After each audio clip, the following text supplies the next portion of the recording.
Good morning, everyone, and welcome to the City of Palm Coast City Council Business Meeting. Today is Tuesday, May the 16th, 2023. It is 9 a.m., and we are in the community wing of City Hall. If you would all please stand and join me in our Pledge of Allegiance, and following the pledge, you are welcome to remain standing for a moment of silence to reflect, meditate, pray, or pause for a moment.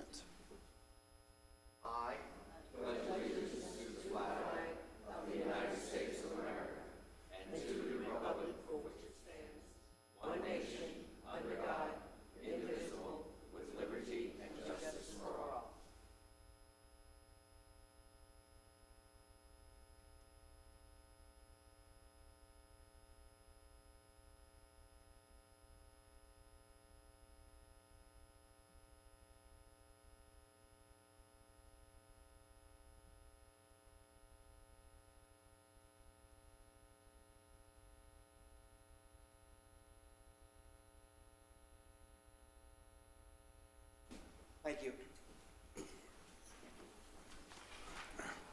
The clerk would call the roll, please. Mayor Alfin. Present. Vice Mayor Danko. Here. Councilmember Hyder. Present. Councilmember Clufus. Present. Councilmember Pontieri. Present. All members are present. Thank you. We now move to the agenda item for public participation. So in order for city staff to be able to respond to your questions or concerns, please fill out a comment card with your contact information. The comment cards can be found on the table near the agendas or available from the communications marketing director seated in the back. Anyone wishing to speak may approach the podium, provide their name, and may speak for up to 3 minutes. Please direct all comments to the mayor. Be concise and to the point. Avoid delaying or interrupting the proceedings, and do not make any irrelevant, impertinent, or slanderous comments. Any person who becomes disorderly may be barred from making any additional comments and may be removed. So with that, I would invite the public, anyone that would like to address City Council on any item that is not a part of the regular agenda, to come forward to the podium. Yes, ma'am.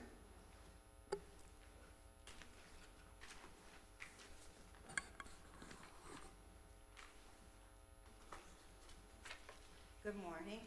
My name is Marion. I have been a neighborhood watch leader in the R section for 13 years. For the last 8 months, you have all received regarding the high-powered stadium lights, many emails in Ralph Carter Park shining into residents' homes. The emails include pictures of over 300 children and their families jammed into the park for both practice and games. Hundreds of vehicles illegally parked inside the park, thank you, on the grass, blocking entrance and exit ways, on sidewalks and down both sides of Rimfire Drive every weekday evening and early Saturday mornings. We residents are in possession of the original plan proposal for Ralph Carter Park. The plans clearly depict only 77 parking spaces inside the park. More importantly, there shows no inclusion of stadium lighting for this park. The facts are, such lighting was illegally snuck in years after the park was built. Obviously, this park in the center of a residential neighborhood was never intended to be a sports complex. The stadium lights illuminate residents' bedrooms, living rooms, lanais, and shine across the entire R section, as far back as 3 streets from the park. Many residents have children who need to be in bed early for school. Some residents are ill and confined to their bedrooms. Is it too much to ask for residents to be able to sleep and enjoy their own homes? I have met with James Hurst, Director of Parks, and City Manager Denise Bevan regarding the light pollution, noise, and hazardous parking. My words fell on deaf ears. I asked Ms. Bevan who signed off on installing the stadium lights in Ralph Carter Park, as those lights are illegal. She refused to answer. I requested the stadium lights shining into residents' homes be turned off. Her reply, no, the lights will not be turned off. Consequently, our section residents continue to suffer. The sports promoter for these events collect $175 for each of the 300-plus participants. Is the money the city receives for his permit more important than the quality of life and safety of the R section residents, many who have lived here over 20 years? With all the mass shootings in parks and schools these days, our children and their families are like sitting ducks, crowded in this park should a nut enter with the weapon. No person would be able to escape nor an emergency vehicle enter. Again, and with common sense, this park was never designed to be a sports complex containing hundreds of people. This administration wants to turn this small residential park into a sports complex. Whatever happened to the oath to serve and protect the welfare and safety of residents? It's up to the city to find another place for these activities. Would any of you want this park in your backyard? Thank you, and God bless. Thank you for your comment. Next speaker, please.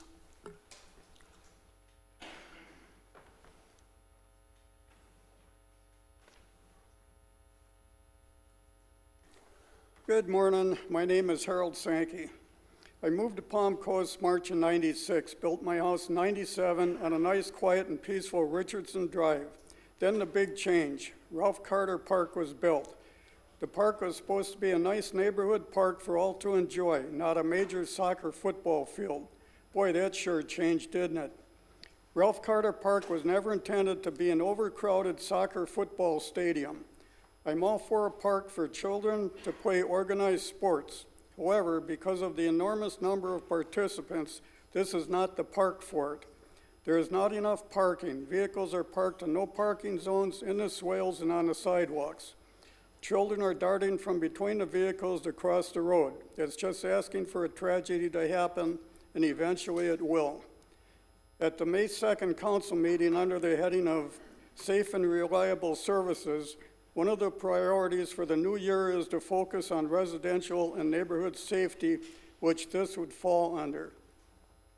Ralph Carter Park is directly behind my house. The lights at night shine into my windows, and many times I have woken up during the night at 12 or 1 a.m. and they are still on. A few times the lights have been on all night. This park was never intended to have large stadium-type lighting. I watched the council meeting with the coaches and parents stating the condition the park is in, and they want a number of improvements done. However, Ralph Carter Park is the wrong type of park for this use or needs. It is in the center of a residential neighborhood. The type of park needed for these sporting events needs to be put in a non-residential area.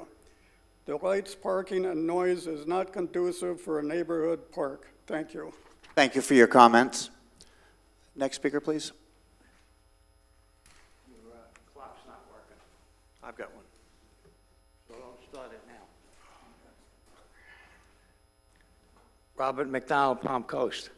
A couple of weeks ago, I approached the city council about the cost of replacing all of the concrete slabs that we're replacing all over the city.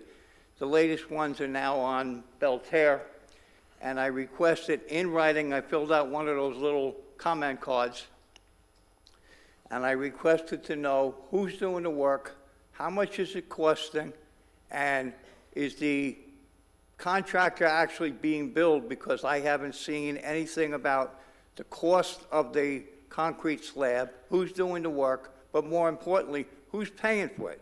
Because as far as the taxpayers are concerned, the city of Palm Coast could be paying for it, even though it is a private contractor.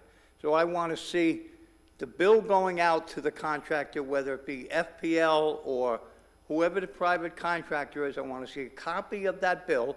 I want to see the cost of the concrete slab, per slab, and I want to know who's doing the work, but more importantly, I want to see the paid bill back to the borough, back to the city, I'm sorry, I live up north, back to the city, that the contractor actually did physically pay the bill, because there's a lot of concrete slabs being replaced that we should be making a lot of money, and we're not. So I want to see everything in writing, and I put the request in writing, and I haven't gotten a response in over 3 weeks.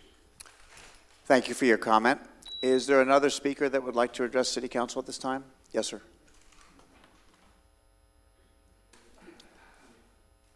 Good morning. I'm Rich Gellner, and I live in the W section of Palm Coast, and I also happen to be a realtor here in town.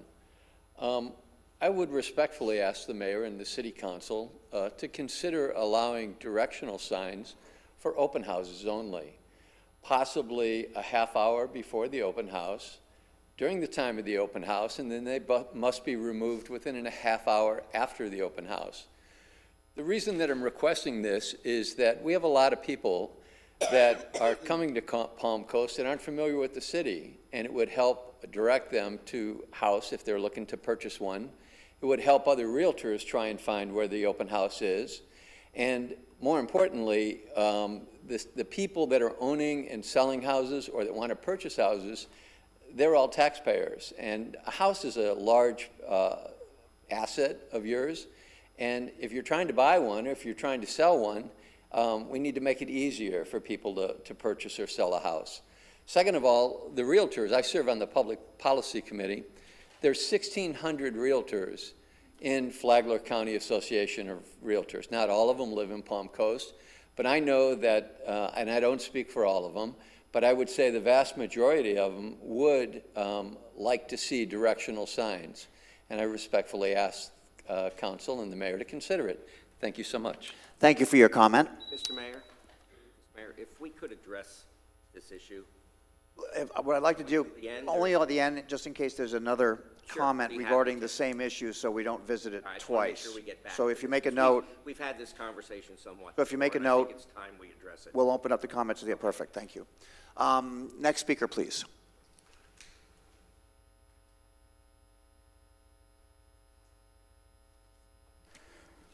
Good morning, Mr. Mayor, members of council, Madam Clerk, staff. My name is Luke Blaser, and I live in Seminole Woods. I come here today representing 50 families who stand in opposition to the destruction of the timber and the ecosystem of Seminole Woods. According to the PDF on the city's website, future land use map has been amended 24 times in 5 years. Now, I'm not an engineer, but that sounds a little excessive to me. The zoning changes made by the council and the planning board allow companies like Palm Coast Land Opportunities from Irvine, California to swoop in and buy large swaths of timber, green space that's been here for 100 years, and then turn it over for a profit so a developer can tear it down and build ugly little houses spaced 10 feet apart. The zoning changes approved by the council have sealed the fate of a huge swath of Seminole Woods, and there's a lot of people who are really upset about that. Nearly 50 acres of timber is scheduled to be leveled for what? Another subdivision. The result will be the destruction of the already shrinking wildlife habitat in Seminole Woods. The impact to the dry lake area will be catastrophic. In addition to the local ecosystem, the addition of 175 houses will increase noise, light, and vehicle pollution to a level not seen south of 100. Vehicle traffic is already a problem on Seminole Woods. A sandhill crane was killed on Seminole Woods only 2 weeks ago, and for the benefit of those not from Florida, the sandhill crane stands over 5 feet tall and is the slowest moving animal there is. How somebody could not see that, I don't know, but they killed it dead right in the middle of the road. The city services are stretched already, and adding housing developments at breakneck speed will not improve the quality of life in Palm Coast. Quality suffers at the hand of quantity every single time. People of Seminole Woods moved to the subdivision because woods and the wildlife appealed to our love of nature. It seems that the timber is being felled and the town is coming to us at rapid pace. And to be frank, if we wanted to live in Jacksonville, we would have moved there. The previous zoning existed to preserve the green space. We were told in 2008 that this area would never be changed. It would never be built houses on. It would always be green space for animals and wildlife. And if the demolition of the timber continues, Seminole Woods will go the way of other folksy-sounding subdivisions who border commercial properties and bear no resemblance to their catchy names, like Whispering Pines with no pines to be seen. We urge the council to hear the voice of the concern of the people from Seminole Woods and to make decisions with respect to the wishes of the residents and the wildlife that's struggling to survive there. Thank you. Thank you for your comment. Are there any additional speakers that would like? Yes, sir.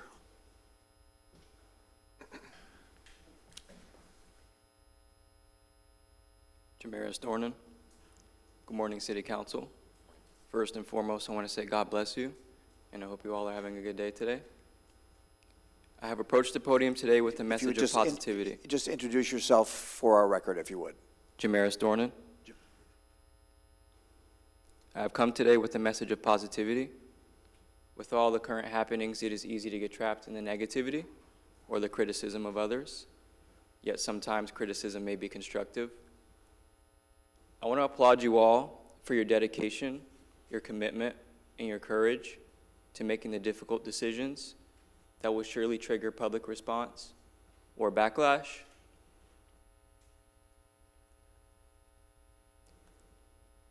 Thank you. Thank you for your comment. Next speaker, please.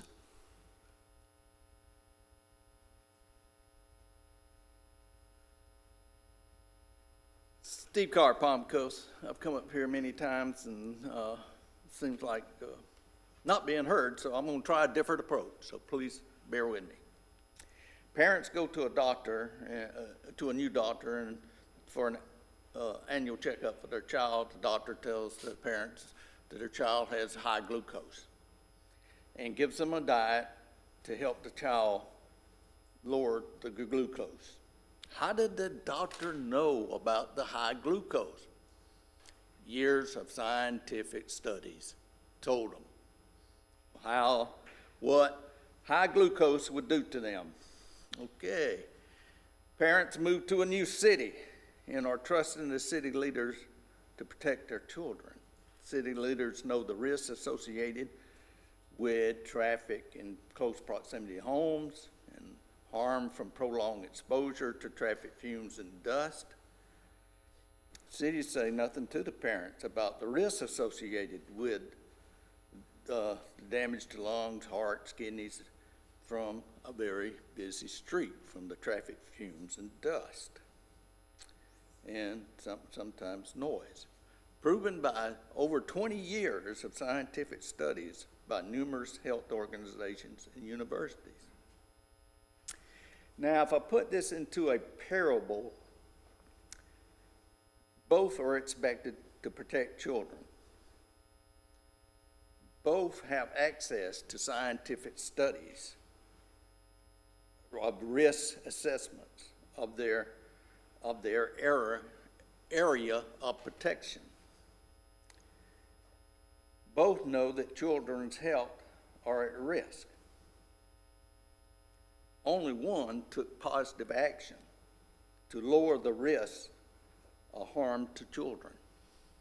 Thank you for taking my time. Thank you for your comments. Next speaker, please.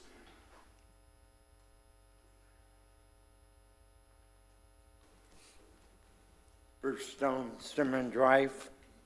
The other day I was coming down Florida Park. A guy just about rode me off the road. No reason to pass me, almost sidewalked me. The other day, my garbage can was found in the street, sitting on the curb. Obviously, someone hit my garbage can.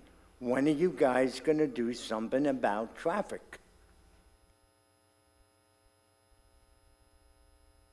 When are you going to do something about traffic? And good luck on the election, because I don't think any one of you are going to get reelected. Thank you, Mr. Stone. Is there another member of the public that would like to address City Council at this time?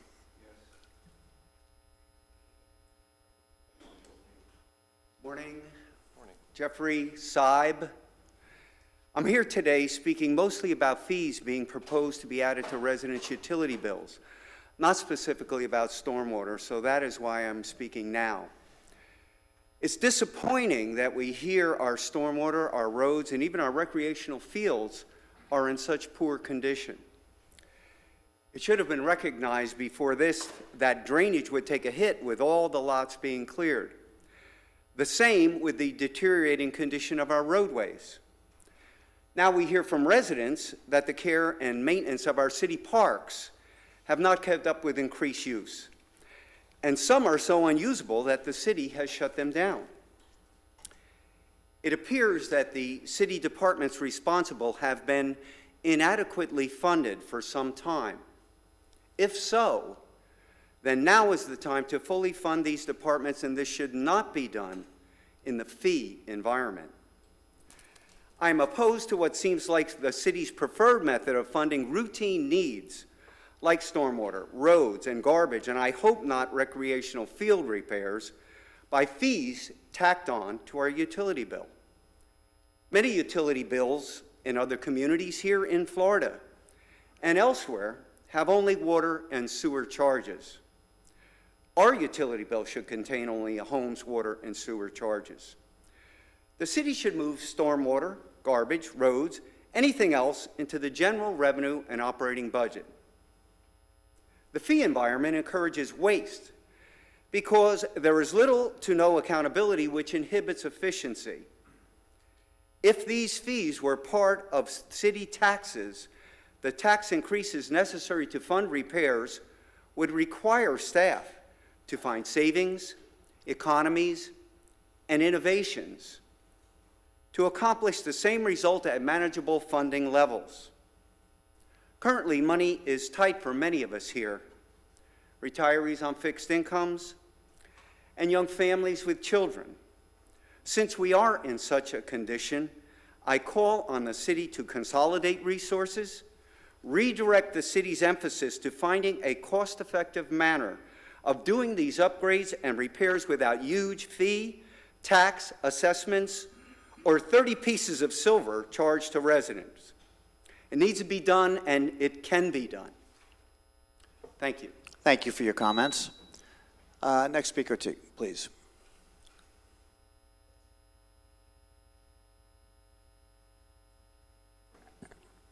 Morning, Council. Dennis Mcdonald. I came to you this morning to speak to you about a FOI request that I made a month and a half ago. And on Monday, I received it. And what I had asked for was the information from Chief of Staff DiLorenzo's iPad and other communications he had for a very short segment of time. Okay, February 1st to February 8th. That was a week before the Harborside and a day after the Harborside. So what I wanted to let you know is what I finally got back after over a month and a half was 7 text threads, okay, 36 text messages on a spreadsheet, okay, that were not in chronological order. Obviously, they were not the records from the cell phone service, okay, and 0 telephone calls, okay, nothing else. So what I want you to think about is the fact is that I made a request for this information, which is very important, having to do with what went on with the Harborside, okay, and we're trying to get to the bottom of this. And we all see Chief of Staff DiLorenzo using his phone during the course of meetings, but yet, do we find that on any of these records? And would it be plausible that any of you would think that there would be 7 text threads and 36 text messages, no telephone calls or anything else in an 8-day period for the Chief of Staff for the Palm Coast? It's not possible. So consequently, I think what you've done is stepped off the curb and made a mistake here. I ask you to go back, and I'm asking you, the council, to look into this and go back and make sure that the proper information gets to us so that we can move forward. The other point I just wanted to make to you is that I've watched for the past couple months what went on with the Wawa gas station that's going in on Palm Coast Parkway, okay? And what I wanted to tell you that as a developer for 40 years of my life, multifamily and commercial developer, never in Florida, okay, what I watched was you destroyed thousands of square feet of commercial space that was utilized by the residents of this side of I-95 to do their business in that building. And you wiped it out, okay, for a gas station. What you did is you violated every basic premise that I've ever known of good planning, city planning. So was very sorry to see you do that. I am looking for a very positive response here on the FOI request. Thank you. Thank you for your comments. Are there any other speakers that would like, yes, sir?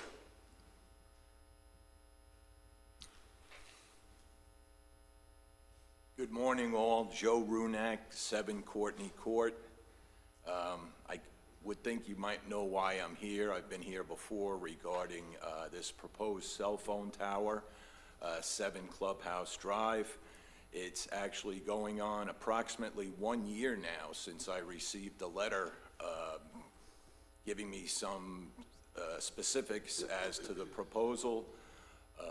I think that beyond myself, all the residents of the area remain in total opposition to this proposal. I don't know how it originated, where it came from, but the location of this proposal is disastrous, frankly. It's a highly residential area, highly visible. You're talking about bus stops there, retirement homes. It's not out in the middle of nowhere. There's hundreds, if not thousands, of people that would be affected by this proposal. We haven't heard back anything. I would hope that's a positive sign to our opposition. Frankly, the residents still feel like this is a sword hanging over their head, and somewhere along the line, like previously, a couple years ago regarding the location on a golf course that was completely scotched, we would like to see the same thing as far as 7 Clubhouse Drive. One other comment I would like to make while I'm up here is road condition on Palm Coast Parkway definitely needs to be addressed. I'm at Colbert. I access Palm Coast Parkway at Colbert Lane to go down, let's say, to the Hammock Bridge. The road is falling apart. It's not a singular pothole here or there, and I understand that that usually is addressed, I will say that.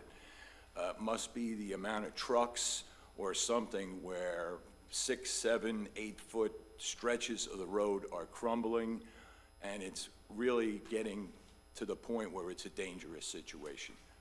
I would hope you would rectify that and give us some finality in the C section regarding this cell tower. Thank you for your consideration. Thank you for your comment. Are there any remaining members of the public that would like to address City Council at this time on items that don't appear later in the agenda? Seeing no one come forward, Vice Mayor, would you like to address public comments? I would, because we have discussed this before, and we all understand, I believe, the Supreme Court ruling that if we can't just allow one sign. If we allow signage, we allow all signages, whether we like it or not. But I think we can limit times. We can allow signs from, say, Saturday morning at 6 a.m. to Sunday evening at 6 p.m. And yeah, there may be other people that throw up some signs, but by Monday morning, if they're still up, we'll pick them up and toss them away. I think, for the sake of our especially our real estate agents, and I appreciate what you're saying. I understand, having grown up in a real estate family, how important open house signage is to attract people to the properties you're selling. I would like to ask for consensus to ask our council to draw up a new ordinance allowing signage on those periods of time. Vice Mayor, can I suggest the following? Since the item has come before City Council numerous times in the past with really healthy and good debate on both sides, would you be willing to accept a request to City Manager to place this on an upcoming workshop so that we could discuss it? Absolutely. So we could discuss it in detail before we went as far as an ordinance, Councilor? Now, in the past, but just hold on one moment. I realize we have 2 new council members who were not part of that previous discussion. And in the past, we never really pushed it to a workshop or, reaching a conclusion. And I think it's about time that we do, and we help these folks. They're part of our business community, and this, to me, is part of being business-friendly in Palm Coast. So, yes, I would like to see us get a workshop. Councilor, you had a comment? Well, we're working on the sign code right now. You are? Yeah, it's in process. Denise can add our time frame.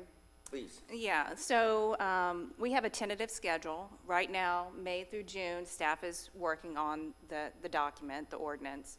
And then also, we're wanting to make sure we're engaging the public. So there's stakeholder meetings that are within that schedule from June to July. And lastly, it has to come through our due process. So for Planning, Land Development Regulation Board, and then ultimately to City Council. So what's the time frame to get to us? August, September. Okay. So we'll. I'd just like to ask so the we'll, gentleman in the audience who spoke, would a weekend Vice Mayor, signage Vice Mayor, thing Vice Mayor, Vice Mayor. be acceptable to Vice you? Mayor, Vice Mayor, ask me. Well, okay, then you ask them, would a weekend signage sort of ordinance, from what the time? So as a part of about- the workshop and the stakeholders meeting, the gentleman suggested that he's a part of the Flagler County Association of Yes. Realtors Public Policy Committee. So why don't you or each of us reach out individually to the Realtor Association as a stakeholder and get their position? I think that would be. Happy to. I think that would help us. The main thing is, I think it's time we actually take some action on this. Totally agree. It's been about 2 years I think that you have we consensus haven't. among city council members that at the earliest opportunity that a workshop is appropriate, we will put it on the agenda. Good? If I may, Mayor, I want to commend city staff because I got an email inquiry about this, and Mr. Gellner, I apologize, I don't know if it was you or if it was somebody else, but I immediately forwarded that on to staff, and staff took action, was very responsive, said that the code was being worked on, like our counselor Good. said. So I just want to commend staff And- for following up. Good. And City Manager, I understand your timeline.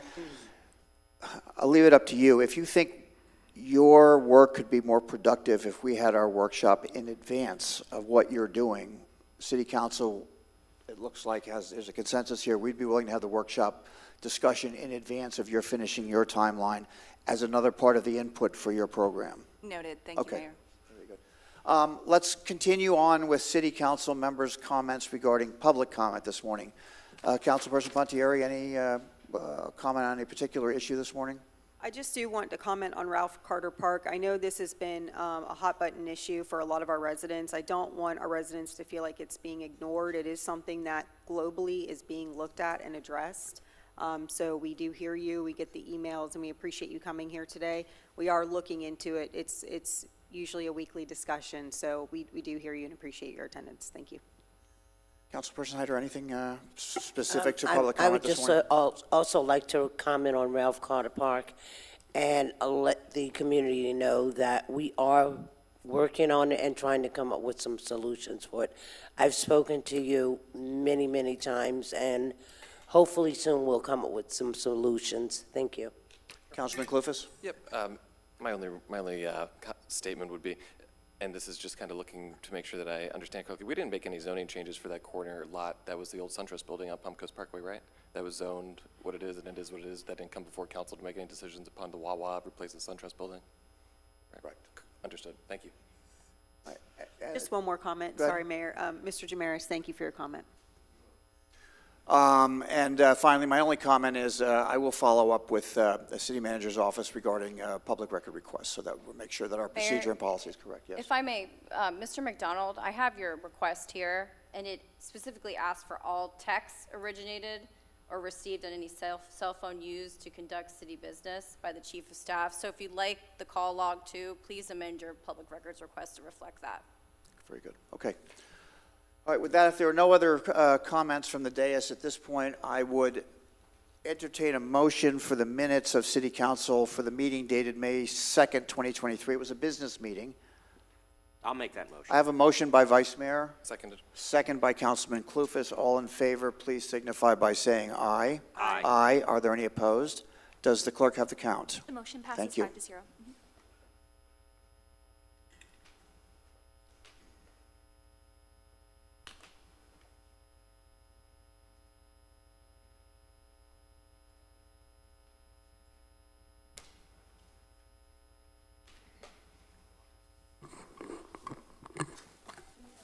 Yeah.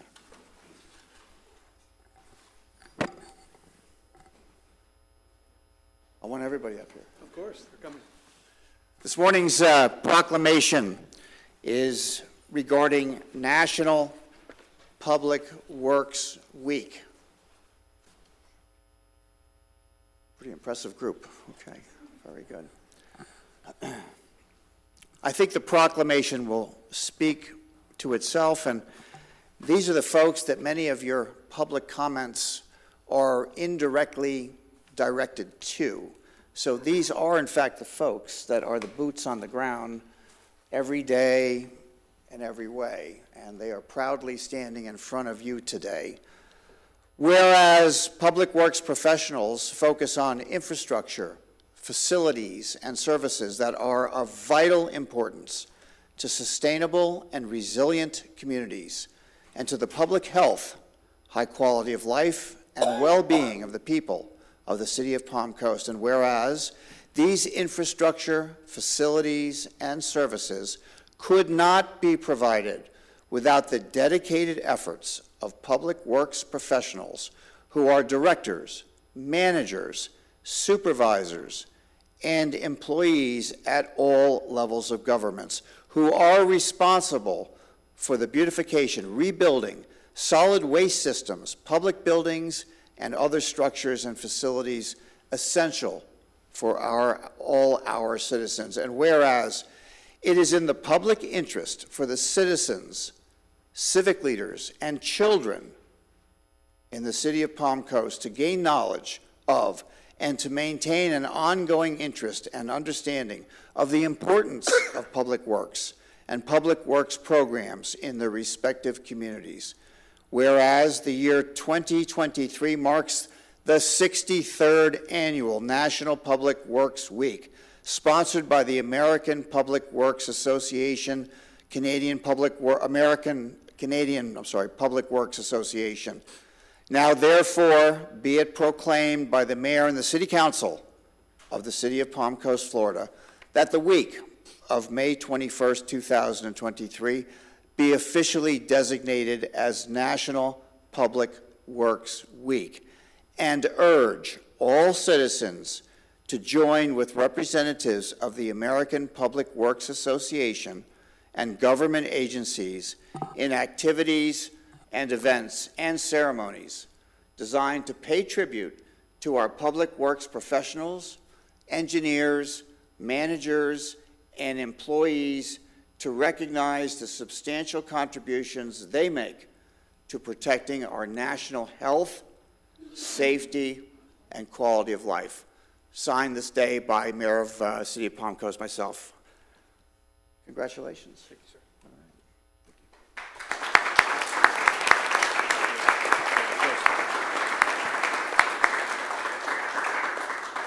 Thank you very much. I'm honored to come up here and represent these professionals behind me and all of the ones that are out there working right now. Our staff is highly dedicated and very proud of what they do, and I'm definitely proud to represent them as their director. So what you'll see behind me, though, is not just our city's Public Works Department. The Public Works profession spans multiple departments. So we wanted to take the opportunity to recognize not just our public works professionals, our stormwater professionals, our utility professionals, and all the other public works workers that we have throughout the city, delivering excellence for you today and improving for tomorrow.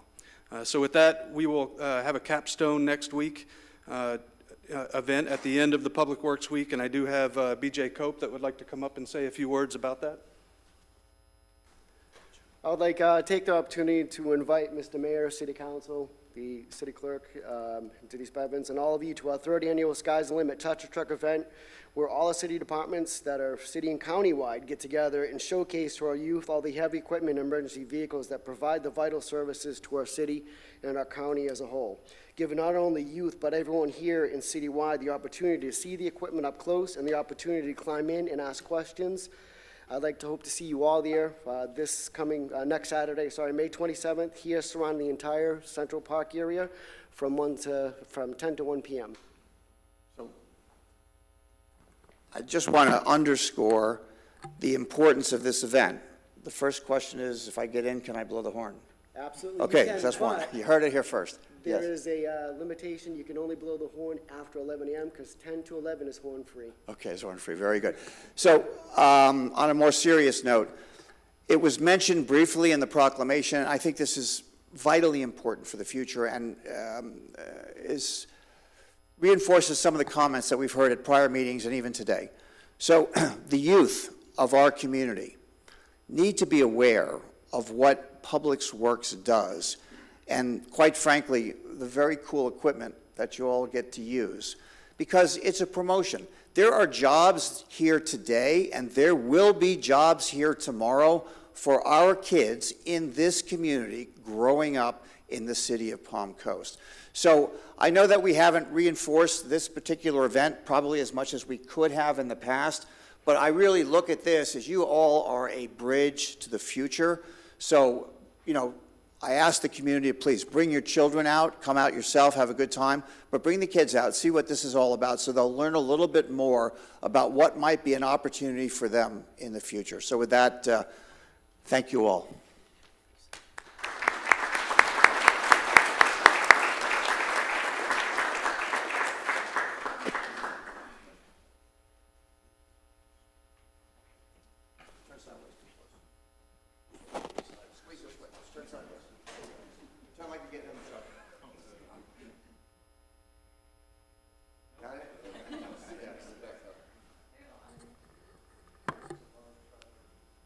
All right, ready?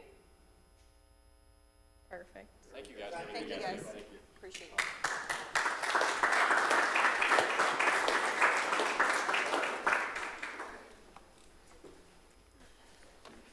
Musical chairs, absolutely.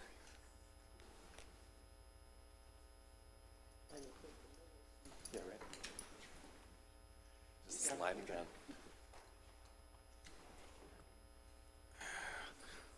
Okay, with that, we'll move on to agenda item number G, which is an appointment for Mayor, a... I'm Yep. sorry, I don't think we approved the minutes. We did. We Oh, did? I'm sorry, Okay, we did. I'm sorry, all right, We're even.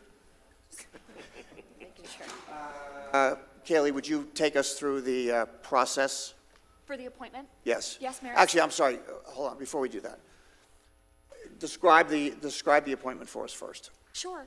We actually have Virginia Smith, who helps to oversee our boards, here to assist with that. Morning, Mayor, City Council. Excuse me. Today's appointment is for the Citizens Advisory Committee. The process recently began to interview the candidates for the board, any board or committee that we have. We have two candidates that are, one is here and one is unavailable today. We can have a Q&A session, 3 minutes for the candidate to speak with you today, to let you know why he would like to be appointed to the board. Then you can have a Q&A session with the candidate. After that candidate is done, I can then read a letter that Mr. Dodzik has provided to me for his appointment potential, and then council would vote on the appointment to the CAC board. Okay, Ms. Smith, hold up there just for 1 minute. I have a comment, and I will look for your reaction to this comment. I'd like to begin to set a precedent in our appointments. I feel the appointments to these boards are very, very important. I would like to ensure in every way possible that City Council has a chance to personally interview, ask questions of prospective committee members that they may choose to appoint. Now, today we have a situation where one person was available and the other was not because of a scheduling conflict. I would like us to be fair and balanced in our consideration of these appointments. So we can go forward today. We can delay our decision-making until each one of us has individually had a chance to reach out to both of the candidates to ask them their questions and conduct our own personal interviews. Tell me how you feel about this. What I'm trying to get to here is in the future, I want to make sure that those that apply find a way to speak to council members in advance of our decision-making. So, nothing prevents any applicant from picking up the phone and calling each of us individually, correct? Councilor, correct. So, we can't keep juggling our schedules just because somebody can't make it. They can reach out to us individually, make their case. They can submit a letter. There's a lot of ways to do it. Yep. So I don't think whether a person is here or not is really going to affect my decision today. Okay. Having read, everything that each one provided on their application and stuff and what will be provided in front of us. So, we just can't juggle schedules for these type of appointments. If you want it bad enough and you think it's important to be here, I think you'll show up. Okay. Or reach out to us individually. Councilperson Pontieri? I can appreciate wanting to set that precedent. In this case, I think it's a little unique because we have an applicant who is already an alternate on the board, so I don't look at it as quite as, I guess, vital to have that one-on-one because presumably they've already been voted as an alternate.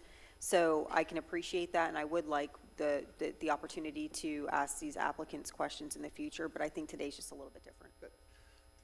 I agree with that. I would like the opportunity to ask questions in the future.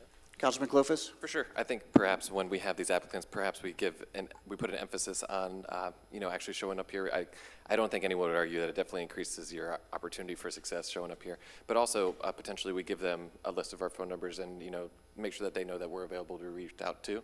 I think that's completely fair. So, but Thank today, you. unique. Thank you, Councilman. Thank you. So, Ms. Smith, so the consensus that I read is that we would like to move forward with the plan that you had suggested. So why don't you proceed, and we have one applicant here today. Yes, if Mr. Stansel would come to the podium.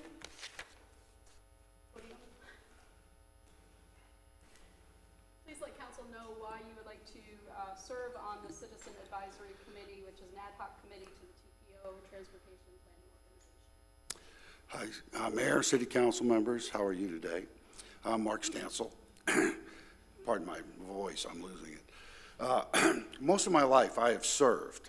I've served in the military, I served the Postal Department for over 40 years altogether, and I just find myself that kind of person. I think I came here trying to get another position once before, because I feel that I need to serve my community. Just as each of you have chosen and has a desire to sit there and serve us, I want to be one of those people that serves us. And I find that I will be a good person to help the community with my experience and knowledge, no matter where I serve. And that's the gist of it. Very good. Thank you for that. I think we're going to not ask questions. I think that would be unbalanced. Unless, do you have a need to ask any questions now? Because we only have one candidate present. Yeah, I don't think it would be unbalanced because he did show up, but I don't have any further questions. Okay, well, good. myself. Same. No, and I remember, Mr. Stansel, when you were here previously. Thank you again for your service, and thank you for coming up here again for another position. Well, sure. I appreciate your desire to serve our community, and thank you for your service. So, Mrs. Stansel, I would ask you a question. I'm the former chair of the committee that you are applying for, so if you have any questions, I would be a good one to ask at this point in time. Can But I call on won't put you on the spot. Okay, if there are no other comments, then Ms. Smith will proceed, and you'll escort the candidate, or He how? can remain. Okay, good. Yeah. Very good. So thank you. Thank you. Thank you, Mr. Stansel. So Mr. Dodzik currently does report to the board as an alternate. He has been serving in the capacity as a regular member with the resignation of Mr. Peterson, Alan Peterson. So Mr. Dodzik submitted a letter that said, I was appointed as an alternate to the subject committee on August 27th, 2019. I have served and have attended the monthly meetings regularly since then. I enjoy representing the city of Palm Coast and engaging with other board members from our neighborhood cities and counties as we serve the areas of transportation pedestrian planning needs. It is my understanding that a regular position on this committee is now available. I would be pleased to be considered for this regular membership position. Should City Council have any questions regarding my past or current services, I'll make myself available to discuss it with them. And Thank you. I also wanted to let you know, Mr. Fong Wing is here today. He's our senior planner, and he is a staff liaison for this particular board as well. Very good. And what is your suggestion on how to proceed with a decision? Ms. Cook does have a voting tabulation that she can hand out, or you can do oral vote, whichever council prefers. I mean, I'll entertain a motion, or do you want to do the standard procedure? I think the standard procedure. Standard procedure. would be fine. Okay. If you'll go ahead and proceed. If there are no other questions in advance. We're good? Okay.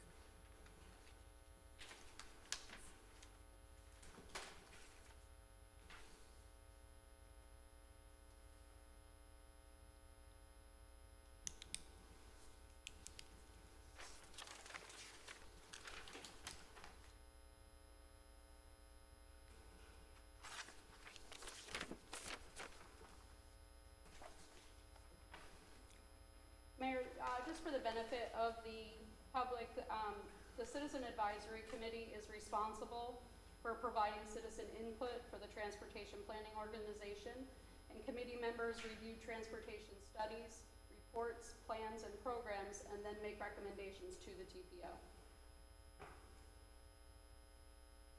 Just for the public's benefit, so I serve as an executive board member of the Volusia Flagler TPO,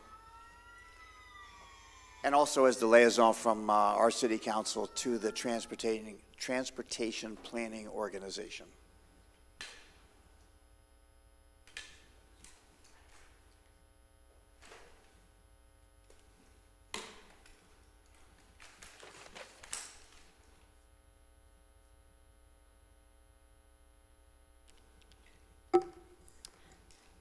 Mayor and City Council, we've received 3 votes to appoint Mr. Stansel as the member and 2 votes for Mr. Dodzik.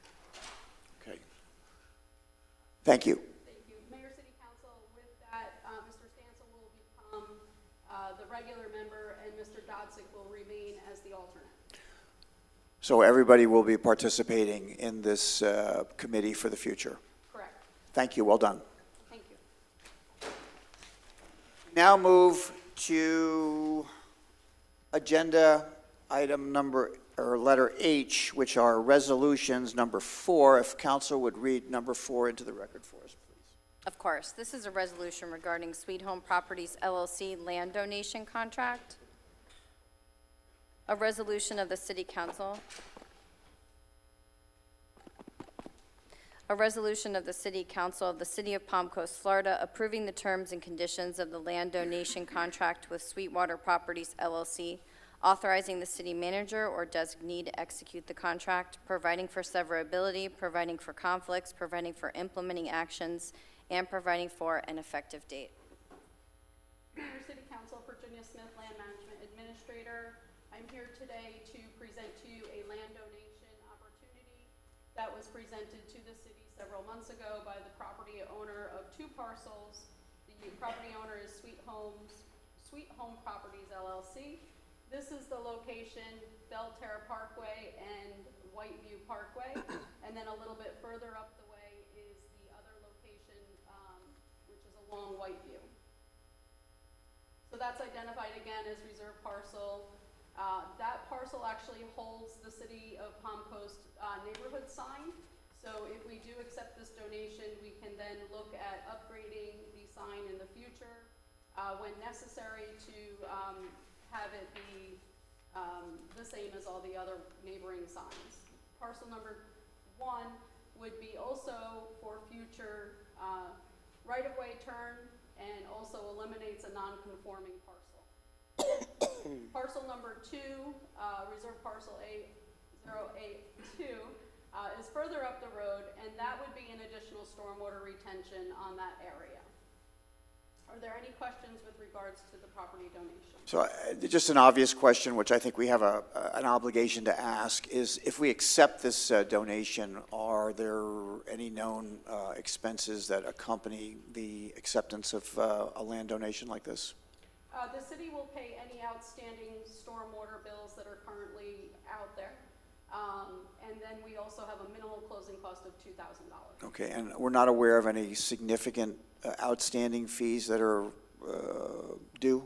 Correct. I believe that's actually part of the closing cost of the It is, okay. All right. City Council, any questions on? I have no questions. No questions. No questions. I have none. So I would open up this item for public comment. Are there any members of the public that would like to comment on this agenda item at this time? Seeing no one approach the podium, I'll close public comment. I'll come back to the dais. Any final questions regarding? Then I would look for a motion. I'll make a motion. Vice Mayor has made a motion to Accept the donation. accept the donation, and may I have a second? Seconded. And Councilman Kloufis has seconded. Any additional discussion? All in favor, please signify by saying aye. Aye. Aye. Are there any opposed? Does the clerk have the count? The motion passes 5-0. Thank you. Thank you, Mayor. Thank City you, Ms. Council. Smith. We now move to number 5 under Section H. Counselor, if you would read that resolution in for us, stormwater fee adjustments. This is regarding stormwater utility fees and charges. A resolution of the City Council of the City of Palm Coast, Florida, amending Resolution 2018-120, Section 2B, Stormwater Utility Charges Fees, authorizing the city manager or designee to execute necessary documents, providing for future amendments, for providing for severability, providing for conflicts, providing for implementing actions, and providing for an effective date. Thank you. Mr. Cody. Yes, good morning. Carl Cody, Director of Stormwater Engineering Department. So we're back here with the stormwater rate resolution, adjusting the stormwater rate per previous presentations regarding the rate increase over time. We heard Council's request to add some language to that resolution. Our attorney worked with our financial rate consultant as well as our bond counsel to establish language that would cover us to provide the language that would not impede any of our debt coverage and other requirements. So that language has been added to the very end of the resolution at the bottom of the rate fee, indicating that there'd be an annual review and potential update to the rate on an annual basis. So that language is in your packet. It's here for hopefully it addressed all your concerns. So with that, questions from the last presentation to today. Are we still looking at a 75% increase over a 5-year period? Yes, that's what was presented to Council. Didn't we just get $1 million out of Tallahassee to help us with this? We got just over $1 million for one of our projects. So we have a loan in 27. You know, that loan was, you know, I can't remember the amount. It's going to have a slight impact in 25, actually, I mean. So that there could be a slight decrease in 25 based on the actual loan amount we get, the rate we get. We don't know what that rate will be. We're projecting the rate. So there potentially could be an adjustment at that time during that annual budget review. So this is basically the same 5-year plan that previous councils have voted for that have left us in this position still. This is based on the modified presentation of the projects, addressing the increased cost of materials, addressing the enhanced program, trying to address the failing needs of the stormwater system. That's what this is addressing. So it's a 75% increase in 5 years. And to me, it's a tax. I can't support this. So, Council, we're at the ordinance stage now. So I appreciate that. So I'm going to have to ask you for either an alternative approach or how you would like to change this. I think we need to realize the economic situation we're in, which we didn't cause. It's a failed policy out of D.C. that caused this situation, but our residents are feeling the crunch. So we mitigated the discussion at our last meeting by adding language so that this increase gets reviewed by this or future councils every year. So I'm not sure I'm okay with projecting this out 5 years because, so for example, I would ask you, what is the inflation rate going to be in 5 years? I don't think you can answer that, nor can I. No, I can't. But I don't think we should start at 75%. I think we need to start at something much lower and revisit this if we need to add more. So if the language is there to revisit it every year. Yeah. So I'm not going to support a rate increase of this magnitude. So do you have a suggestion? My suggestion is do what the rest of us are doing. Learn how to tighten your belts. Learn how not to waste money. You know, people are feeling the pain at the pumps. They're feeling the grief at the grocery store. They're suffering still because of supply chain shortages. You know, they have to go home and they have to adjust. They don't get a 75% increase in 5 years. I don't care if they're retirement benefits, Social Security, or if they're still working. They're not going to see that type of increase. And for us to just say, sorry, I'm sorry, I'm not going to do it. I'm not going to support this. Councilperson Pontieri, your comments. So I since the last discussion, the last workshop, specifically my discussion with Councilman Clufus, I've thought very hard about what our future in stormwater looks like and the needs that our system requires and the uniqueness of our city. In looking at the 5-year plan, it seems that with this money, Mr. Cody, you all have stated that there's some big projects that are necessary that we are going to address with our taxpayer dollars, and I think that that's necessary. What I would propose in the language that is added to the bottom, and I want to thank you all for going back to the drawing board again, because we've asked you to do this several times. This annual increase where it says on October 1st of each year, commencing on October 1st, 2028 and thereafter, by the Consumer Price Index, indicates that as of October 1st, 2028, we will only be increasing by whatever the CPI is. Right now, I think that the documentation says that that's about 8.2%, which is almost 10%, pretty good jump in my mind per year.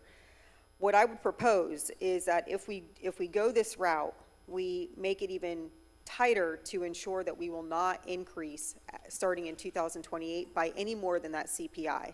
And Councilman Clufus, your words to me were very well taken in that we don't want to handcuff future council members, but I do think that if we're looking at a $3 or $4 increase, which is about what it would be at the then price at the 8.2% CPI, you're still allowing bonds to be garnered and complied with, and I think you're still giving room to our staff to work. So my proposal is that we add the language that says annual increase on October 1st of each year, commencing on October 1st, 2028, and for no less than 5 years thereafter, by no more than the Consumer Price Index. That means for the next 5 years, we cannot do another raise like this on our residents, because we will not be sitting in these chairs perhaps. And so I really do want to give some light at the end of the tunnel to our residents to let them know that this 75% increase will not happen again in the near future. So strongly said, but in reality, the next city council or this city council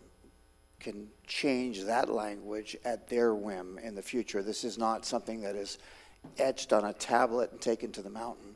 I understand that, but So then they have to face their constituents when they do that, when they make that decision to do that. Right. And they have to be held accountable to that. Okay. And I think that there's something to be said for taking that action.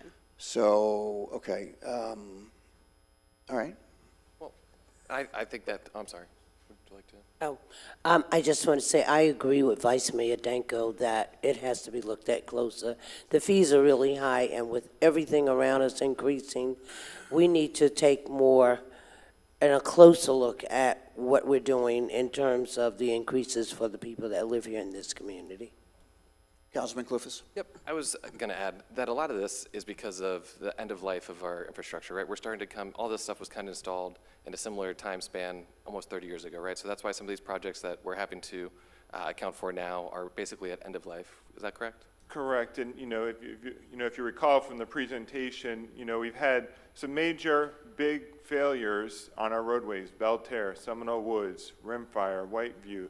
When we have those failures, not only is it more costly to go then replace those pipes because of the failures, you can have infrastructure damage to some of our utility system. So our failures are happening faster than we're either lining the pipes or replacing those pipes. And two, the rate includes projects. And we know we've had issues with potential flooding, the woodlands, Grand Swamp building up. We've had, sandbags out there in the woodlands.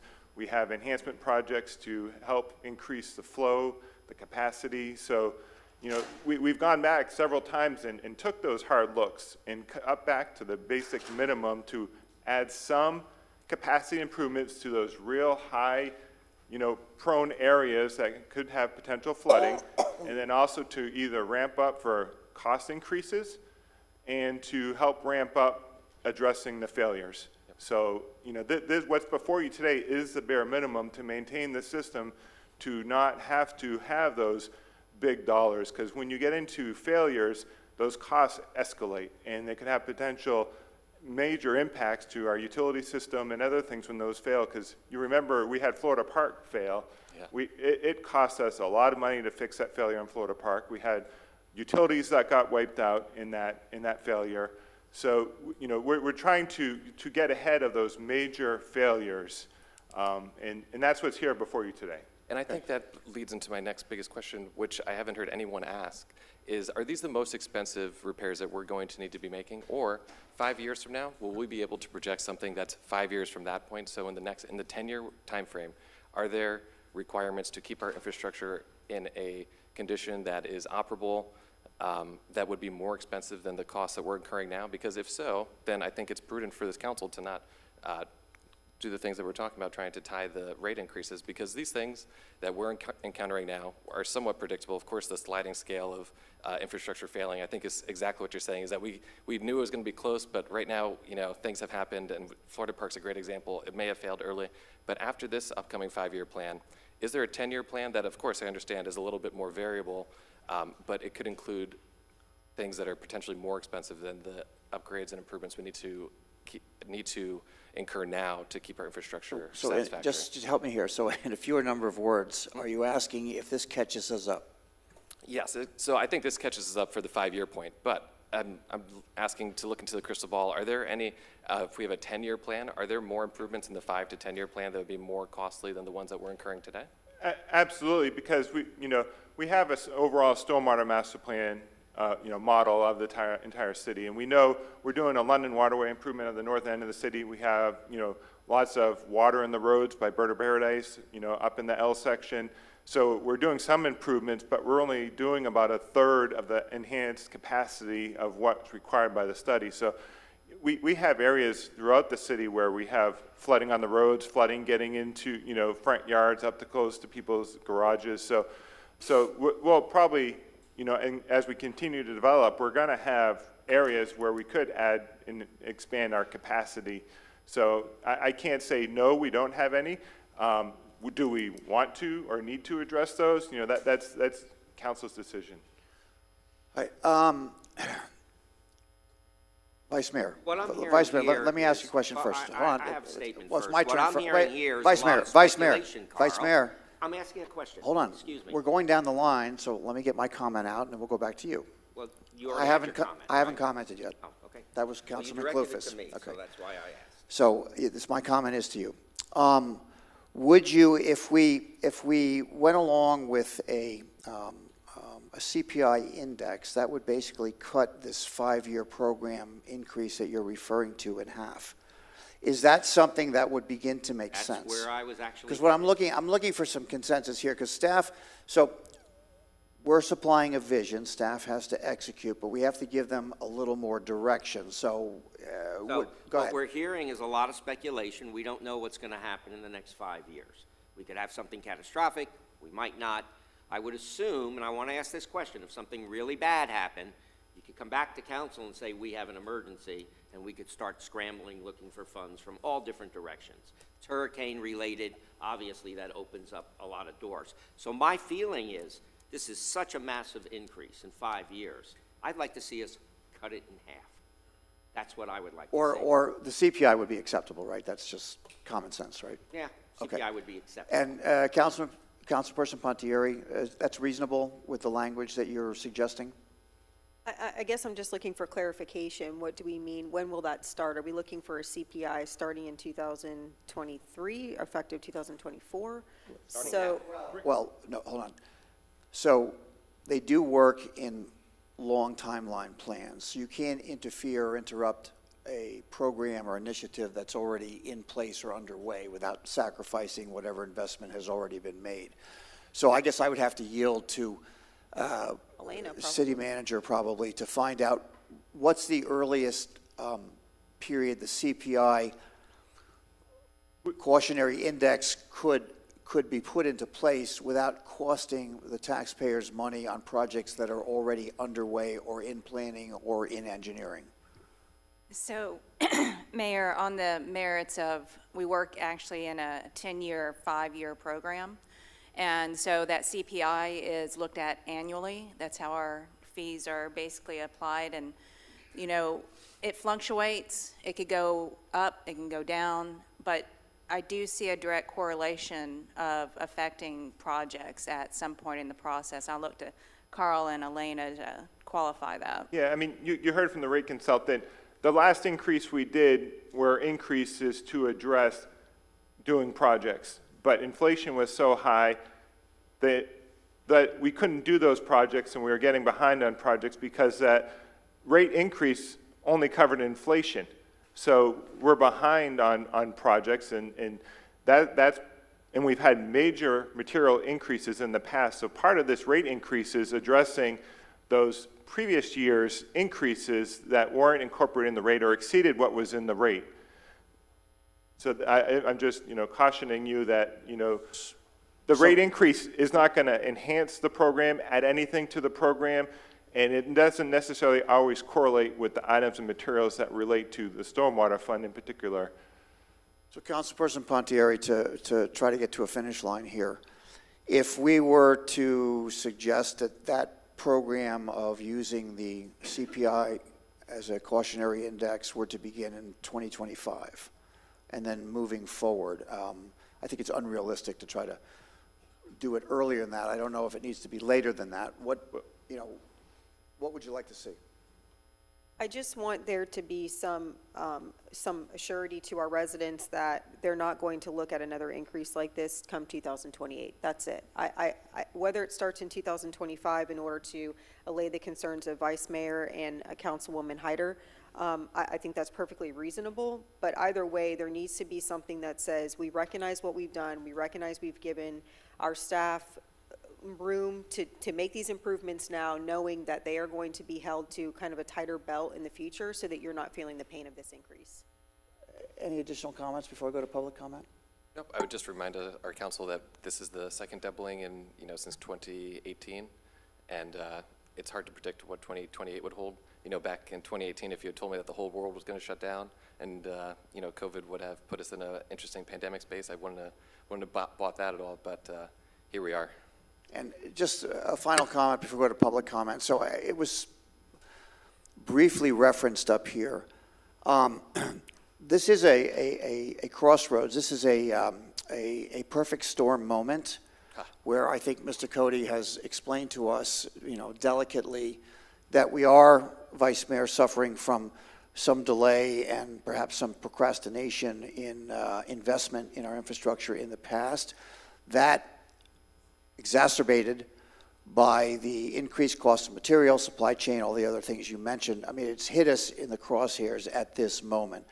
So I am in agreement with what appears to be some consensus here that putting a control and using CPI seems to be a common cautionary index is a prudent way to go forward to protect the taxpayers from exorbitant increases in fees or taxes. So with that, I would open up the item for public discussion. Are there any members of the public that would like to comment on this item at this time?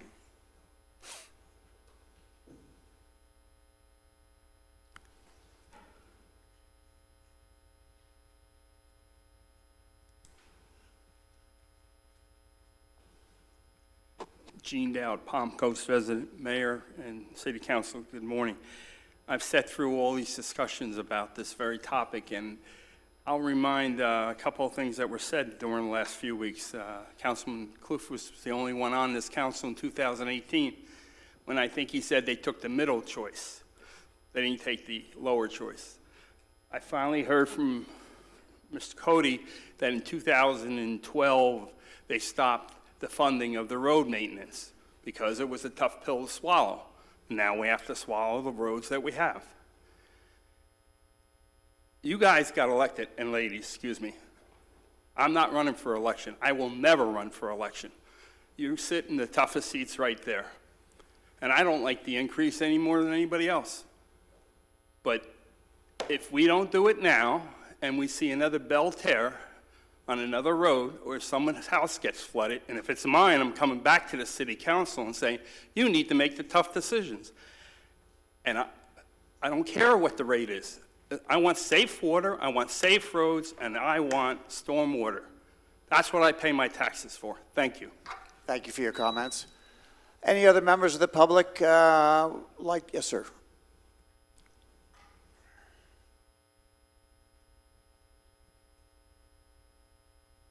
Steve Carr, Palm Coast. When I think about all the things that we especially on the road I live on, there's been a couple of pipes that broke, and it took time for them to fix them.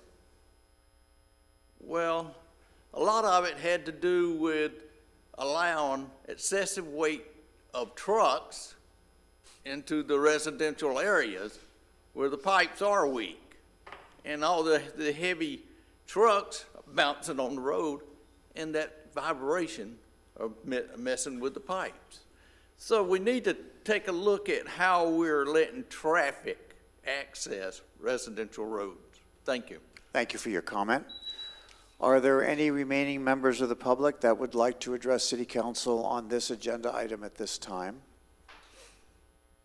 Seeing no one approach the podium, I'll close public comment and come back to the dais. Any final comments regarding this item before we move forward? Carl, are any of these, can you just real quick remind me, are any of these projects that we have in this upcoming 5-year plan, do any of those impact the woodlands? Yes, Blair and Colbert adding capacity is one of our big projects, and that would be a loan in 25. And, you know, going back to the CPI cap, I believe our rate consultant has indicated that some entities do have a minimum and a maximum as part of their language. And I just touched base back on the woodlands because that's a sensitive topic. Not only is it part of my district, but during the hurricanes, we were emergency ready is a good way to put it, right? We could have potentially had to evacuate the woodlands because of the type of situation that they got into with the amount of rain that we incurred during those storms. I just want to really hit home that although we may not have actually seen it, some of the infrastructure that we need to improve, we could have been in a much worse position, knock on wood, if the storms of this previous go-round had been worse. Is that true? Correct. Yeah, it's a big concern. Thank you. If there are no other comments from City Council, Vice Mayor, are you willing to make a motion? I'm not willing to make a motion because I don't know what I'm making a motion on. You're discussing one thing, but we're still looking at this 75% rate increase. So we correct? just had a discussion about talking about attaching it to the CPI, which would basically reduce that in half. Starting when? Starting in 2025. Well, just, if I could comment, on the CPI over the past 10 years, the average is about 2.5% a year. So even though it currently is at 8%, that 2.5% a year over time, it could be a lot less if you attach it only to CPI, just to caution you on that. And it would pretty much cut out any loans that we have in that 5-year plan because there'd be no coverage or funding for any new loans. So any of the new staffing would be cut, new equipment, all the projects would be cut. You can't just attach it only to CPI as the increase, because that's only going to cover your material increases and personnel cost increases and healthcare, and so you basically have what you have today is what you'd have. So why don't you clarify, and now that you have our financial officer there, what you mean by the loans would be cut? Well, your CPI, if you take an overall look, long-term, a 10-year look, 2.5%. So if you look at personnel increases, healthcare, just dealing with material increases, that 2.5% a year is only going to cover your existing staff allocations and costs. So any enhancement to doing more pipes, adding more pipelining, doing any type of capacity improvement projects, you're not going to be able to fund any new loans because you won't have the rate coming in for loan coverage to pay back the loan. So you won't be able to obtain any loans because you don't have the rate to cover that loan. So what is that percentage what is the threshold for loans? I mean, if you're going to tell me they're going to be cut, then tell me what the threshold is. Well, see, part of what the consultant did when they put together the plan was to put the funding in place for the rates and for the required coverage for the loans. I think it's either 1.15 or 1.25, depending on whether it's an SRF loan or a regular bank loan. So if you're going to put a CPI cap, you're basically just handling current operational, expenditures. You're not allowing for those additional. You said 1.15, whatever, and you're talking, Carl, at 2.5, so there's a delta there. Is that correct? That's the coverage rate. So you have to show that your operating revenues less your operating expenditures allow you a coverage of 1.25 to even go out for That's a the loan. differential that you need. Okay, understood. So, Plus the cost of the loan, the payback. I think that was an eloquent way to put into more simple terms what limiting our expansion of the budget to CPI would do. Basically, it allows nothing new, and it just covers exactly what we have today, and that's Well, what it goes would be forward. probably less than today because Agreed. our rate Yeah. increase only kept up with inflation, so we're already behind. Yeah. So we're probably going to have less than what we have today because At the very best, it would be exactly what we have today. Yeah, understood. Thank you. If I may, Mayor, I think that allowing the current increase through 2027 to occur as is the right thing to do for our infrastructure. I think it's the responsible thing to do for our residents because we have some major issues regarding stormwater. If we limit it to the CPI after that, starting in 2028, it gives staff time to plan. It gives us the ability to look at our loans and still move forward accordingly. But it also, again, lets our residents know that this will not happen again in the near future. So I think it's a happy medium. I hope we can get consensus here on the dais because to me, we're making the tough decision that we need to make, but also letting our residents know that this will not happen again in the future. So have you addressed Carl and Helena's point that yes. Well, I'm sorry. you would suspend their new projects beginning the year after next? Well, I think that's what I just heard. In my mind, when Mr. Cody presented the PowerPoint that basically said over the next 5 years, this is what these monies will take care of. I asked the question, will this cover a lot of the projects that you have planned rather than, because we are seeing an incredible increase, will this cover a lot of the projects that we need to cover? And his response was yes, it will take care of a lot of the projects that we have. So I do think that that's been addressed. Now, that means That was at that massive increase over 5 years. well, I'm saying that we should adopt this proposed increase on Exhibit A, but then starting in 2028 for the next 5 years, make sure it can only go up by the CPI. That's my proposal. So it's a circle here. So again, what we're doing is, and maybe this is the right direction, but they work in 5-year plans. So what you're doing is you're suspending anything after next year in terms of the 5-year plan because there'll be no loan money available for it according to your estimates on what the CPI would garner. Right, but it would go, the rates would cover all current loans, if adopted as is. Right. Any future loans, yes, you could have a cap in there for all futures are going to be tied to CPI. Now, obviously, if there's some type of major catastrophe or failures, and, council always has the option, like you indicated, Mayor, that this resolution can be changed by future council if they chose to do so, but I think the overall intent is that we want to hold this rate for the 10-year program, and after the 5th year, it's just based off CPI. I think Councilperson Pontieri is offering some vision here. So the vision of this city council, and to Vice Mayor's point, is to hold back and not to accept a massive increase like that. Now, there may be things out of our control, and as you had suggested, we can look at those on an emergency basis as needed, but we will not sit here and accept massive double-digit increases of that magnitude in that order. So, Councilperson Pontieri, would you like to verbalize your vision in a motion for us? Sure, Mayor. So I would make a motion to accept Exhibit A with the added language that I proposed earlier, and for council's benefit, I can repeat that if you'd like. Please do. So an annual increase on October 1st of each year, commencing on October 1st, 2028, and for no less than 5 years thereafter, by no more than the Consumer Price Index for all urban consumers as of June 30th of each year, as published by the United States Department of Labor, Bureau of Labor Statistics, or a minimum of 2%, whichever is greater. So you would still be pushing a 75% increase on our residents, yes or no? Over 5 years? Over 5 years? Yes. Sorry, I can't support that. Seconded. So we have a motion and we have a second. So, Vice Mayor, do you want to comment? This would be a good time. I've made my comments. I think that a lot of this is speculation. We don't know what's going to happen in 5 years. It could be worse. So, it could be better. Yes. Right now, we have an administration in D.C. that has caused these problems. It's not our fault. We've seen what's happened to this economy. I'll be blunt. This is what Sleepy Joe Biden has done. Crooked Joe Biden. Okay. Stupid so, Joe Biden all right. has caused our problems, and our communities throughout this country are suffering Hopefully, that will change in less than 2 years. It may not. We don't know the future. All right, But so I let's- do know I cannot vote for a 75% increase on our citizens for anything. So I guess I'd have to challenge you then. The 75% increase is based on what? It's based on what they're offering, what they're proposing.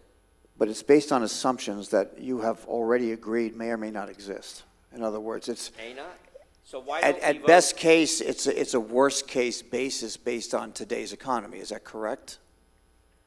Well, yeah, obviously, if materials drop drastically in price, yes, those costs could go I down. mean, Vice Mayor, But- to your point, eggs at Walmart were, I forget what the price was a month ago, and they're significantly less than that today, They've cut in half. as is everything else, cut in half. So Not everything else. I Let's go to understand the gas principle, pumps. but I'm looking for some acceptance on the vision that we are on an annual basis, we're reeling in the danger of significant increases. I think that's what the motion is trying to do for Why us. don't we do this on an annual basis? Well, Why they don't we vote can't, a because they pay can't increase? they work on 5-year plans. In other words, Why that's the don't nature we- of the beast. Why don't we postpone this for a year and bring this back in a year and stay right Because they where work we're on at? 5-year plans, so you could have a project, The old Soviet Union worked on a 5-year plan, and that didn't work too well, did it? well, in civil, yeah, well, I'm an engineer. In civil engineering, 5-year plans are very common and have nothing to do with that kind of reference. Well, So if you don't plan in advance, you're going to have failures like your constituents are feeling today.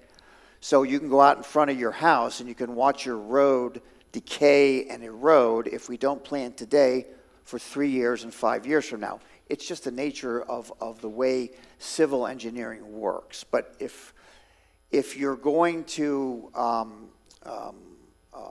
support a ideological vision on massive increases that may or may not occur, just like the sky was falling some months ago with the economy, but not so much today, or certainly not as fast.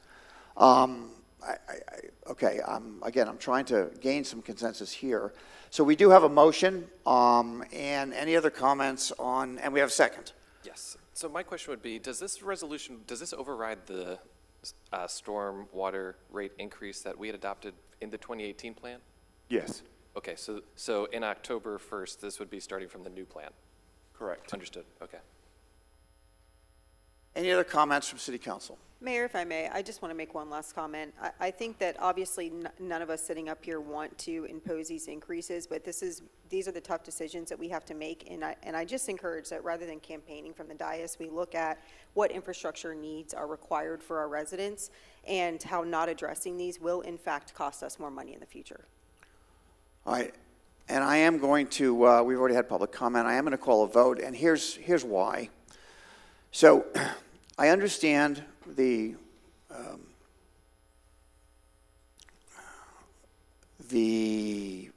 ideals, and agree with you that none of us up here wants to see, any increase ever.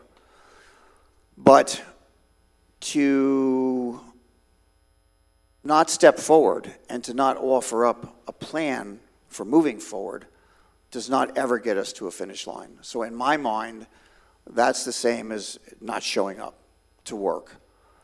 So with that said, we have a motion, we have a second, we've had discussion. I'm going to go ahead and ask for a roll call vote. Vice Mayor Danko? No. Councilmember Hyder? No.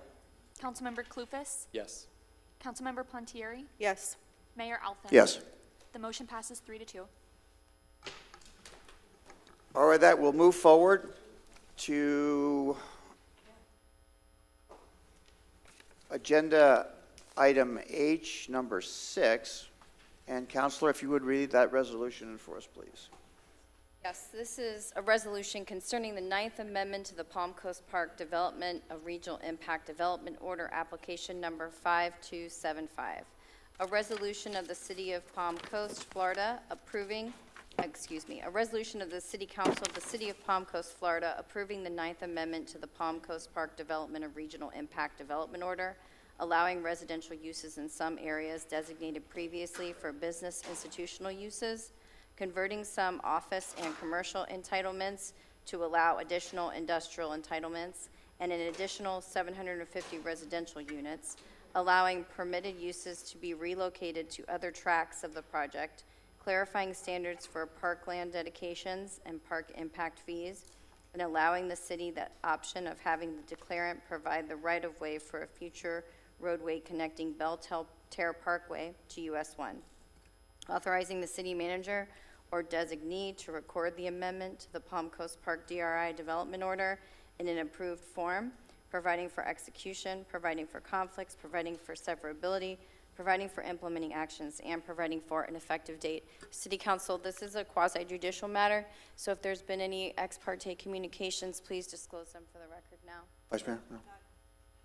No city council members have had any ex parte. Thank you. And also, we have a number of land use zoning quasi-judicial matters on this agenda, and as you remember, we are implementing the process of swearing in those that would be talking or speaking during these matters. So the city clerk is now going to swear in anyone who's here to discuss agenda items H6, I7, which is the amendment to the Palm Coast Park MPD development agreement. Number 9, an ordinance rezoning Seminole Woods single family. Number 11, a rezoning for Coquina Shores MPD, and number 12, a rezoning for the Longfellow subdivision. So we can swear in as a group? Yes. Very that's good. fine. So does the clerk have a process for this? Absolutely. So if you are here for any of the items that have been listed, and can please come forward for an oath. They can stand up in their place. sure. It's Just, fine. just stand up where you are, please, raise so I your can right see hand. you. That's fine. Just stay there. Stay where you are, Bill. It's fine. Thank you. Do you swear or affirm that the evidence you are about to give will be the truth, the whole truth, and nothing but the truth? You may be seated. Thank you. Does that satisfy your requirement? Yep. Do we have the pleasure of Mr. Hoover or Mr. Tyner this morning? I think I'm going to do a small, brief introduction, Council. Good morning, everybody. Ray Tyner, Deputy Chief Development Officer. This is a resolution. It's for a modification to a development of regional impact. So we asked the question, what is a development of regional impact? State law back in the day required certain large-scale development to go through a unique process that was through our growth management laws. So, for example, in Palm Coast, back in that day, if you were over, I think the limit was 700 or 800 units, it would require to go through a state mandated process called a development of regional impact. So what that does is the owner of the property is required to provide an application that goes to the municipality or the county and to the Northeast Regional Planning Council. The Northeast Regional Planning Council is kind of like the holder of the application and make sure that it was distributed to different stakeholders. So the term regional impact, right? So the idea for these large developments was that it was going to have not just a localized impact, but a regional type of an impact through a long-term, 20-year plan. So that application then would go to like the St. Johns River Water Management District, the Department of Environmental Protection, the Northeast Regional Planning Council, Flagler County, the City of Palm Coast, the Florida Department of Transportation, Historical Resources. So it is a very significant application that all the agencies would comment on. So for example, the Department of Transportation, they would look at what would build out be for this application and what would the impacts on the local roadway network be. So during that application process for this project, it was, kind of negotiated with the city, the Florida Department of Transportation, to take care of those mitigation and those impacts at that time. So I believe it was like $7.4 or $5 million that went to, the improvements of Matanzas Interchange and Matanzas, for example, that was done. A school site, Flagler Schools looks at it. There is a school site here that through this process, because it was going to generate a certain amount of students, the owner of the property donated for a future school site. Another example that DEP would have a requirement, for example, of gopher tortoise sites. So, you know, there's going to be gopher tortoise on the site. So the applicant donated a large chunk of property to the north to satisfy those requirements to, you know, to relocate these gopher tortoise that are on his property so they would be safe. The historical resources that the state looked at, for example, Sawmill, is on the very northern edge. This property owner donated a large piece of land to now it's to the Ag Museum that this property belongs on, so that this cultural resource can be protected. So all this was going on in 2004. It's a long process. So, you know, millions of dollars were invested by the property owner, and what do they get from that? Well, they get a development of regional impact that's approved, that has certain entitlements. You know, at the original DRI that was approved, I believe was for 3,400 single-family units, for example. So what happens, because it's a 20-year plan, there's also a conversion within the development of regional impact. So if you had 3,500 units with a certain amount of, you know, commercials, let's say 500,000 square feet of commercial or office, you know, 500,000, I'm making these numbers up, but 5,000 office. Within the DRI, there was a conversion factor because it's such a long plan that you can convert, say, take some commercial to some residential or some residential to office, as long as you don't impact the trips. The trips have to stay the same. That was the threshold. So part of the, you know, it's really common to have modifications to DRIs because they're such long-term plans and the market changes. So part of this amendment is for a conversion amendment, along with some other modifications to this agreement. This would be followed up with a master plan development agreement. We're just going to cover the DRI at this component. But I thought it was important to get a little bit of background on what a DRI is before we proceed forward, Mayor. Thank you. Any questions for Mr. Tyner at this point? I have none. Good, okay. Good morning, everyone. Bill Hoover, I'm a planner with the Planning Division. The DRI is 4,671 acres.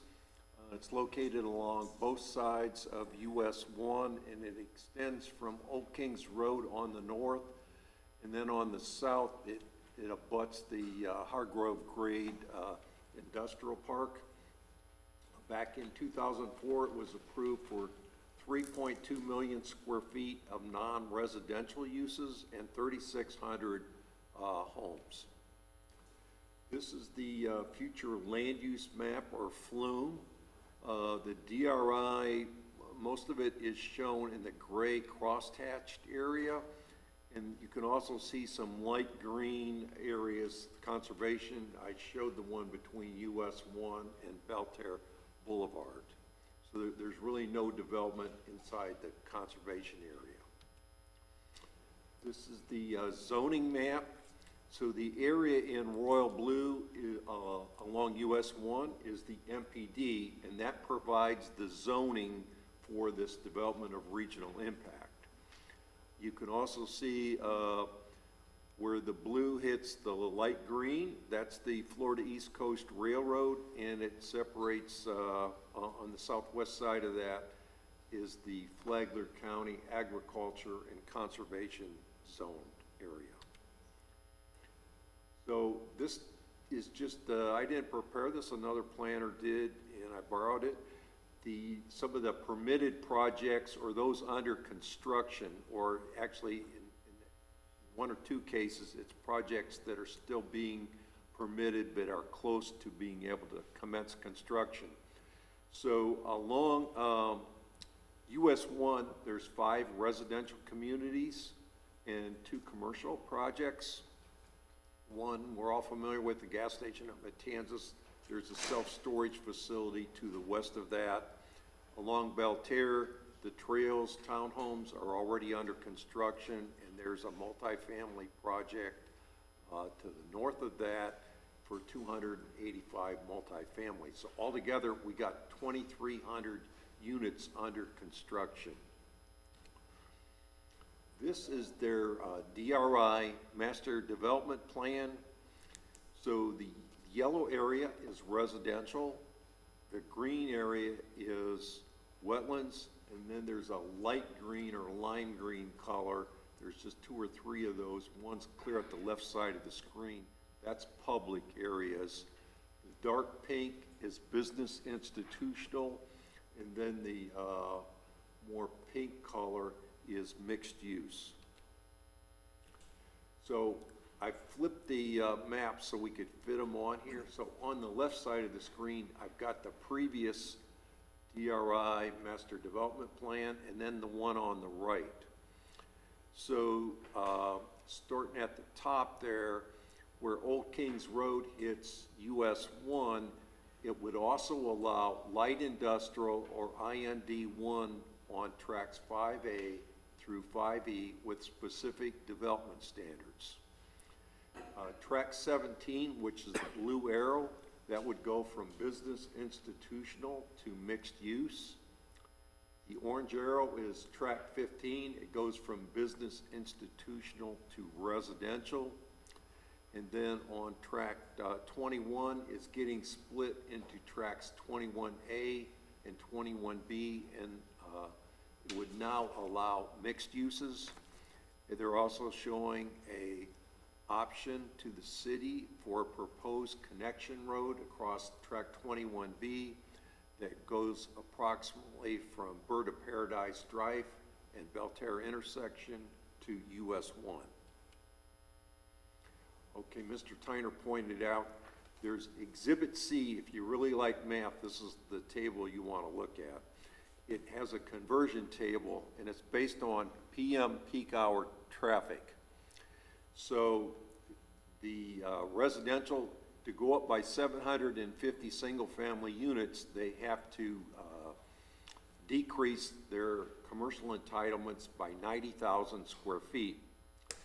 Okay, they want to increase the industrial by 300,000, and they're doing this by giving up 17,000 square feet of commercial and 51,000 square feet of office. And the reason for the disparity, let's just stick with the office. Office generates only the 3 times more traffic than industrial, based on the same amount of square footage, whereas commercial is about 9 times higher than industrial. So that's why there's a discrepancy. Additionally, in here, there would be no further conversions to residential from non-residential without going through a formal DRI process that would go to the planning board and back to city council. However, they would be allowed to change from non-residential conversion, let's say from office to commercial, and that could be done administratively by staff. And would that be outside the bounds of the trips calculation, moving 20% either direction? Is that? It would still be with that conversion table. Okay, gotcha, understood. And you'll see upcoming here, we did a conversion, a minor amendment back on January 4th, 2022. Staff reviews it. We make sure the conversion is correct, and then it administratively is signed by the city manager. Understood, thank you. So in this case, they're asking for that increase of 750 units. So the middle column shows what we're going to have today, and the acreage is just being updated in the right-hand column. That has not been updated for that minor amendment, or I don't think even on the 8th Amendment. So we've updated those acreages to be more accurate. So we got 6,454 residential units, about 500,000 square feet of office. The commercial's dropping about 100,000 square feet to 1,072,000. And the industrial's increasing by 300,000 square feet to 1.1 million. And the institutional is not being changed. So the question that might come up is, do we have enough retail out there since we're cutting almost 100,000 square feet? So we got 6,454 homes. The comprehensive plan tells us that we average about 2.4 persons per household. So we have a population of about 15,500 people just for Palm Coast Park DRI. The retail square footage per person, based on a few credible sources I've seen, is about 23 and a half square feet per person.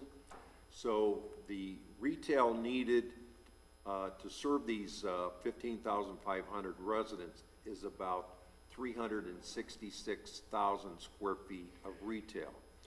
So what we have here, we still have 3 times the retail needed to serve the residents. And to give you an idea of what a lot of these shopping centers where you see a Publix, those are a lot of times 100,000 square feet, and the one at Town Center, we're pointing out, including the out parcels, is about 100,000 or 95,000.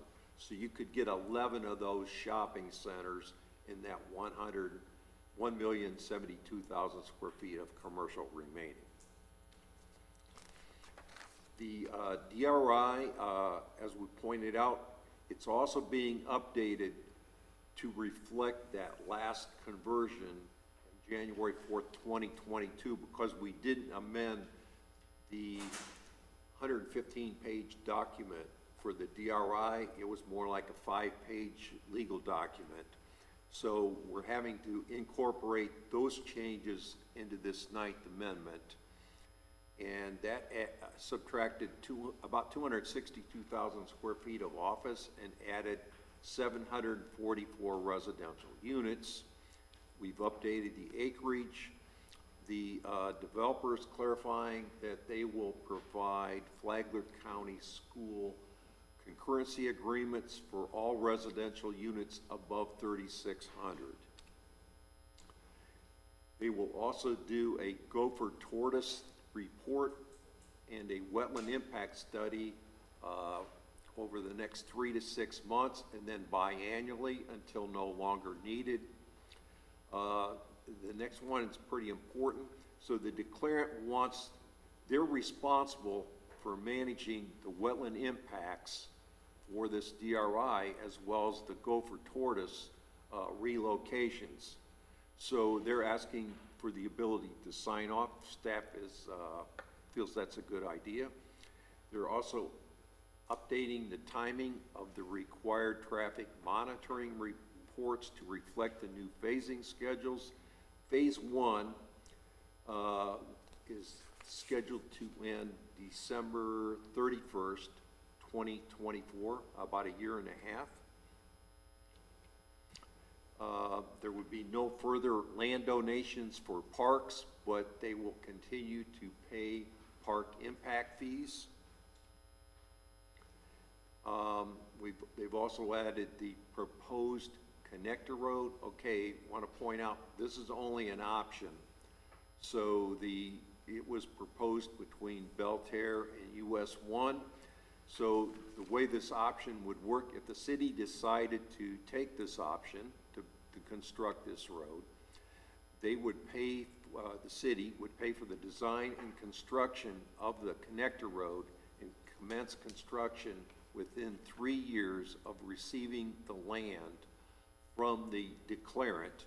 Or if we told them we were going to move ahead and after 3 years we didn't do anything, then we would need to purchase that land at fair market value at that time. Staff's overall analysis of this 9th DRI amendment, it's consistent with 3 policies or objectives of the comprehensive plan. It creates opportunities for residents to work, shop, engage in recreational activities, and attend school in reasonably close proximity to their homes. The additional homes will create demand for developing more of the commercial and office entitlements. And the additional 300,000 square feet of industrial uses will hopefully encourage the development of employment centers along US 1, and those jobs would be in reasonably close proximity to these 6,454 homes. Staff found it's not in conflict with the public interest, as the conversion of land uses and the relocation of some land uses from one tract to another are in harmony with the neighboring tracts, the overall project, and also nearby properties that are outside but adjacent to the DRI. On April 19th, the Planning Board voted 4-1 to find the DRI in compliance with the comprehensive plan and recommend approval to City Council subject to just one condition. They wanted revisions to Section 11A on affordable housing with wording that would be up to current legal standards while keeping the intent of the original wording. So that concludes the portion on the DRI. Mr. Schmento is here, who represents the applicant, and I think he wants to speak on a few items, including the affordable housing. Okay. In just a minute, Mr. Hoover, just so I can help our media folks get this correct, this DRI, this Development of Regional Impact, has been a part of the city's plan and approved for 20 years. So it's been woven into every department's forecast. All of the concurrency projections have been applied. So there's nothing new here other than a interpretation of some small details inside the DRI, but the DRI itself, its population, and all of the amenities, commercial, industrial, and retail spaces have been a part of the Palm Coast plan for 20 years. Is that correct? Yes, and if you look back, 3,600 homes and 3.2 million non-residential. In hindsight, it's like, what were they thinking back then? But I think part of that is that commercial and non-residential uses were also intended to support homes within the ITT lots that are nearby. Right. Understood. Thank you. You have a guest? Want to speak?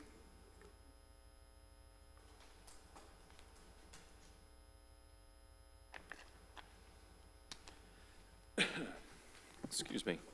Michael Schimento for the applicant. This has been about a 6-month amendment. We appreciate staff's efforts.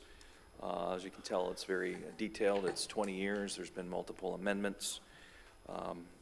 Billy did a great job. I appreciate some of those extra details that I was not aware of. But as it relates to what's in front of you today, one of the things that we cannot agree to right now is the Planning Board's proposal to you all for affordable housing. First of all, in 2018, the affordable housing component of the DRI was satisfied. If you look at Exhibit K, I believe it is, to the DRI, or Exhibit L, I'm sorry, Exhibit L, it talks about the affordable housing component of the DRI was satisfied. In addition, over that period of time, the plan has morphed quite a bit so that we have changed the housing stock within the DRI to provide multiple different types, whether it's duplex, apartment, larger single family, smaller single family, and townhomes. So in 2018, the council at that time found that the affordable housing component of the DRI was satisfied. Now, as it relates to the language in front of you, to be very candid, I'm not sure what it means. I think it can be interpreted many ways. We will continue to promote diversity of housing, but also to your attention, before this went to the Planning Board, staff and the developer had come to an agreement on the affordable housing. So again, in the DO that's presented to you today, the only change from what staff had approved at the Planning Board, what the developers had agreed to before, is this minor modification that Planning Board had suggested, or really they made a recommendation to you all on some language. So I think I can pause there. I can answer any questions that you have. I think for purposes of this, we can wait till we have students. I do have a question. Mr. Hoover, I wasn't clear, and Mr. Schimento, maybe you can answer this. I'm not clear on the progression or the timeline for the connector road opportunity. Can you help me with that? So I'll take a stab at that. You want to go? Well, Please. let me just, it is an option, okay? We had discussed in hindsight, from a big picture standpoint, it's a good idea sometimes to have more east-west connectors, right? Always. So conceptually, it looks favorable, right? But the devil is in the details.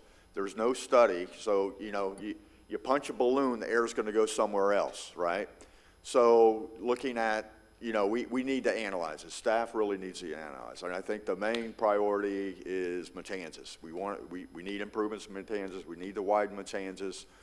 So that is really the focus. But working with the developer, we didn't think that it would, knowing that it's just an option to have it in the DRI. There's a lot more work in the future that would be needed in our professional staff if we were going to entertain that idea to come back to council for a further discussion. I accept the optional quality of this, so let me ask my question again. As it stands now, the order of progression, if you were to move forward with such an option, I wasn't clear. Mr. Hoover, you said the declarant would donate the land, but would wait to begin until the land was donated? It seems circular to me. Right, so the declarant would go ahead and obtain land, so they own part of it themselves, and one tract to the west that's already been sold off, that developer has verbally agreed that they would cooperate on donating that land. Okay. So it would go clear across there. So I think the 3 years would probably start once.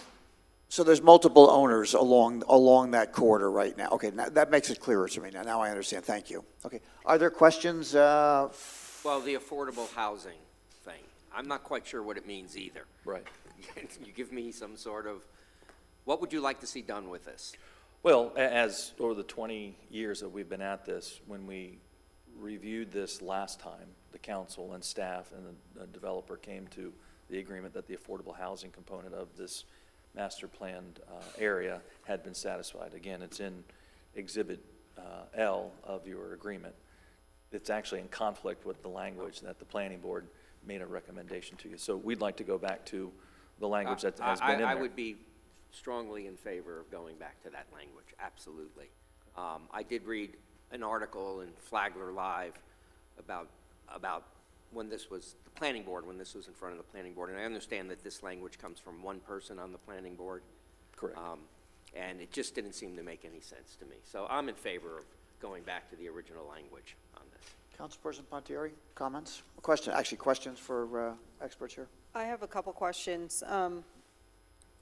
First, isn't it true that the connector road, we'd have to deal with some wetland issues? Did I read that in the packet? There are some wetland issues that we would even have to traverse as a threshold matter? Yes, ma'am. Okay. It seems to me that what we're changing here is a lot of business, commercial to either residential or mixed use. And my question is, for the benefit of the public, what does that mean? For mixed use, can it be either commercial or residential? Correct. So years ago, you saw what the original mixes were, and that was in the 2000s. Many clients of mine will tell you in broad general that the mix between residential and commercial retail opportunities has significantly switched over the last 20 years with the advent of online ordering, Amazon effect, as we call it. So presently today, there's significantly less commercial and retail that you need per 1,000 residents. So we're trying to bring that in balance. The mixed use in those areas are consistent with the original vision, which allows for parcels of lands to have multiple types of uses on it. Recently, there's a parcel on State Road 100 that has a BJ's and some out parcels and an apartment complex.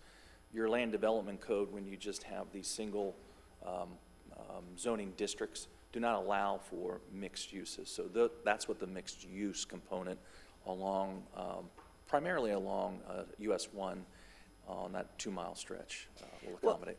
And I can appreciate that. I think my concern, though, is that there's no requirement that we institute a certain amount of industrial and commercial. And with what is being proposed right now, it seems to me that It could, in theory, be all residential.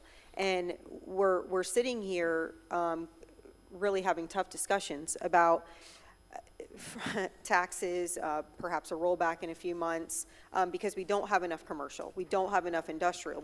All of this money is on the backs of our homeowners, and yet we're proposing a ton more residential and not ensuring our residents that there will in fact be enough industrial. And I see this map. My question for you, Yes, ma'am. or I guess my comment is, on this map where it says mixed use, which is the light pink, that in theory could all be residential. Is that accurate? No, it has to be a mix of uses on those parcels. But what percentage? Without sitting down and calculating it, I'd be speculating, but we can get to that real quick. Because I would like to see that type of language in whatever we adopt. I would, because when I look at, so I looked at this in conjunction with the next agenda item, which has both the MPD and the LDC uses as well. So my concern is that we are going to have much more residential than we are retail, commercial, and light industrial, without the requirement somehow that on this very valuable corridor where we're not far from 95, and this should be a commerce corridor, that we are not going to have enough commercial and too much residential. Okay, I can give you some better optics on that. So you see the pink on the east side of US 1? Yes. All those tracks, including the dark pink. So the way this started off was all these parcels of lands were per acre. And as the developer sold to sub-developers, they sold them entitlements. So on those pink parcels, there is a requirement that the owners of that develop so many thousand square feet of commercial, so many residential, so many retail and office. So there is a requirement on those pieces from the developer and in the DRI that they be developed mixed use. Now, on those pink areas, there is some opportunity for multifamily to be integrated with your retail shopping districts, and that was the original plan. So one, that they cannot be converted to residential without both the declarant, which is my client, and city council approval in the future. I'll give you another example on tract 17. That's PV grade. It enters into your new facilities planning area. We've been working with the city on that piece. The city owns a portion of that for a industrial user. We have discussed and laid out multiple different plans that allow for a commerce park that would have sort of warehouse building type of stuff there. And then at the north end on tracks 5, that property was sold years ago, and it is slated for a residential community. It has been. There was a plan in front of the city council, I believe, in 2007. What that owner, the declarant, and the city met and said, hey, there are opportunities that we can have these commerce parks up there. And they asked that owner, would you be willing to convert that to a commerce park if we bring you a project that meets certain qualifications, you know, both economically and planning-wise? And they said yes. So we still have a ways to go, but I can tell you that there will not be any more conversion from what you see today into residential without both the declarant and city council's approval. Okay, and I can appreciate that. I would just, my honest assessment of this very large set of agenda items that have been put in front of us is that staff should go back with the declarant and make sure that when we're looking at this very large swath of land, we have some type of guarantee that there will be an even balance that will help our residents get closer to the 70-30% commercial versus residential, which we will never achieve because of what we were handed from ITT. But at least we can work in that direction to ensure that we are not repeating the same mistake that we inherited. In other words, that when we see large swaths of land like this, we're making sure that there's a balance of commercial, retail, and light industrial to residential, and that we kind of mandate it a little bit stronger rather than what we've been handed. And I read every page in here, and there are some other things that are very concerning to me as well. Just with regards to language, with regards to things like a 10-foot setback, when normally we require a 20-foot setback, a frontage setback. So there are other things in here that I think can be worked on that are not congruent with our current code requirements. And so I would encourage this discussion or this vote to be tabled until staff and the declarant go back to the drawing table on several items. To address your concerns, one, the issues of setback, these design standards, as you can tell even in the PUD, were not part of the city's code where you just have SFR1, SFR2. And they were specifically designed to accommodate neo-traditional mixed-use settings. So in the situations where there are 10-foot setbacks, those have been intentional for 20 years. So I don't know how to address that. In addition, please take into consideration that many of these parcels have been sold to other sub-developers, both commercial and retail. And you would not be able to change those types of planning requirements on them subsequent to the sale. So although I recognize what you're saying, it's quite problematic to achieve sometimes. As it relates to the mix, there is a table that the city has that has each and every parcel on here and the requirements of development of each. Those requirements you can see are in the DRI in, I think that's Exhibit K. Is it Exhibit K? Thank you. And I remember seeing that. What page in the packet is that, Mr. Hoover? Do you know? Right. Not only that, but in Table 5, it lays out those parcels too. Yes, Exhibit K provided, this is the efforts that the city staff goes through each time that we update. It identifies the parcels, as you see, and says what can be developed on each. So you'll see optimum property developments. They have 980 units, almost 300,000 square feet of office. They have 615,000 square feet of commercial and 600 of commerce. In fact, that optimum that you're looking at there, those are the pink parcels that we were talking about earlier. So that's all that can be developed on that. So if you take all those and you look at the bottom, page 188, that will show you specifically that this project will have 821,000 square feet of retail. It will have 312,000 of office. It'll have 75,000 of institutional and 600,000 of industrial commerce. So those guarantees have already been, or that issue for you has already been addressed with the covenants and restrictions that have been placed against the properties. And I appreciate that, and that's what I was trying to find, so thank you. I guess what I'm asking for, number one, I would like for these types of things to be workshopped in the future, because I don't think that it's appropriate to be looking at this stuff for the first time during a meeting like this that we're voting, if it's possible to have workshops for this. But in addition, for my own comfort and making sure that, again, we've got this very large piece of land that we're making the right decisions for, I would just like a little bit more time to make sure that when we're looking at these entitlements, making sure that on these parcels they are apportioned correctly and have that balance of residential to commercial. And I'm only one vote, but I would like more time to just look at this and analyze it. I appreciate the comment, so I'm just going to comment back. So this DRI plan has been in play for 20 years. Now, we all have not been here 20 years. The only place where I struggle with the comment is when we look backwards at what we thought would have been a balance between commercial, industrial, and residential, let's say, and then we try to look forward. It's a very, very different picture, and I think you're sitting in the middle of it as a perfect example, which would be our town center. I would only hesitate to dictate what that balance might be in the distant future, because I don't think we know. I'm not at all opposed to strengthening the language so that there is that obligation, I think, as the expert said, that there's a requirement that retail space has to be provided, and there's also some commercial industrial along with that.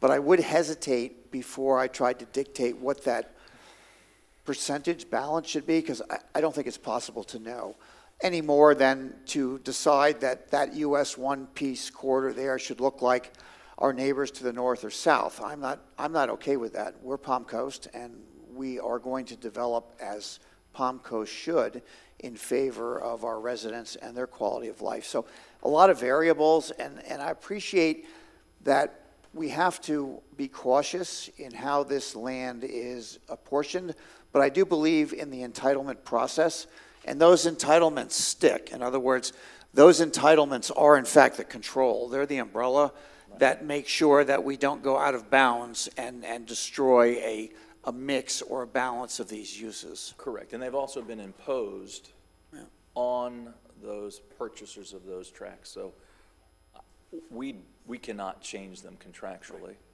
and the city, I guess, could do whatever they wanted to and have to deal with that, but there are limitations. And I would add to that, we do, as one of our pillars of our priority, to open up the comp plan, which is, again, not specific to this particular meeting today, but certainly that does offer us the door opening to review this on a grander scale as well. But, so, comments from City Council before we go to public comment?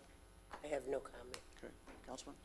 I would be in concurrence with your comments, and this has been a process, not only the 20 years that, this has been in place, but also all the numerous revisions that we've had over the years, 2018, 2019, et cetera, et cetera. So my comments would be in line with yours, Mayor. Any final? No, we'll wait and address any comments that the public may have and anything you may have further. Thank you. I do have one more question. I'm Wait, sorry, yeah, Mayor. go ahead, sure. There's an asterisk on page 106 of the packet, and it's in the, I don't know what, I guess it's in the actual Ninth Amended and Restated Palm Coast Park Development Regional Impact Development Order. And it says, there's an asterisk, and it says, all remaining entitlements are owned by declarant and have not been assigned to any specific property. What percentage of this has not been assigned? Because in that case, correct me if I'm wrong, but that could affect the residential versus commercial versus light industrial. Am I incorrect in that? Yeah, I mean, the entitlements are the entitlements. If you divvy them up, the entitlements don't change. They just, the same number appear in more hands. Right. I think what I'm looking for, though, again, is just assurance of the proper balance that we're looking for. So, and again, and I appreciate it at a high level. So what is that balance? In other words, that's what we're doing. I A would like all DRI things is to high be level as balanced it gets, too. I know. right? It's So like that's what I'm looking for here. Yeah. I mean, I think to ensure that there is a balance without trying to quantify it, because I don't think you can define it. So I'll give you a perfect example. We have 2 department stores here in town, which in their day were, very important as, let's call it upper scale retail. Well, both of them are suffering now because consumer habits have changed. And I, for one, would not be willing to polish my crystal ball to decide what kind of retail, for example, might be appropriate, balanced in the years to come. I'm trying to give you a current example. Balance, yes. I'm not there on what it is. But the entitlements, I think, once again, put a fence around the balance. So it has to occur with our consent, because they can't change the entitlement mix without your permission. So you have the control up here on the dais. Is that correct? So you'd like to see a high and a low. I think I know. Where we're at today is track 17, tract 21B, and a couple of very small tracks have not been locked in as to what can or cannot be built there from the developer standpoint, meaning if someone were to come and buy tract 17, well, actually the city owns a great portion. Let me give you a better example. Is it 11B, that triangle one? So on that one, if someone were to come, and this is how it's worked for 20 years, councilperson, is that someone would want to come there and purchase the property, and we and the city would say, what do you want to build there? As long as it was permissible under the Land Development Code, or really I should say the PUD, we would sell them 9,000 square feet of office, 10,000 square feet of retail, and they would build a mixed-use facility. That's how it works. So to answer your question, there's only a few more tracks that have not been assigned entitlements. And other than those, the entitlements and the mix of them have been locked in contractually and can't be changed absent consent of that owner. And but in this, we're also asking to be, you all are asking us to approve an extra 750 residential units as well. Is that accurate? Semantics lawyers. We're asking for a conversion of all this retail and office and commercial that probably will never be used to add more residential to there, staying under that 10,000 maximum trips so that traffic will not increase than what has been planned historically. And we say that because we and our purchasers believe that in order to have long-term success with the commerce and retail, that you just need more density or more people in a region. So yes, we're asking for a conversion, not additional units, but. A conversion, I know, yes. I understand the semantics of that. Thank you. I'm being silly. Other comments from City Council at this time? So then I would, I just have one clarifying question for Mr. Chumento. Yes, ma'am. So, I believe, and I just want to kind of reiterate so we're all on the same page, the applicant is not in agreement with the proposed change to section 11A, which is an underlined section discussing affordable housing. Is that the one you're referencing? Yes, ma'am. Yes. So the applicant is okay with if the reanalysis indicates that employees within the Palm Coast Park DRI are having a significant problem finding affordable housing. So where is the requirement to reanalyze? So in the planning board agenda and the PD that went to the planning board was approved by staff and ourselves and in their staff report, that is the language we would like to have put back in there.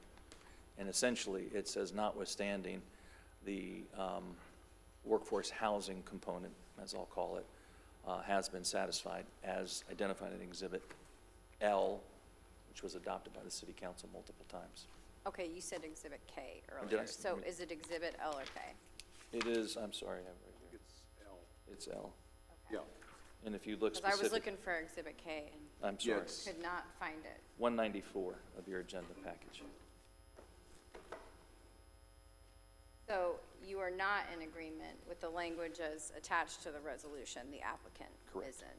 In the DRIDO, section 11A attached to the Correct. current resolution? And we would ask that what was presented to the planning board Okay. be adopted by City Council. Okay, thank you. Councilor, does that answer your question? Yes. Okay. So if there are no further questions of the expert or staff, then I will open this item up for public comment. Are there any members of the public that would like to address this agenda item at this time? Yes, sir.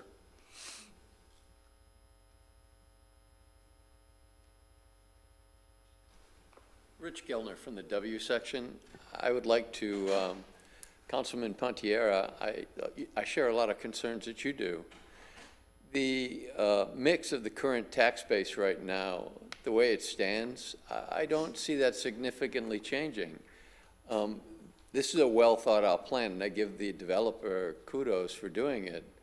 But it's a plan that's going to end up with a lot of residential, with low-income housing, which I agree we need. But you're going to end up with another public shopping center and possibly businesses that are, supported by Publix in a big shopping center. Until I think as a city, we put emphasis on trying to attract industry or companies that provide good jobs, like what we're doing with the hospitals. Now, I think that's one of the best things that we could do with the 4 hospitals. It's going to attract doctors, and that's a great thing. But I think we need to do more of that. If the current tax ratio, and I'm guessing is probably about 90-10 if we're going to try and get it to 70-30, you're not going to change that unless you have a plan to really, really emphasize that development of that type of jobs to bring younger people into Palm Coast. The second thing is, and I would guess, and I'm a business person and a capitalist, that if I had to guess, and I would look at this land and I would say, what's the most valuable use of this land? What's my best return on investment? I would say it's residential housing, because we keep doing that, and that's what, most of the meetings that I'm hearing, we talk about this. It's residential housing and then the parks and everything that goes with it. I think maybe a shift or a thought shift should be done or considered for the future to try and emphasize development of businesses that are going to bring in high-paying or good jobs. If you do that, I personally feel we'll get a younger demographic for the city of Palm Coast, and we'll have more families and more children. That's just my thoughts. Thank you for your comment. Are there any other members of the public that would like to comment on this agenda item at this time?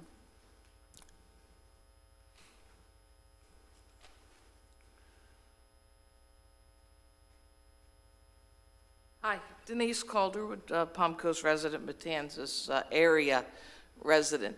I just have a lot of concerns and a lot of questions, and maybe it's just protocol, and I don't seem to understand a lot of this, and I admit it because I think more of you need to admit that you don't understand different roles that people play and different hats that they wear at any given time. And as city councilman, as the mayor, and operational-wise, I think it's prudent that you understand everybody's role and not necessarily rely on Mike Cimento to be the answer to everything and the mayor, because different visions of Flagler County exist.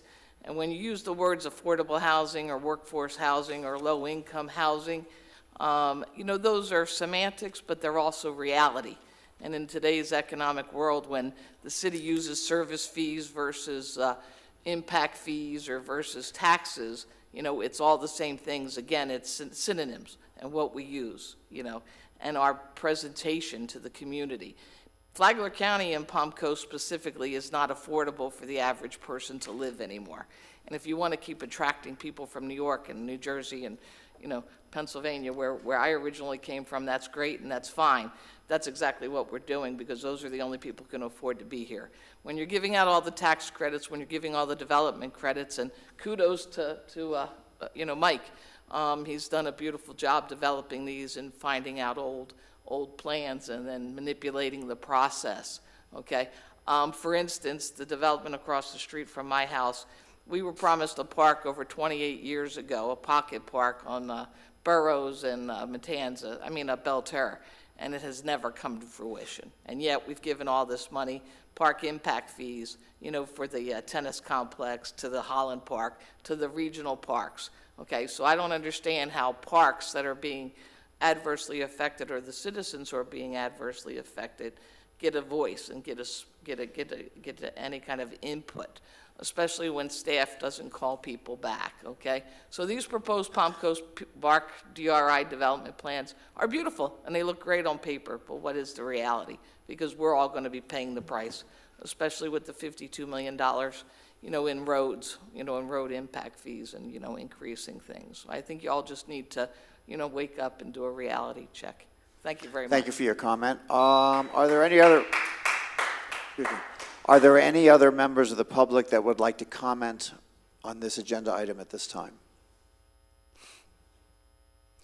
Seeing no one approach the podium, I will close public comment, and I will ask any final comments from city council members. Mayor, I do have another question, I'm sorry, for either our Mr. Hoover or Mr. Cimento, just for clarification, for my edification. So I'm looking at, for instance, when we were looking at Exhibit K, which I think you said were the entitlements, Mr. Cimento? Yes, ma'am. Okay. So if we look at Exhibit K, where we've got tracks 5A and 5B, and then we go over to the conversion table where you all were looking to convert or add industrial to what currently I think there might be MFR, which is multifamily. But then the entitlements from Exhibit K show that there's 654 entitlements for residential. Is that correct? That is correct. Okay, so what's the point in adding the industrial? If the entitlements don't exist for industrial, how can there ever be an industrial? I'm sorry if I wasn't clear. About the last 6 months, there have been some opportunities for the city to attract Commerce Park industrial types of facilities. The city approached the declarant, which is my client, and the owner of that track. In fact, we had a nice planning meeting and asked them that in the event that the city were to be able to attract a commerce park that they wanted, would that landowner be willing to convert his residential to the commerce? And that's why that was put in there. In the event that the city is able to attract a user, that owner has already tacitly consented to a conversion. from residential to commerce. So, but I hope the concern that I have is made clear by this question, because right now, there's nothing that says, candidly, and I don't mean to be disrespectful, but the addition of the industrial for specifically tracks 5A and 5B to me is smoke and mirrors, because there's nothing guaranteed for our residents that we are going to see some light industrial added there. I appreciate the declarant being willing to work with us, but I guess what I'm looking for is something that that guarantees to our residents on a more tangible basis that we are in fact going to see some light industrial on these tracks, because we need it. It is needed in this community. And for me to be comfortable moving forward, approving something of such a large magnitude, I would just like to see something more secure in that form. So I appreciate your concern, and we're back to, well, it's not balanced this time. Agreed. However, you need a partner on the other side. I understand. I want to keep the partner. In order for light industrial to come forward, you have to have a business model, and you have to have the investors, which the definition of economic development is city staff is working with the developer and with the landowner and with a potential light industrial commerce park type entity. So I struggle with the language again. I struggle with a commitment that it must happen, because we can never say whether that investor is going to invest or not. In other words, you can't spend somebody else's money. Right, but in this, we are agreeing to allow them to convert certain things from business institutional specifically to residential. If you look at page 245 to 247 of the packet, we're allowing a change from business institutional to mixed use. Right. So, in accordance with the change in buyer and consumer habits, according to the grid that Mr. Hoover showed to us, we actually, how many shopping centers did it allow for? 10? Size-wise? It would allow for 11 of those. 11 of those. Public centers. So then why not convert it to industrial then? That's my question. Why are we not taking the steps to say, okay, yeah, I agree with you. There's way too much office space. People are working from home. They use Zoom. They don't need brick and mortar. Well, I think the question is easily answered, that economic development hasn't received any interest in developing property along those lines. In other words, if there were a business model that would complement an investor's investment, then they would have approached the city and say, hey, or the developer or the landowner, we want this land and we want to build a commerce park here. It's like, we're being looked at very carefully. So which is first, the chicken or the egg here? In other words, are you thinking that there's a lineup of industrial investors that are waiting to come here, waiting for you to decide on the zoning? Or do you think that a change in zoning will magically attract these investors? Because I'm suggesting that they already know our area inside or out, and compliments to our economic development staff and folks that they are talking to these people. So I think we're halfway home here, but to make it a requirement is very, too many variables. Well, Mayor, respectfully, I've spoken with Barbara Theodore, our new economic development guru, if you will, and she's fantastic. She has a mind that really is geared towards bringing economic development here. However, her and I discussion was, we don't have the entitlements. We have an entitlements issue. We have an issue with having pad-ready property for these industries to come into our community. So my point is that we have here a DRI that would give her better tools to, over the 10 to 20 year period that this is going to cover, attract those industries and attract those businesses. We have an opportunity here, in my opinion, to do it the right way and to convert in a way that will make more sense for us from an economic development standpoint, and I don't want to see us mess that up. That's my concern, is we have a land and entitlements issue, and you have the opportunity right now to, in my opinion, address that. And just from a commercial real estate standpoint, I guess I would throw it out again that until you have the rooftops to support the labor force and the workers, you can't build the factory until you have the people in place to hire. There's it's plenty a balance. of rooftops. There's plenty of rooftops. I get it's that. a balance. Yeah. And there is still industrial space. I wouldn't want you to suggest that there isn't any available at all, and I don't know what economic development's threshold for how much is enough. I'm suggesting that perhaps we focus on what we currently have, and let's use that. Show me, bring me those light industrial folks that want to build and invest here. And it's a balanced question, I understand. And I appreciate the concern. I do. Mayor, may I comment Yeah, on sure. the industrial a little bit? One of the things that I think we found that why isn't the light industrial coming to Palm Coast? And so I think we've addressed that in this MPD that's coming up. We've done about 4 key things in there. One is Palm Coast has very high architectural and landscaping standards. That's great for office and retail and commercial and even multifamily. But when you get down to industrial, you want to put in this big, huge box building. And to meet our architectural and all the landscaping standards, those numbers do not work all that well stacked up to neighboring areas. So we put some standards in here that have required the developer to put a 100-foot wide, called an enhanced buffer along US 1 typically, or maybe Old Kings Road up there. But then the architectural standards are reduced significantly, and we've also reduced the landscaping standards out there. So what that does is makes those buildings, makes the numbers work to encourage the industrial users to come here.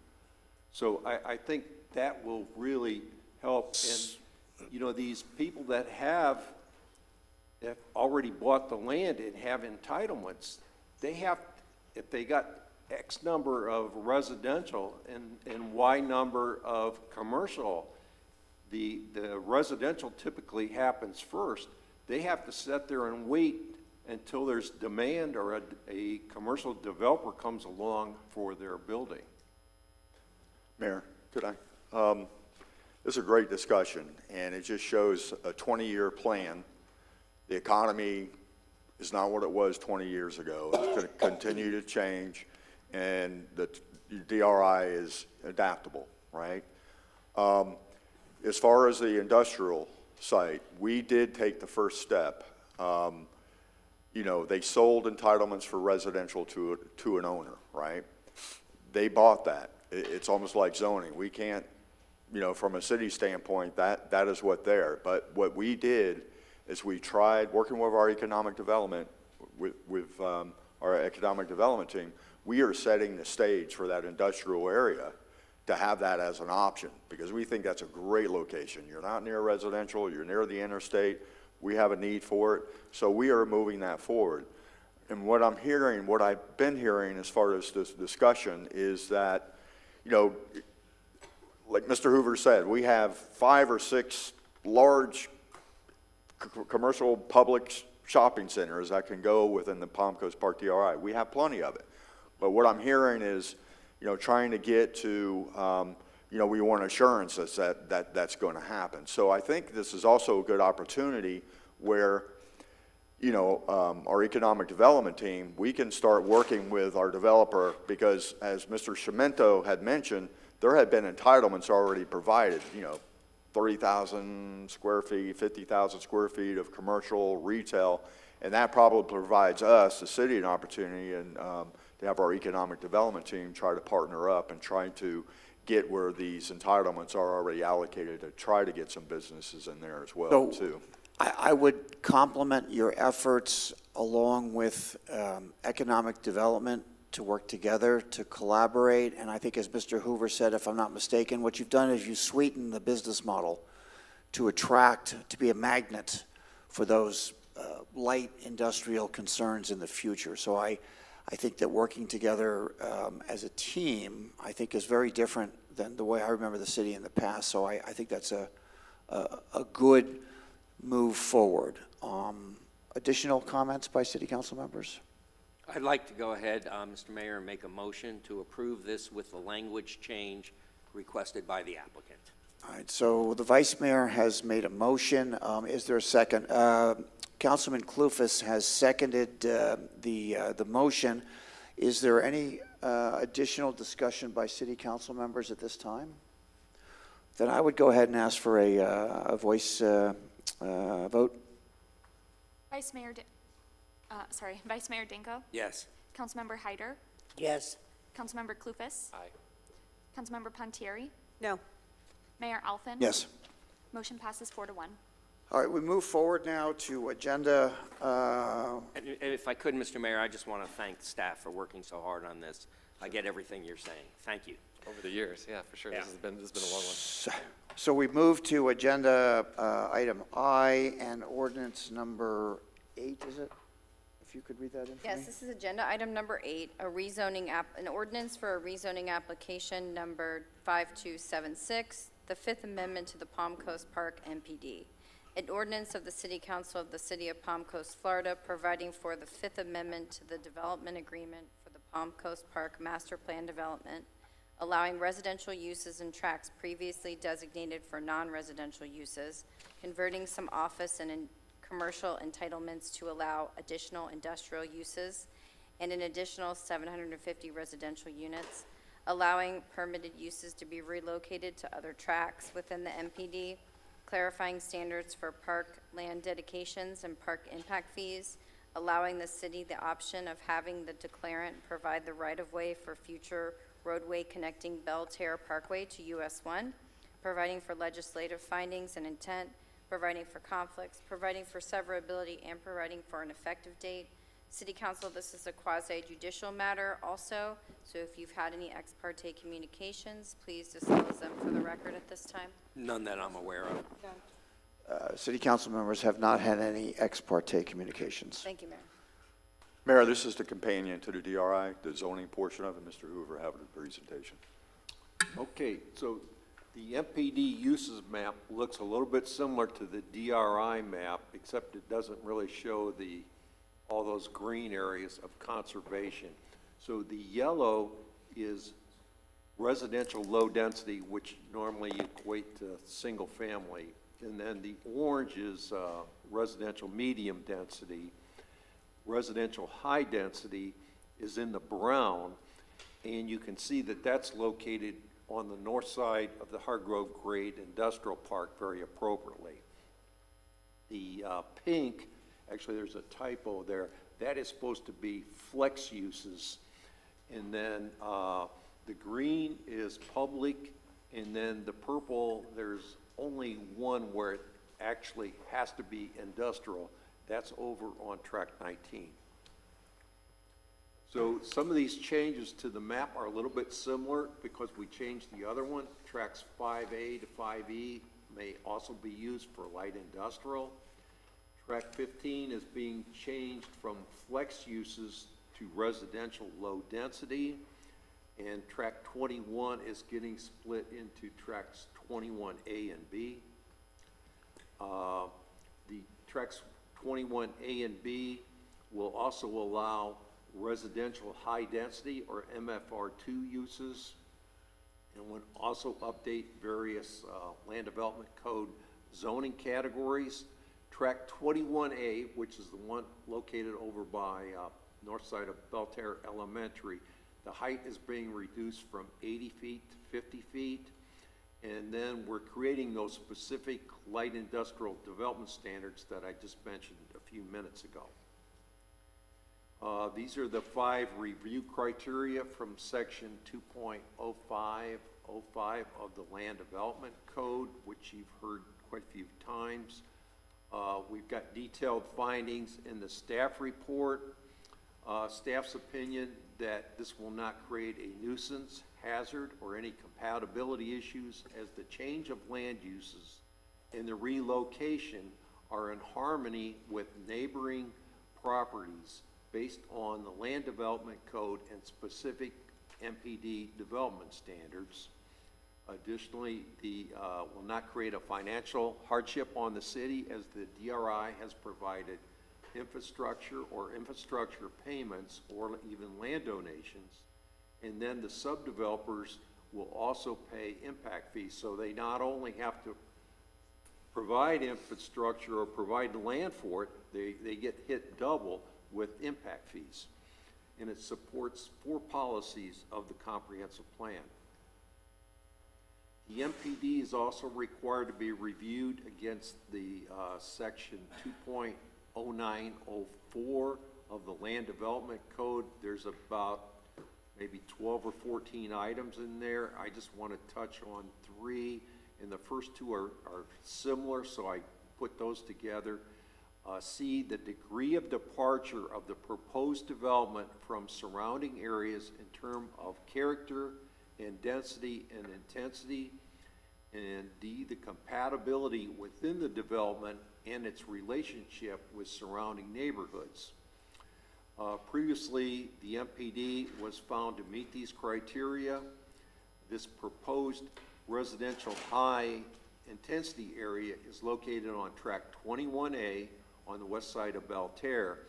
Directly to the north is 274 townhomes, and directly to the south is Belterre Elementary. Additionally, Belterre Parkway will provide a good transition between whatever's developed on Tract 21A and single-family homes on the east side of Belterre Parkway. The last one is regarding infrastructure, and when you turned this DRI in back in 2004, it was approved in 2004, was probably turned in 18 months before, and they would bring hand carts in to the DRI center to review these things, and the traffic study would be like this thick, and the environmental and all that. So the analysis required for this was they would do contribution of land, payments, and then when the plat or site plan is turned in, the subdeveloper will pay these impact fees. A public participation on this, Tract 21A, we sort of honed in on because we were putting what could be MFR2 uses there. So we asked the developer to notify everyone within 300 feet of that. Neighborhood meeting was held. Staff and the applicant and his agent showed up, no one from the public. And we put out 5 signs before the planning board. We did get 1 phone call. The person did not object to this, and then additionally there's been 5 more signs put out for this meeting, plus 2 more news ads. There will be 1 more hearing for the MPD, and the DRI is done now. The Planning and Land Development Regulation Board unanimously recommended that City Council approve the proposed 5th Amendment to the Palm Coast Park MPD agreement. And Mr. Chimento's here if there's any questions, so that's the... No additional presentation? No, sir. So let's come back to City Council. Questions? I have the none. 2 presentations obviously overlap a Yep, great I have deal, none. but questions? I just have some issues with the MPD itself. So if we look at page 15 of 40, which is 251 of the City Council packet for today, there's a concern of mine where it says, based upon the permitted uses project-wide, average residential density on the tracks will be restricted to the following. And subsection 3 of that says residential high density up to 20 units per acre. That's a concern of mine. So things like this that are kind of buried in this agreement, the setbacks on the very next page are another concern of mine. I think these are things that we maybe need to work with the applicant on to be more congruent with the rest of Palm Coast.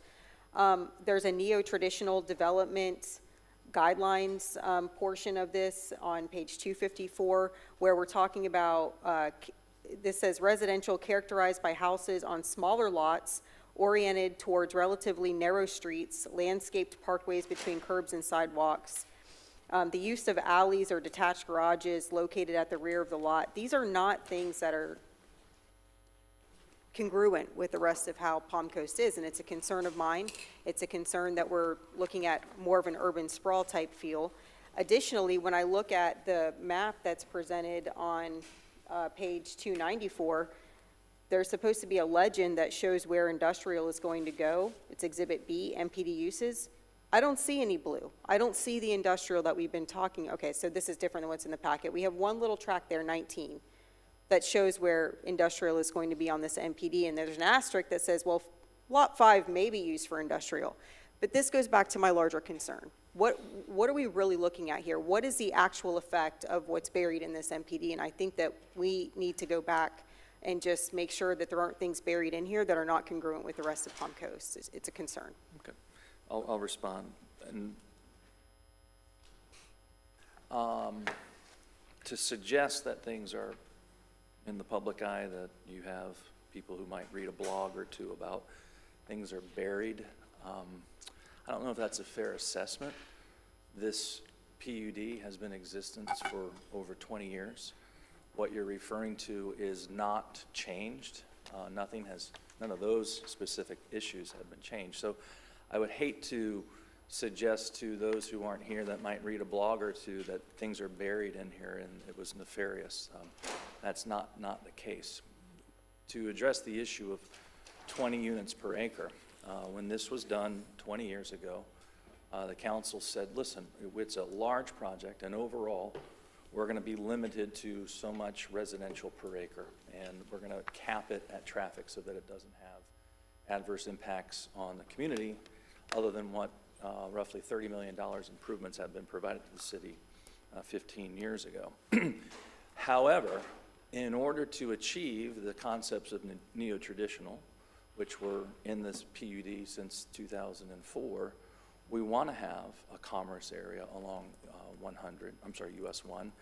And in order to make that work, you need additional density. So project-wide, there aren't 20 unit per acres, but there are some portions of this in the US 1 corridor that could have 20 units per acre. So if you go down to Winter Park, or I'm trying to think other place, Avalon, or Vieira, you'll see what that is intended to look like, and it matches those pictures that are in the PUD. So again, I hate to make anybody think that anything's buried here. This has been And I apologize. You know what? That was probably the incorrect. I don't mean to say that you all are trying to hide anything. That's not my intent.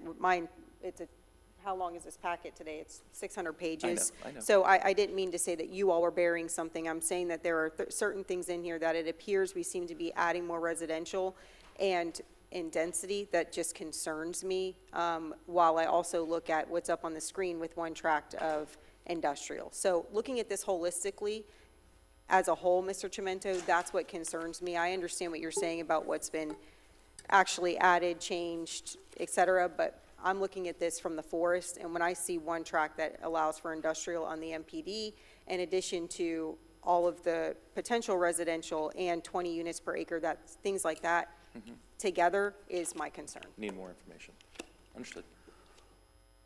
I would underscore your comment, but I would add one thing to it, that the demon of density is integral to the conversation regarding the affordability of housing as well. You're never going to achieve housing affordability without some increase in density. Just can't happen. It's fairly simple, straightforward arithmetic. We may not like it.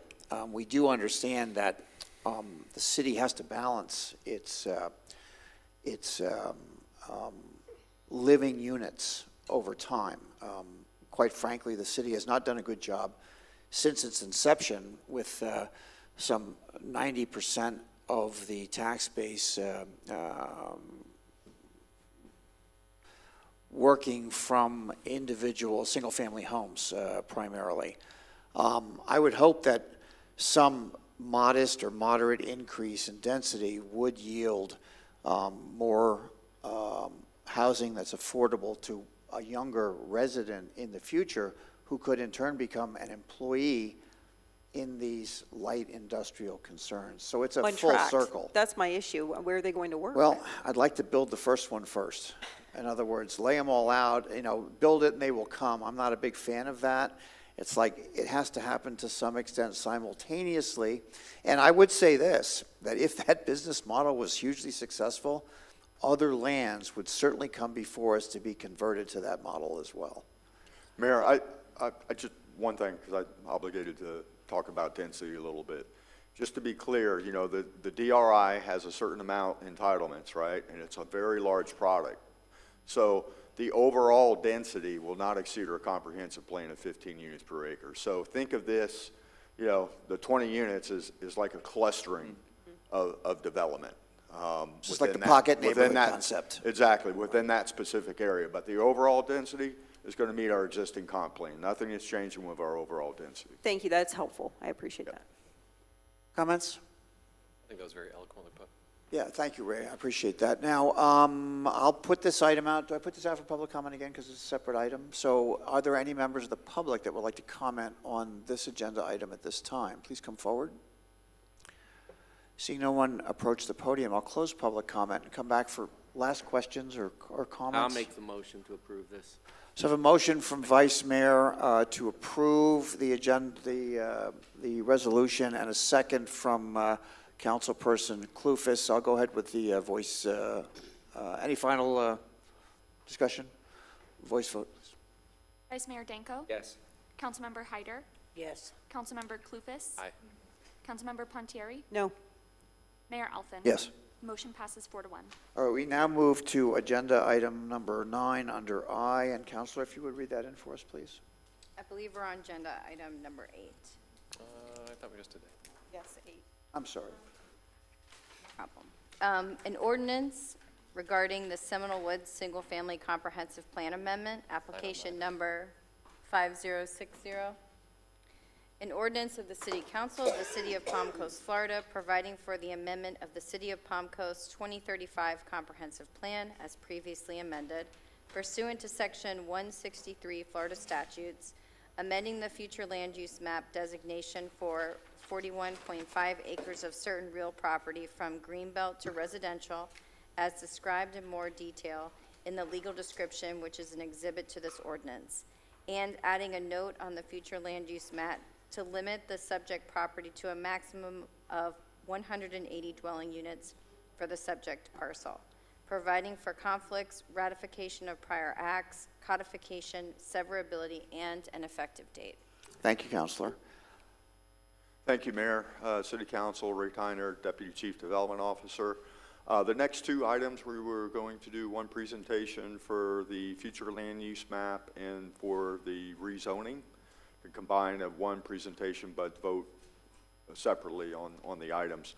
Just a little bit of background. This is Right, just yes. let me stop you there. So since we're going to combine them, we will need 2 separate votes, as the comprehensive plan amendment is a legislative action and the rezoning is a quasi-judicial action. So as far as the quasi-judicial action goes, has there been any ex parte communications that the city council needs to disclose at this time? No council members have had any ex parte communication. Okay, thank you. Go ahead, Ray, sorry to interrupt. Oh, no, that's great. So Mayor and City Council, this is a future land use map from Greenbelt to residential. So the Greenbelt designation in 2002, 3, 4, when we're going through our comprehensive plan analysis, some of our Greenbelt designations were assigned to certain properties based on significant wetlands. So at that time, the city looked at this piece of property, and what we used is aerial interpretation and best data we had, no ground truthing, okay? So this property was placed in Greenbelt due to the fact that we thought there was a large interconnected wetland system. This property is unique also that when IT&T was developing Palm Coast in the early 70s, early 80s, this lot was actually platted for single-family homes. So the applicant is requesting a future land use map. They provided us updated technical data, ground truthing of the wetland system to show that is an isolated, not a high-quality system. So just want to give you that little bit of background information. Ms. Myers will have the staff presentation to fill in the details. Good morning, City Council members. So as Mr. Tyner mentioned, this is a combo presentation. I can stop at any point if you'd like to have a break in between the future land use map amendment. If it just bring the mic closer so that if we have people listening, Yep. Thank you. Okay, so I'll go ahead and get started with the future land use map portion. So this is the location of the application, the Seminole Woods single-family background. So it is 41.57 acres. It is vacant, but is 134 platted lots with platted roads.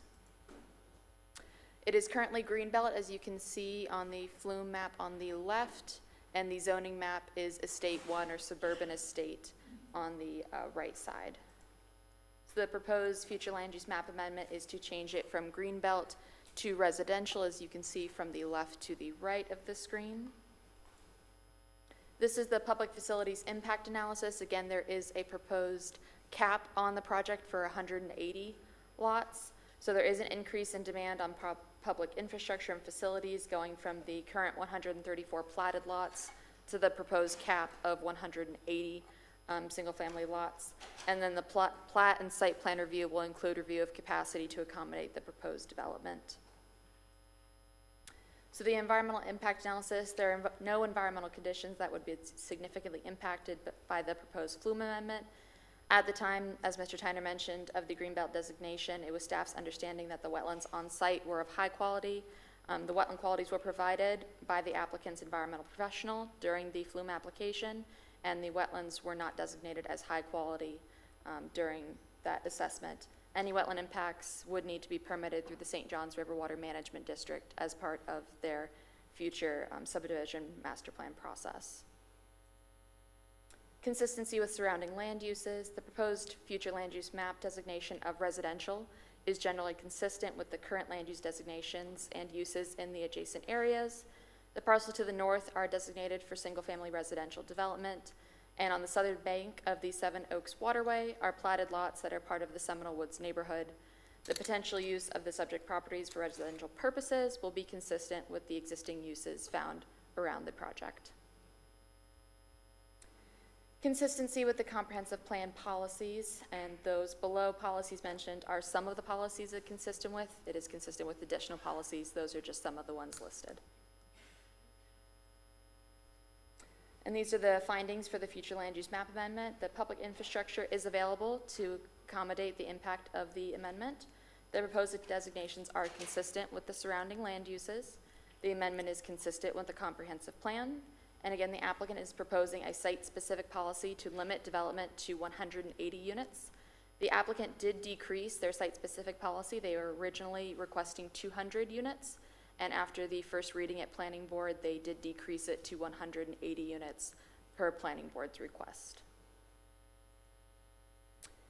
The Planning and Land Development Regulation Board find application 5060 consistent with the comprehensive plan and recommend that City Council approve the future land use map amendment from Greenbelt to residential with the site-specific policy limiting the number of lots to 180.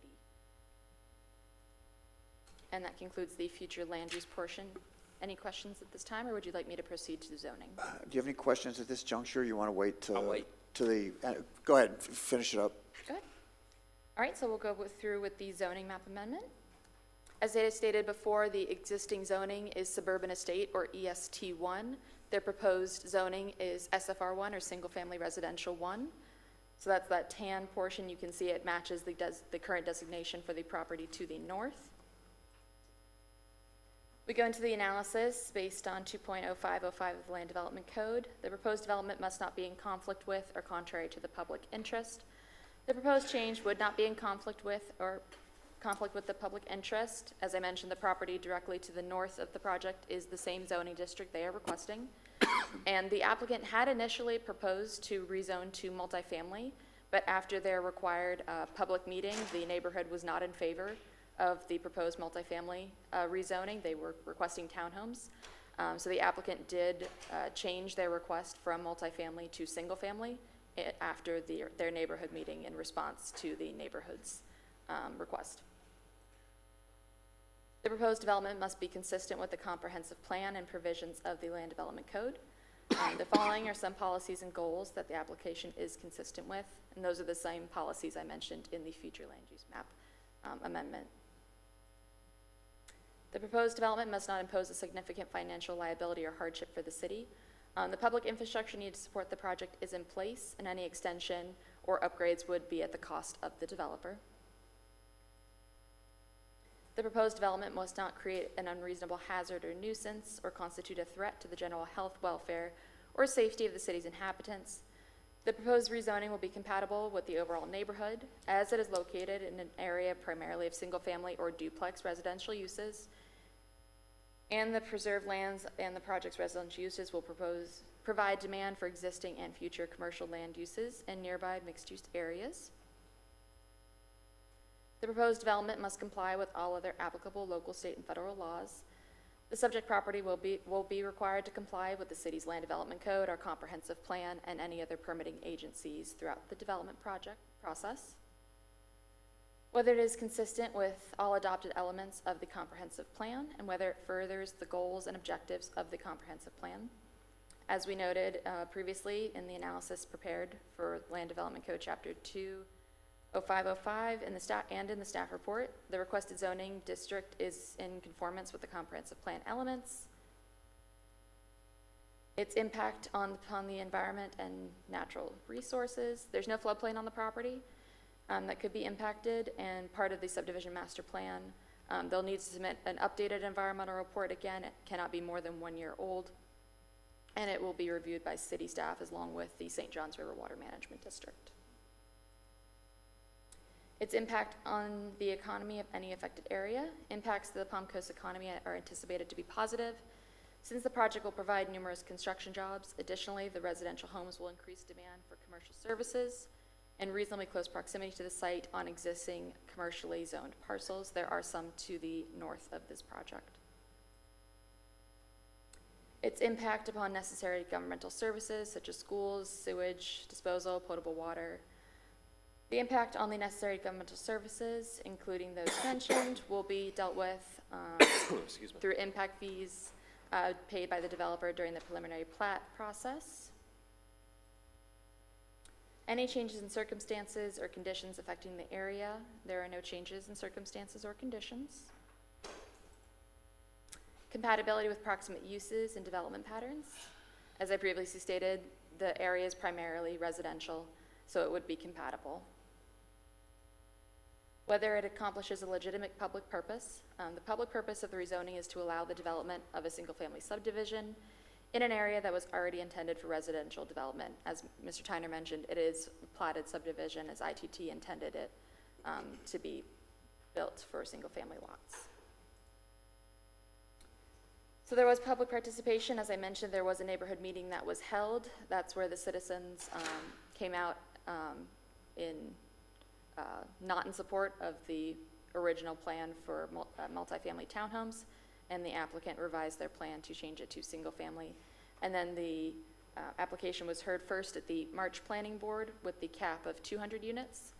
It was continued and then heard for a second time at the April Planning Board with the cap of 180 units, and at that planning board it received a 6-0 vote to recommend approval to City Council.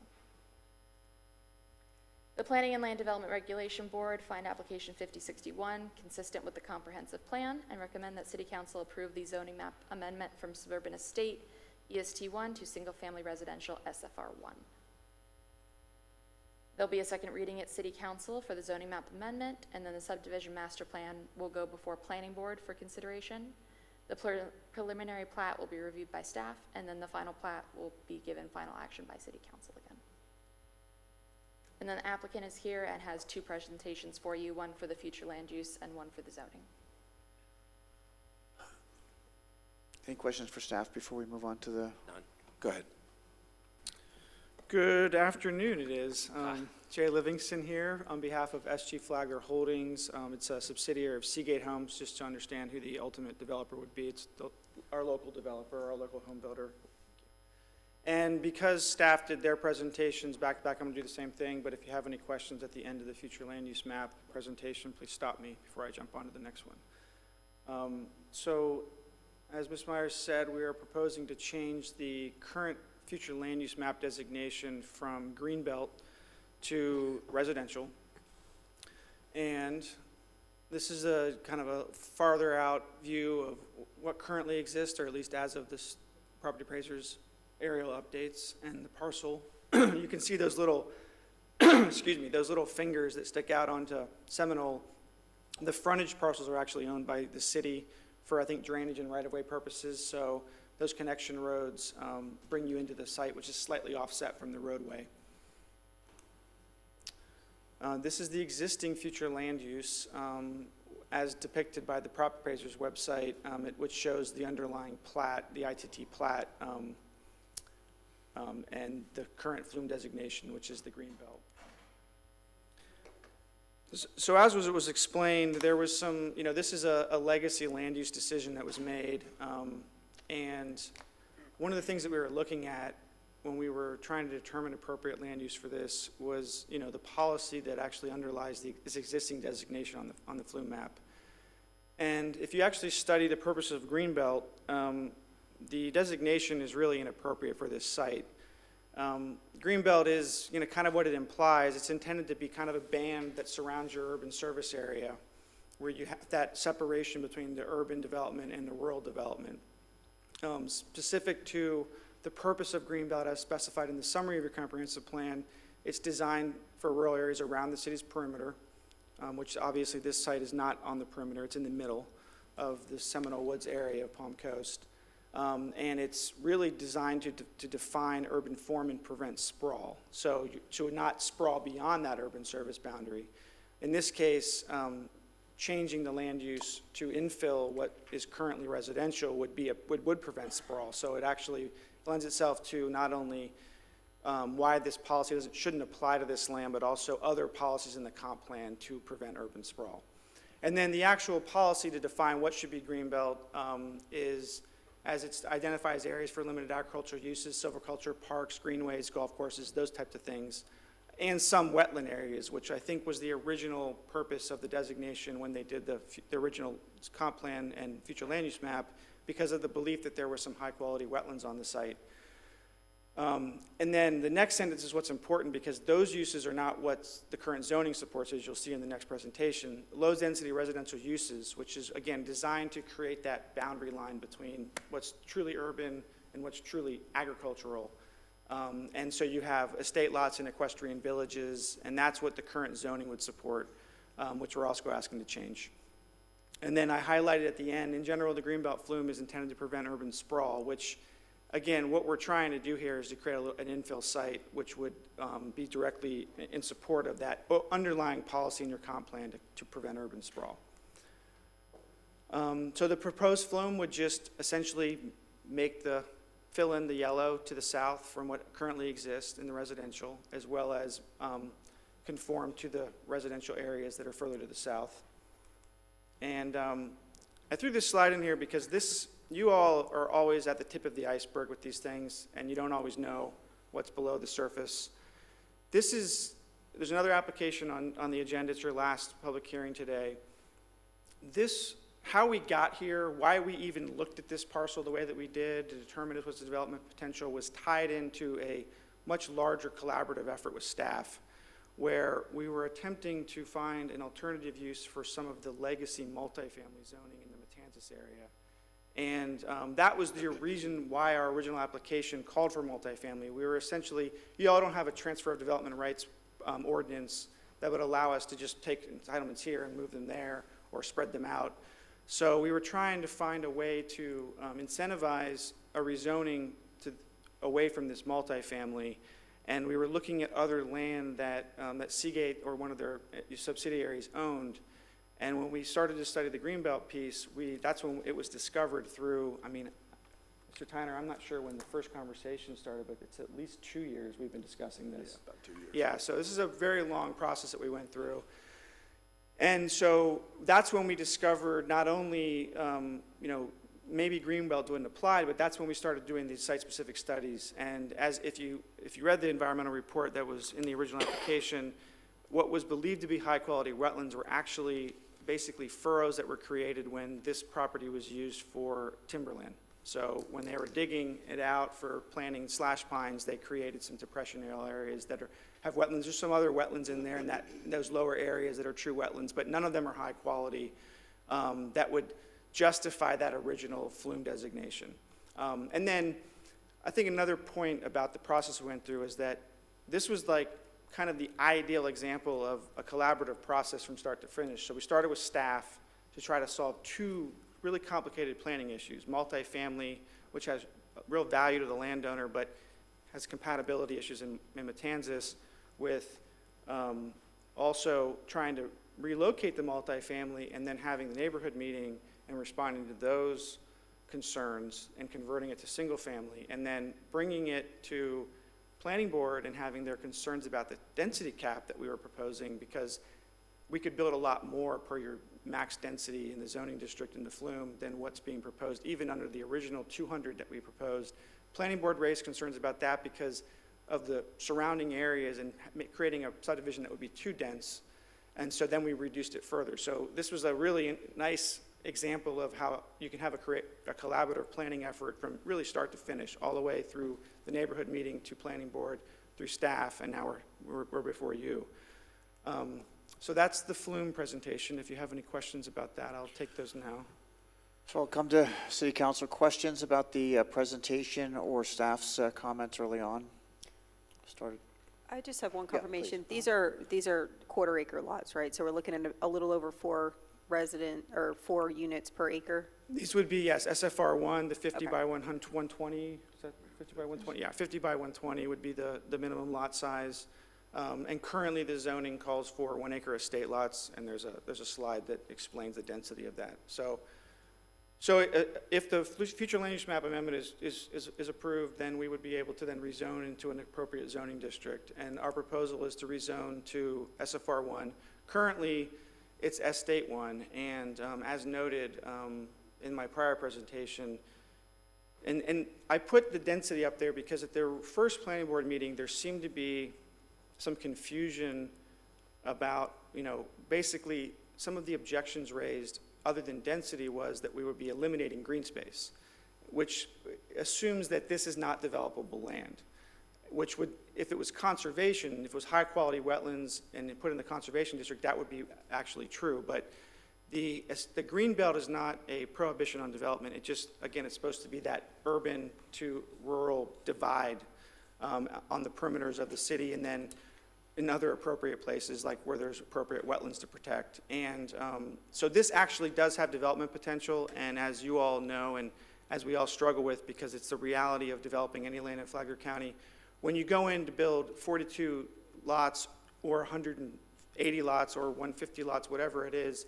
because of the requirements to elevate, to control for stormwater controls, building your stormwater system, as well as elevating to the appropriate finished floor elevation once you put the roads in, you end up having to clear and fill most of the property. So whether this is developed at 42 dwelling units per acre or 42 dwelling units on a per acre, one unit per acre basis, or under the proposed Flume density caps, you're still going to have a developed piece of property. And a perfect example of why this particular zoning district is not compatible with the surrounding areas, one of the permitted uses within Estate 1 is horses. And, obviously, there is a place in the city on those perimeter areas where Greenbelt is really intended, where that would be a really awesome plan. But putting it, rural estate lots in the middle of what is predominantly SFR 1, SFR 2 is, would create an incompatible land use pattern. The other thing to point out in terms of, we were trying to figure out lot size of the original ITT plat. I was able to pull up the original county zoning map because, most of the ITT, all of the ITT subdivisions were done before incorporation when the city didn't exist. And the original zoning designation for this area, as well as most of the part of this plat to the south, was R2, which is what's known as the two-family zoning district. The closest equivalent in your guys' zoning code would be the DPX zoning, which does allow single family, but also duplexes. So that kind of gives you an idea as what the original ITT plan for this was. And our proposal is to just make it SFR 1, which is consistent with the property to the north. No matter what you can fit on this property, the Flume policy limit would cap this to 180 maximum lots. And this is the concept plan, just purely to kind of see what it could ultimately look like. Unlike the ITT subdivisions, the developer will be required to manage stormwater on site. So you can't plat every inch of it. You have to find space for your stormwater infrastructure, your ponds, and then in addition, it would have the more modern amenities of internal sidewalks for walkable purposes, as well as in order to meet your comp plan standards for recreation, you'd have the internal amenity center. These, as far as the dimensions of the amenity center, the size, the actual pond sizes, these haven't been engineered yet because we're still at zoning, but so this is just a concept plan, but this kind of gives you an idea as to how it would fit in because of the lot configuration. And just a reminder that, you know, we have this process that we went through to get here, and that's all I have. So, Mr. Tyner, have we encountered, error is the wrong word, but a mislabeling on greenbelt properties in the past due to the ancient aerial photography that was used way back in the day? Or is this the first time?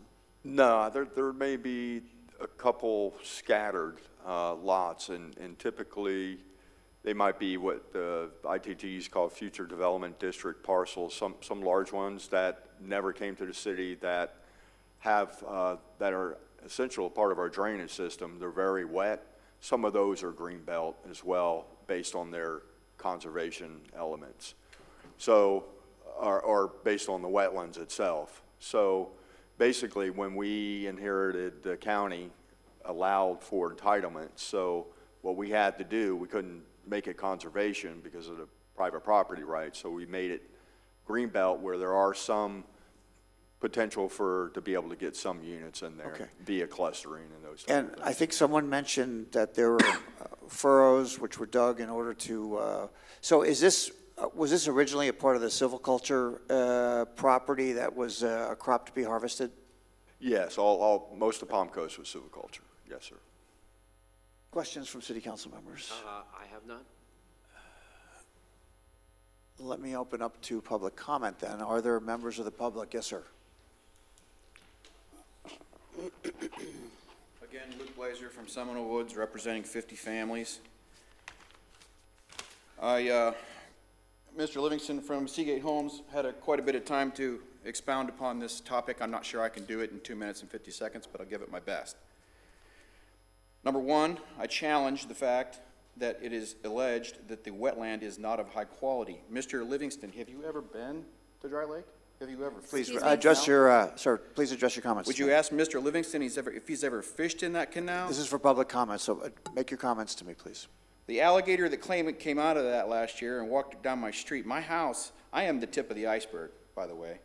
I am the one below the surface. My house is 750 feet due west of where you want to do this. And I submit that the alligators, the fish that came out of that canal last year and came down my street does not consider it a low-quality wetland. I challenge 20505 finding A that there was no opposition by surrounding use. That is false.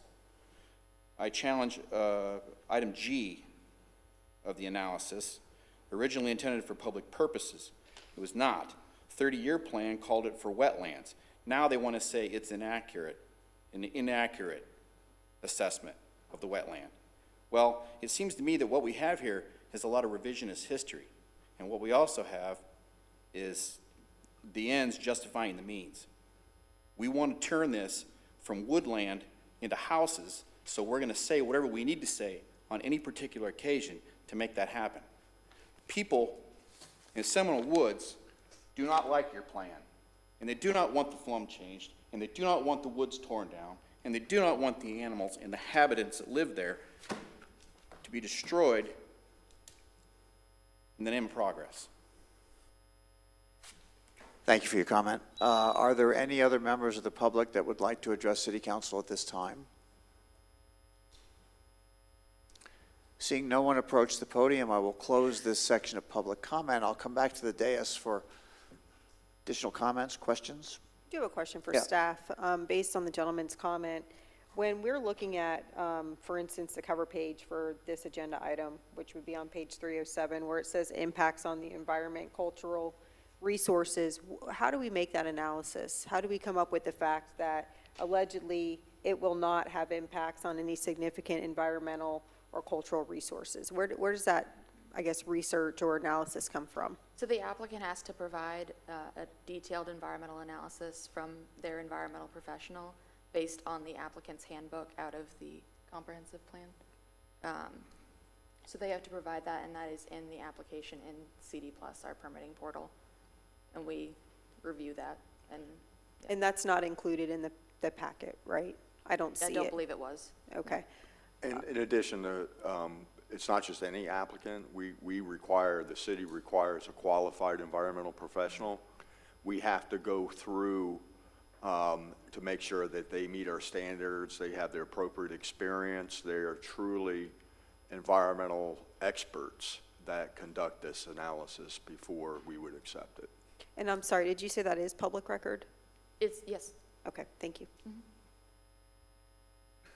Questions or comments from city council members? I had a question about the generation of that report as well, but that was answered. Thank you. Okay. Any final No, comments? I'll go ahead and make the motion to approve.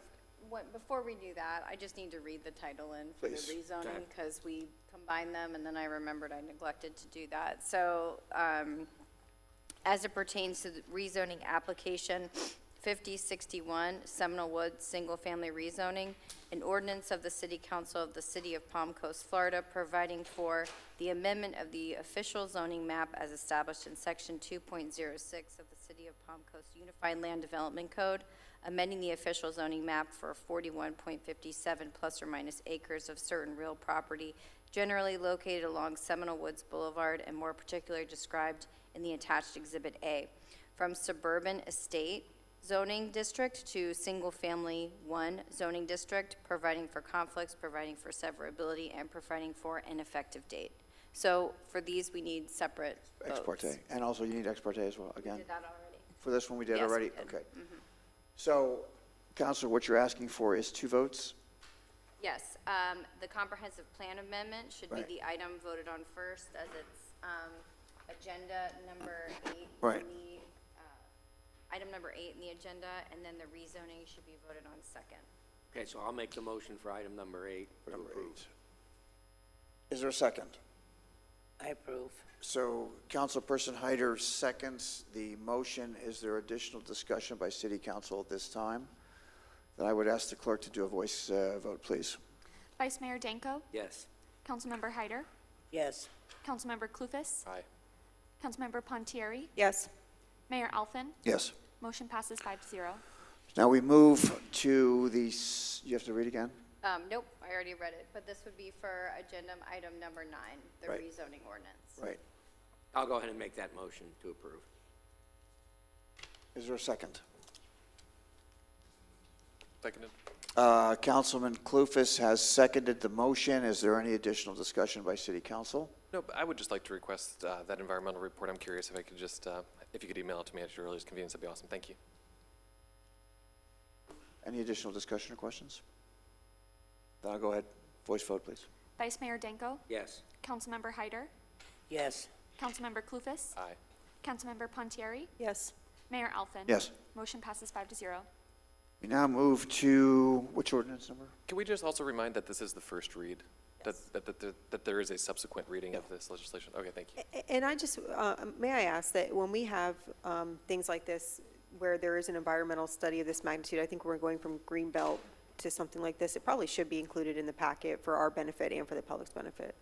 Unless I it's think- something that's, I don't know how Well, sensitive. it is voluminous. I've been through them, but Okay. wait, no. But I think because this is not that it's unprecedented, but it's unusual. So at the very least, I think staff should let you know that the document is available and how to get it, because you may want to get familiar with it. I think that's a good thing. That would be helpful. If it were, like, maybe Fair in the enough. future, if it were referenced in the cover page that an environmental study was done and This is completed. extraordinary in terms of what we tend to look at on a regular basis. So that's a good comment. I appreciate that. Counselor, if you would bring us to the next ordinance, please. Yes, the next ordinance is number 10 on the agenda, the Coquina Shores Comprehensive Plan Amendment, application number 5244, an ordinance of the City Council of the City of Palm Coast, Florida, providing for the amendment of the City of Palm Coast 2035 Comprehensive Plan as previously amended pursuant to Section 163 Florida statutes, amending the future land use map designation for approximately 505.6 acres of certain real property from mixed use and conservation to residential and conservation as described in more detail in the legal description, which is an exhibit to this ordinance, and adding a note on the future land use map to limit the subject property to a maximum of 750 dwelling units for the subject parcel, providing for conflicts, ratification of prior acts, codification, severability, and an effective date. City Council, this is a legislative matter. Thank you, Mayor and City Council. Earlier, we talked about development of regional impacts. This is an existing development of regional impact that was originally approved for 2,400 units. They are abandoning the DRI. In order to do that, we need a comprehensive land use change and a rezoning. They are going to 750 units, significantly reducing the intensity and density of the project. Again, Mayor, we have one presentation for both the future land use and the rezoning, and Ms. Myers will have the details. Oh, again, okay. So again, if you'd like me to take a break in between the future land use and zoning, let me know. Yeah, please do, because then I can read the next title block in, and we can So you'll make take it go a little break. more Yep, got it. smoothly. I'll stop at the title page. Perfect. So this is the Coquina Shores Comprehensive Plan Amendment. It is 505.6 acres. It is currently vacant. It's the area outlined in red, so it is a very large parcel. It borders SR 100 and a tiny portion on Old Kings Road right up here at the north. There was an approved DRI in 2006 with a 2007 amendment.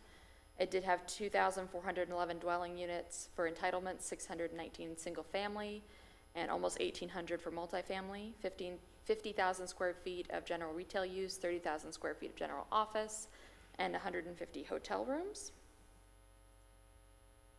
So this is the current future land use and zoning map designations. You can see that light green area is the current conservation, and the red is the mixed use, and then on the right side is the existing zoning, which is the blue master plan development zoning designation. So the proposed future land use map amendment going from the conservation and mixed use on the left to the conservation and residential on the right, with a limiting policy of 750 dwelling units. There is a net increase of about 10 acres of conservation future land use that we are gaining from the future land use map amendment. And that's, again, that light green area. So public facilities impact analysis, as Mr. Tyner mentioned, there's a significant decrease on the demand for public infrastructure and facilities. And again, during site plan review, we'll include a review of capacity to accommodate the proposed development. But as you can see, with the limiting policy of 750 units, the net change across the board is decrease for transportation of 1,300, potable water of 519,550, sanitary sewer 339,385. So it's a significant decrease across the board on public infrastructure. There are no environmental conditions that would be significantly impacted by the proposed flume amendment. There's no special flood hazard area or flood zones on the property. All optimal wetlands, 10 acres or greater, are being put in conservation. So there are optimal wetlands on the property, and they are all being put in conservation future land use designation. And that's where we're gaining those about 10 acres, is because they did score high on their quality, so they are being designated as conservation. Any impacts to moderate or minimum quality wetlands will have to be permitted through the St. Johns River Water Management District. The proposed flume designation of residential and conservation is generally consistent with the current land use designations and uses in the adjacent areas. And the following are some of the policies and goals that the application is consistent with. Again, these are just some of the policies it is consistent with more.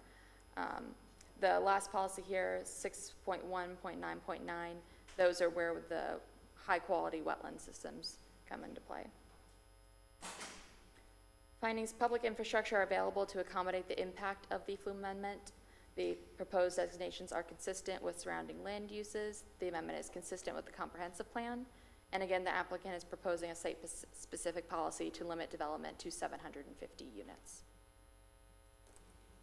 The Planning and Land Development Regulation Board find application 5244 consistent with the comprehensive plan and recommend that City Council approve the Flume Amendment from mixed use and conservation to residential and conservation, along with a site-specific policy to limit development on the subject property to 750 dwelling units. I'll take a break for City Attorney. Any questions at this point? Okay, so if you'll go ahead and read in the second part.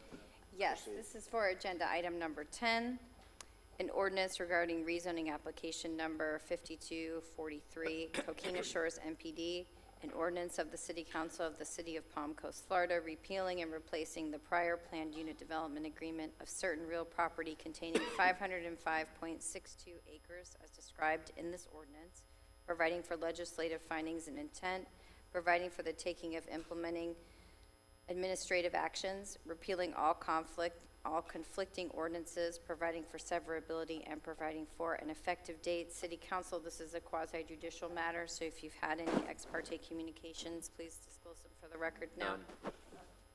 City Council has indicated they've had no ex parte. Thank you. Please proceed. So this one, there is a map change, but the map visual isn't changing. It's going from PUD to MPD, so the blue is staying on the map. So you can see the existing zoning on the left and the proposed zoning on the right are the same color. So the proposed development must not be in conflict with or contrary to the public interest. The proposed development would not be in conflict with or contrary to the public interest. There are large portions of wetlands, as I mentioned, with the flume presentation that are being proposed for conservation. And as well, there is added language in the master plan development agreement that will enhance protection of the historic and specimen trees on the property, of which there are many. And the density for the project is also proposed at 1.48 units per acre, and that's with that 750 unit cap, which is far below any of the standard residential zoning districts. And the master plan development, or MPD, is an allowable zoning in all of the future land use designations. The proposed development must be consistent with the comprehensive plan and the provisions of the Land Development Code. Those are some of the policies and goals the application is consistent with. The proposed development must not impose a significant financial liability or hardship for the city. There are utility extensions that will need to be constructed in order for this project to happen. Due to this project being located within the Old Kings Road Special Assessment District, most of the extension will be funded through that mechanism, and then construction of the neighborhood roads and all of their stormwater systems will be done at the developer's expense. The proposed development must not create an unreasonable hazard or nuisance or constitute a general threat to the welfare or safety of the city's inhabitants. It will not pose any hazard or nuisance. All improvements will be newly constructed and in compliance with the Land Development Code, Building Code, and all other applicable standards. The proposed development must comply with all other applicable local, state, and federal laws, and it will be required to comply with all of those through the site development and preliminary plat process. Whether it is consistent with all adopted elements of the comprehensive plan, as I mentioned a few slides ago and in the flume portion of the presentation, it's consistent with multiple goals and policies of the comprehensive plan. Its impact upon the environment and natural resources. It is preserving all optimal or high-quality wetlands on the site, and it did provide additional language to protect the specimen and historic trees on site as part of the language in the master plan development agreement. Its impact on the economy of any affected area. Impacts on the Palm Coast economy are anticipated to be positive, since the project will provide numerous construction jobs. Additionally, the residential homes will increase demand for commercial services along Old Kings Road. Its impact upon necessary governmental services such as schools, sewage, potable water, drainage, fire, police. Its impact on the necessary governmental services, including those mentioned, will be dealt with during the preliminary plat process using impact fees and other regulations. Any changes in circumstances or conditions affecting the area? There are no changes in circumstances or conditions. Compatibility with proximate uses and development patterns. The project has internal wetlands on both, mostly on the west side of the property, and a little on the east side that are proposed for conservation. Being such, the abutting properties are very well buffered from the proposed residential uses, and the commercial properties to the west of this project could benefit from the additional rooftops bringing customers in. Whether it accomplishes a legitimate public purpose, the subject property is proposed for the MPD, or Master Plan Development and Zoning District, which is existing, and an allowable zoning district within the proposed residential flume designation. By repealing and replacing the existing PUD, or planned unit development, with an updated MPD, which provides additional protections, as I mentioned, for the historic and specimen trees, and it provides the project which is more cohesive with the existing wetlands and the environment on site.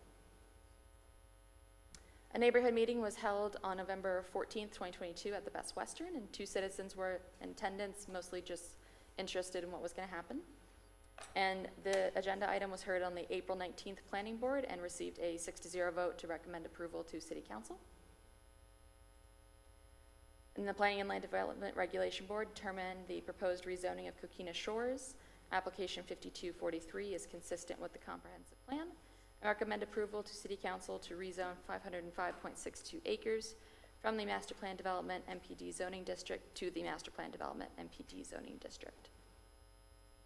There will be a second reading for City Council, but this does have to go to the state as it is a very large flume amendment, so there will be a delay before you see it again for second reading. The subdivision master plan will go to Planning Board for consideration. The preliminary plat will be reviewed by staff, and then final plat will come before City Council again for final action. And Mr. Livingston is here and does have 2 presentations, again, one for the flume and one for the rezoning. While Mr. Livingston is approaching the podium, I'm going to point to City Manager to point me in the right direction. We currently have a legislative appropriations request which involves some portion of Old Kings Road, and I think specifically the district that was mentioned in the findings. Is there any overlap between successful appropriations and this project, or do they not overlap each other geographically? Mayor, just to qualify what you're asking of the geographic area, this project does abut Old Kings Road, and that is an area of focus and priority for us because of that intersection in Royal Palms. And, you know, to answer your question, yes, they do touch. Okay.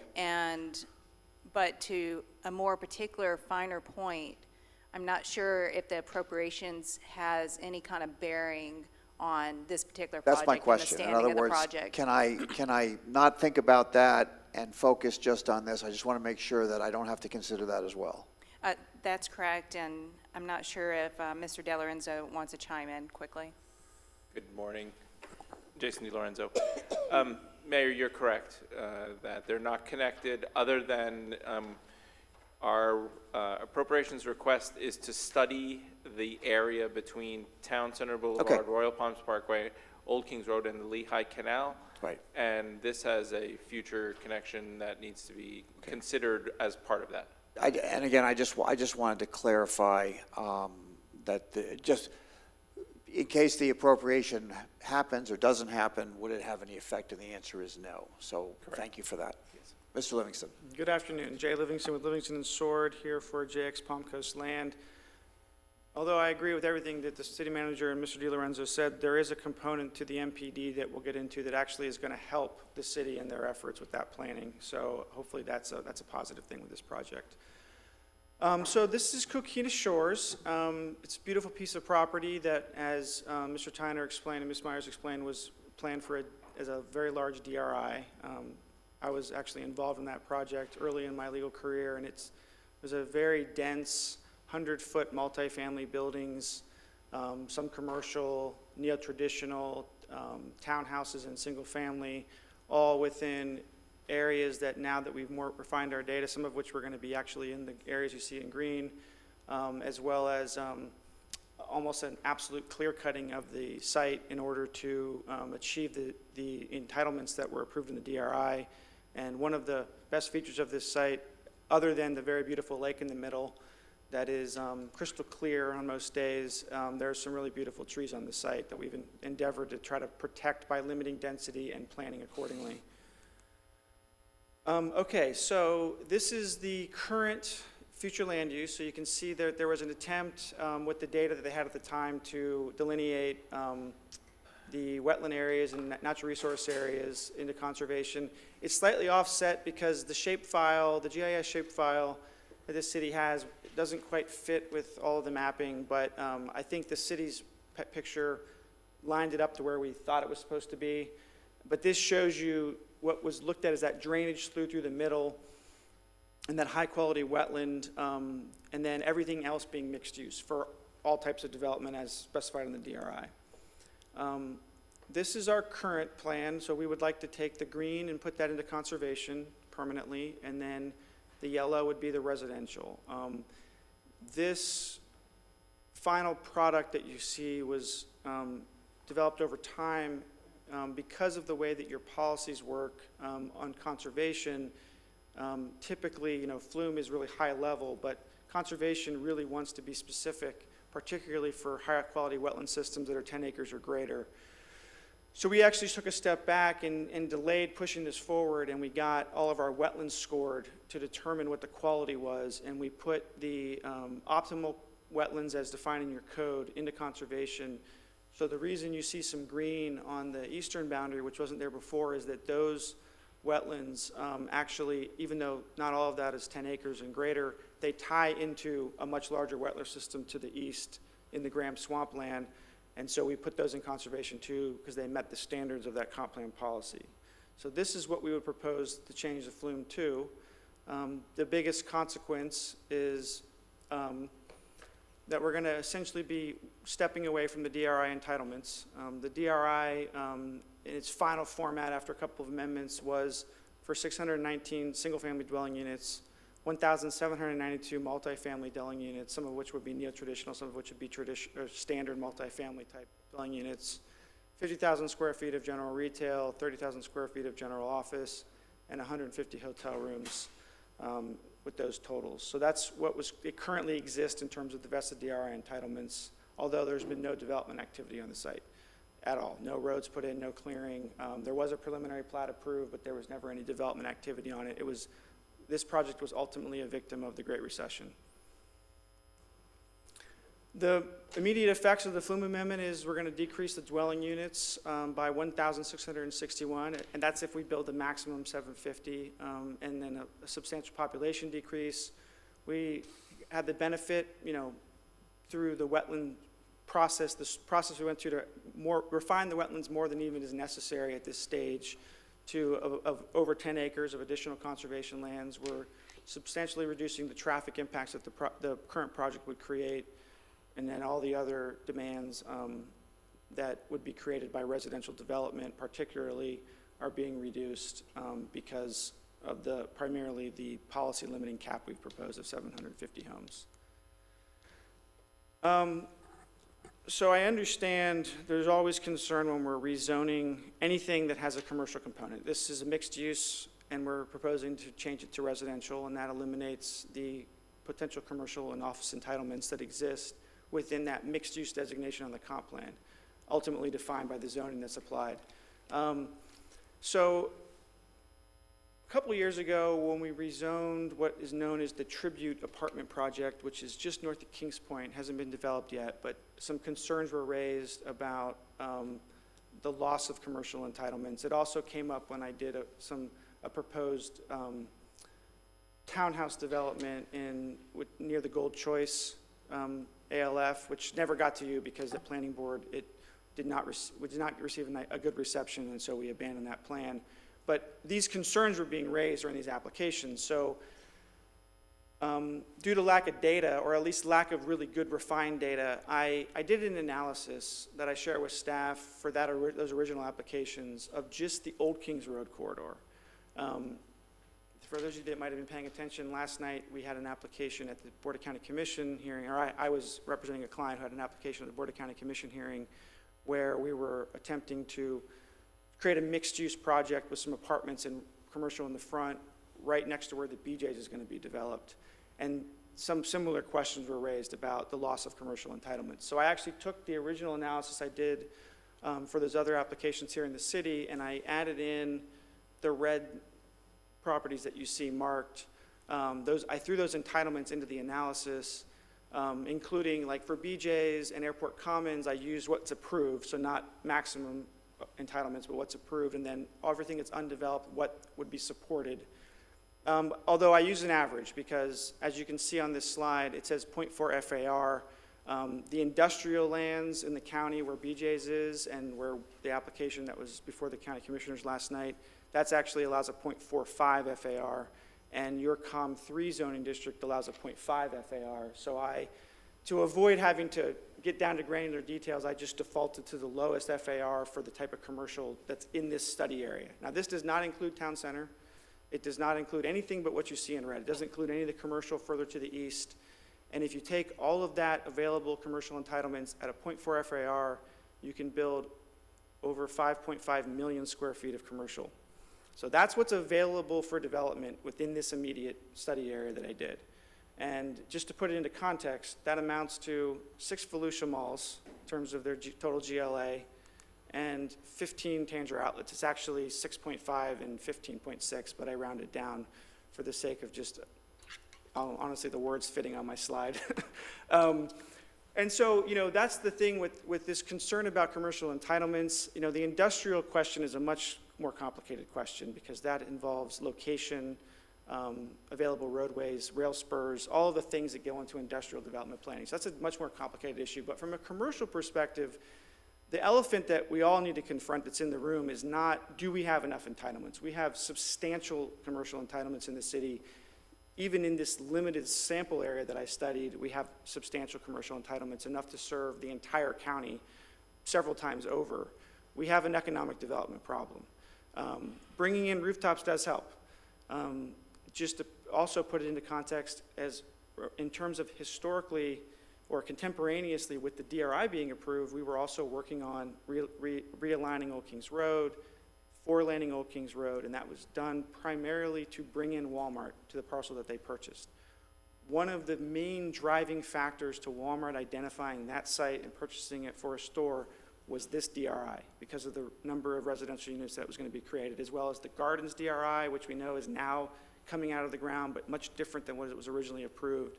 So it was those rooftops that were driving Walmart's desire to develop on that site.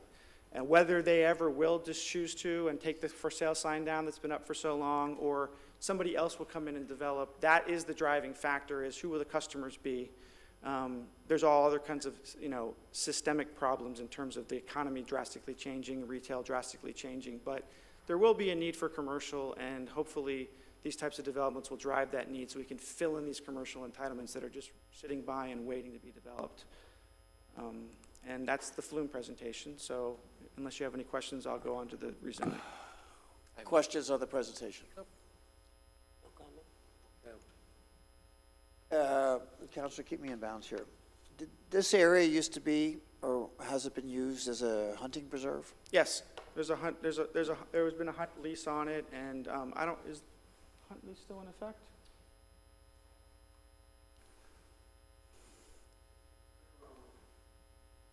Okay, no. But there was at one time, and actually Officer Dack, who's one of our local Fish and Wildlife officers, I think he's a lieutenant, he periodically checks on the site because there have been poaching in this land as well as other areas. So, but yeah, the hunt lease itself has been, is no longer active. So they used to be shooting guns and all that kind of stuff? Oh, yeah. There. Okay. Absolutely. I would open this item up for public comment. Are there any members of the public? Do you want to do that for the Flume, or you want me to go through the rezoning presentation first? You want to do both? All right. I didn't mean to interrupt. Right, hold on a second, yes.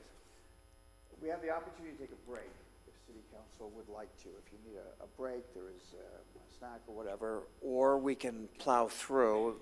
Since that pizza just arrived, we should take a short break and then come back. Otherwise, it'll be cold. I'm fine with whatever the group wants. I could go either way. If you want to defer your questions, the presentation is not that long, and we could do questions after, if that's. Vice Mayor, can you hold? Well, it's not going to make a difference. You have to finish the agenda. There's not that long of an agenda, though, right? All right, let's plow through. Okay, I'll be quick. Where's the pizza from? Yeah. That's the Why don't we deciding. take 5 minutes and go get a slice? That's the I'm deciding all right, I'll factor. tell you what. So take a break. Seriously, 5 minutes or so. Let's do it very quickly and efficiently. That would be great. Okay, so I'm going to adjourn with City Council's consensus. I will adjourn the meeting for 5 minutes. We'll reconvene when that clock says 12:52. Okay, good. Is it Tony's Thank you, Pizza or Counselor. Pizza by Tony? Very different. Well, it's granular. There's an Office episode like that too.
pepperoni wafting through the air.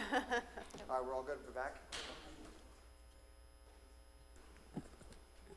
Thank you. I will reconvene the city council meeting at 1:02 PM. So, Councilor, if you'll go ahead and proceed. Thank you. Thank you for your patience. Based upon the smiles on your face, I assume the pizza was warm.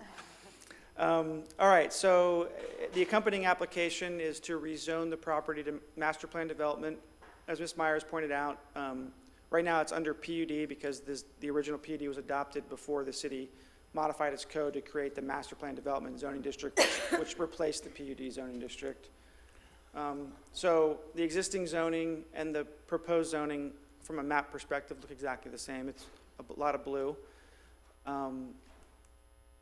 The entitlement change, and I just distilled this down from the other table, is this is what we could currently build under the DRI, and what we're proposing is 750 max units within this overall conceptual plan. So what you see here are roads and stormwater infrastructure identified with areas for single-family lots. The reason why you don't see actual lot lines identified is because of the substantial natural resources on the site. That'll be determined at the subdivision master plan phase in order to ensure that the project is developed, maximizing the quality of the site, which is a benefit not only to the city but also to the developer because it's going to be a real high-quality development when it's finally laid out. But this is the configuration of the roads.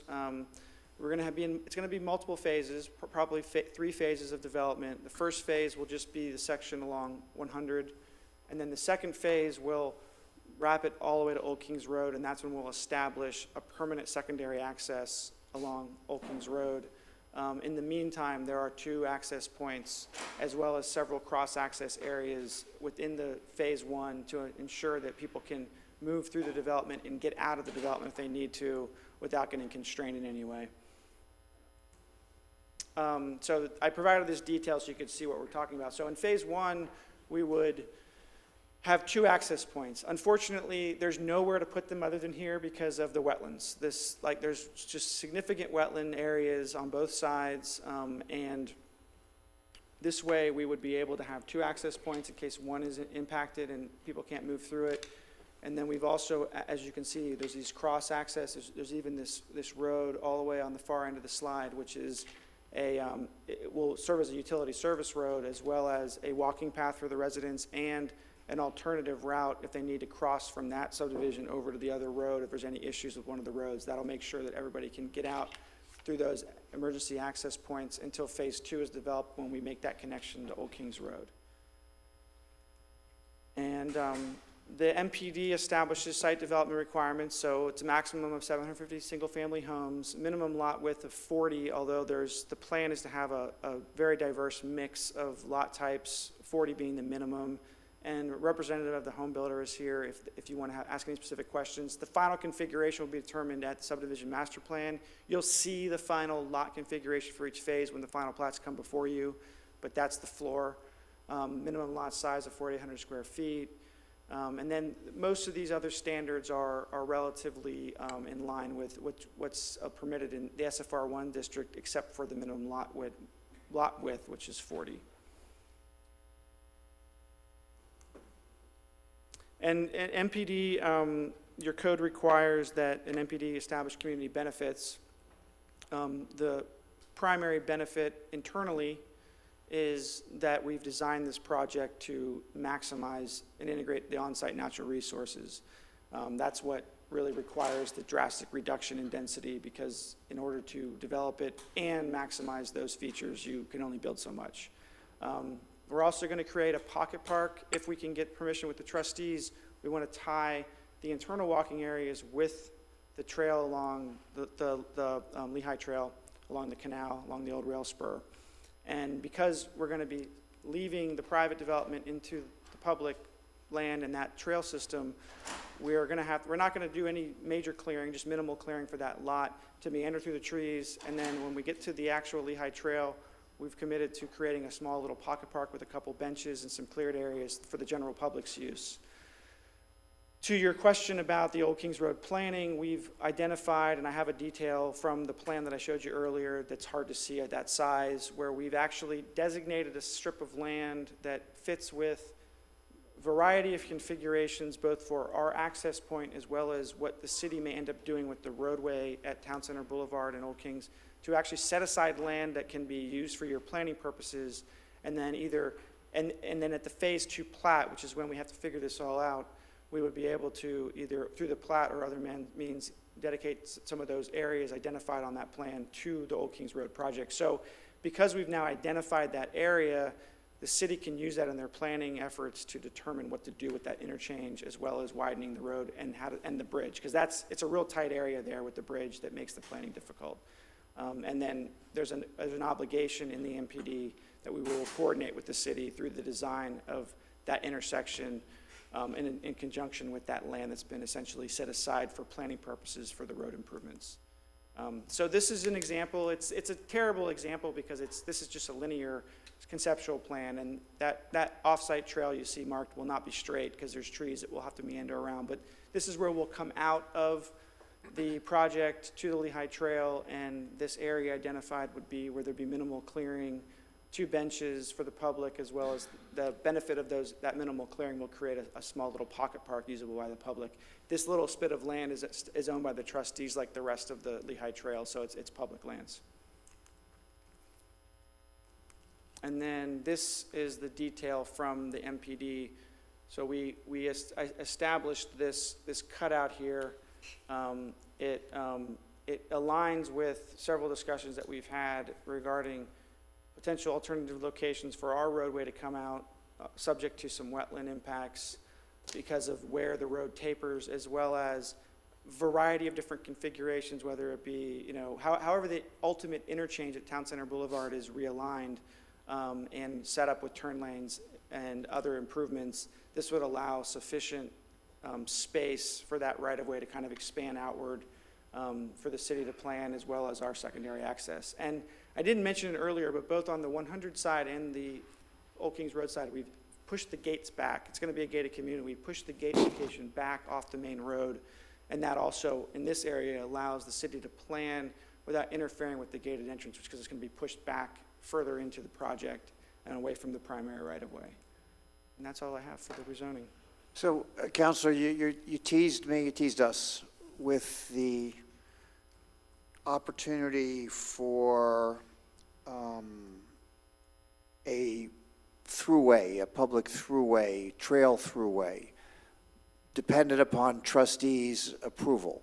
Well, that's not going to be a public throughway through the project, because the Okay. project's going to be gated. But because we want to connect our internal walkways with the Lehigh Trail. Okay. That's an excellent amenity for Yes. the internal residents of this project. Because we're going to have to if we can get permission from the trustees, which I don't think would be difficult to do if we Well, plan it that's correctly. that's my real question. So at what stage would we know as a city council that the trustees have given their nod that would be good? Because I do agree with you, that would be an important amenity for this project, so that it's clear. As far as when this would be developed in conjunction with the internal development, I believe, and whoever's behind me might want to come up and speak to it, I believe that would be in Phase 3 or on the edge of Phase 2 and Phase 3.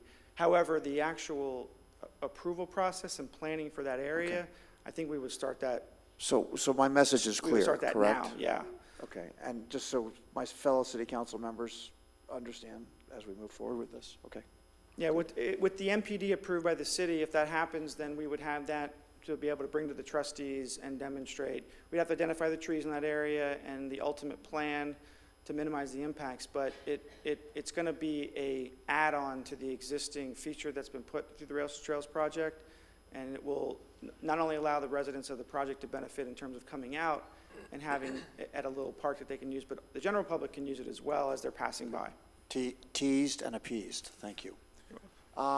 Questions from city council members to our expert here? I have none. Then I would open this item up for public comment. Are there any members of the public that would like to comment on this agenda item at this time? Seeing no one approach the podium, I'll close public comment and come back to the dais. I'll make the motion to Hold on one approve. second, I'm sorry. just refresh my, we're voting So the comprehensive plan amendment Right. needs to be voted on first. first, so just so it's clear, okay. So I have a motion for the comprehensive plan. Is there a second? I'll second. I have a second from Councilperson Pontieri. Is there any additional discussion by City Council? Let's stick with the plan, then let's go with a voice vote. Vice Mayor Danko, Yes. Councilmember Hyder, Yes. Councilmember Clufus, Yes. Councilmember Pontieri, Yes. Mayor Alfin. Yes. Motion passes 5-0. I'm going to now ask for a motion for the second part. The rezoning application for Coquina Shores MPD. I'll make the motion to So approve. Vice Mayor has made the motion again for approval. Is there a second? I'll second. And Councilperson Pontieri has seconded. I'm sorry, Mayor, do we have public comment on this item? Oh, I Yes. can't remember if we did it Well, we before did the. on the Yeah, first one, but I have to think do we each did. one? We did on the Yes. comp plan. I'm so sorry. I apologize. So will you hold that thought for a moment, and I will open this item up again for public comment. Are there any members of the public that would like to address this agenda item at this time? Seeing no one approach the podium, I will close public comment, come back to the dais. There is no additional discussion. Vice Mayor, if you would. So I have a motion for approval by Vice Mayor and a second by Councilperson Pontieri. Any additional discussion? Then let's do a voice vote, please. Vice Mayor Danko, yes. Councilmember Hyder, Yes. Councilmember Clufus, Affirmative. Councilmember Pontieri, Yes. Mayor Alfin. Yes. Motion passes 5-0. We'll now move down to number 12, the rezoning of Longfellow subdivision. And Counselor, if you would read that into the record for us, please. Of course, this is an ordinance regarding the rezoning application number 5062, Longfellow subdivision rezoning. An ordinance of the City Council of the City of Palm Coast, Florida, providing for the amendment of the official zoning map as established in Section 2.06 of the City of Palm Coast Unified Land Development Code. Amending the official zoning map for 26.31 acres of certain real property generally located between London Drive and Longfellow Drive and more particularly described in the attached Exhibit A, from multifamily residential 1 zoning district to single-family 1 zoning district, providing for conflicts, providing for severability, and providing for an effective date. City Council members, this is a quasi-judicial action, so if you've had any ex parte communications, please disclose them for the record now. None. City Council members have had no ex parte communication. Thank you. Thank you, Mayor. Just briefly, I think you had a little history on this with Mr. Livingston, kind of brought it up. It's currently zoned multifamily.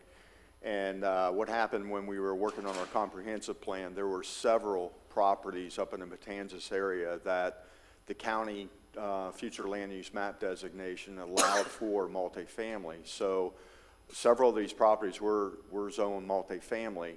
And we were successful, the planning division, to be able to work with some of the owners of those properties to change a significant number of those. This is one of them that would, as Mr. Livingston mentioned previously, that we've been working with the owner for a couple years to try to get this multifamily zone to residential.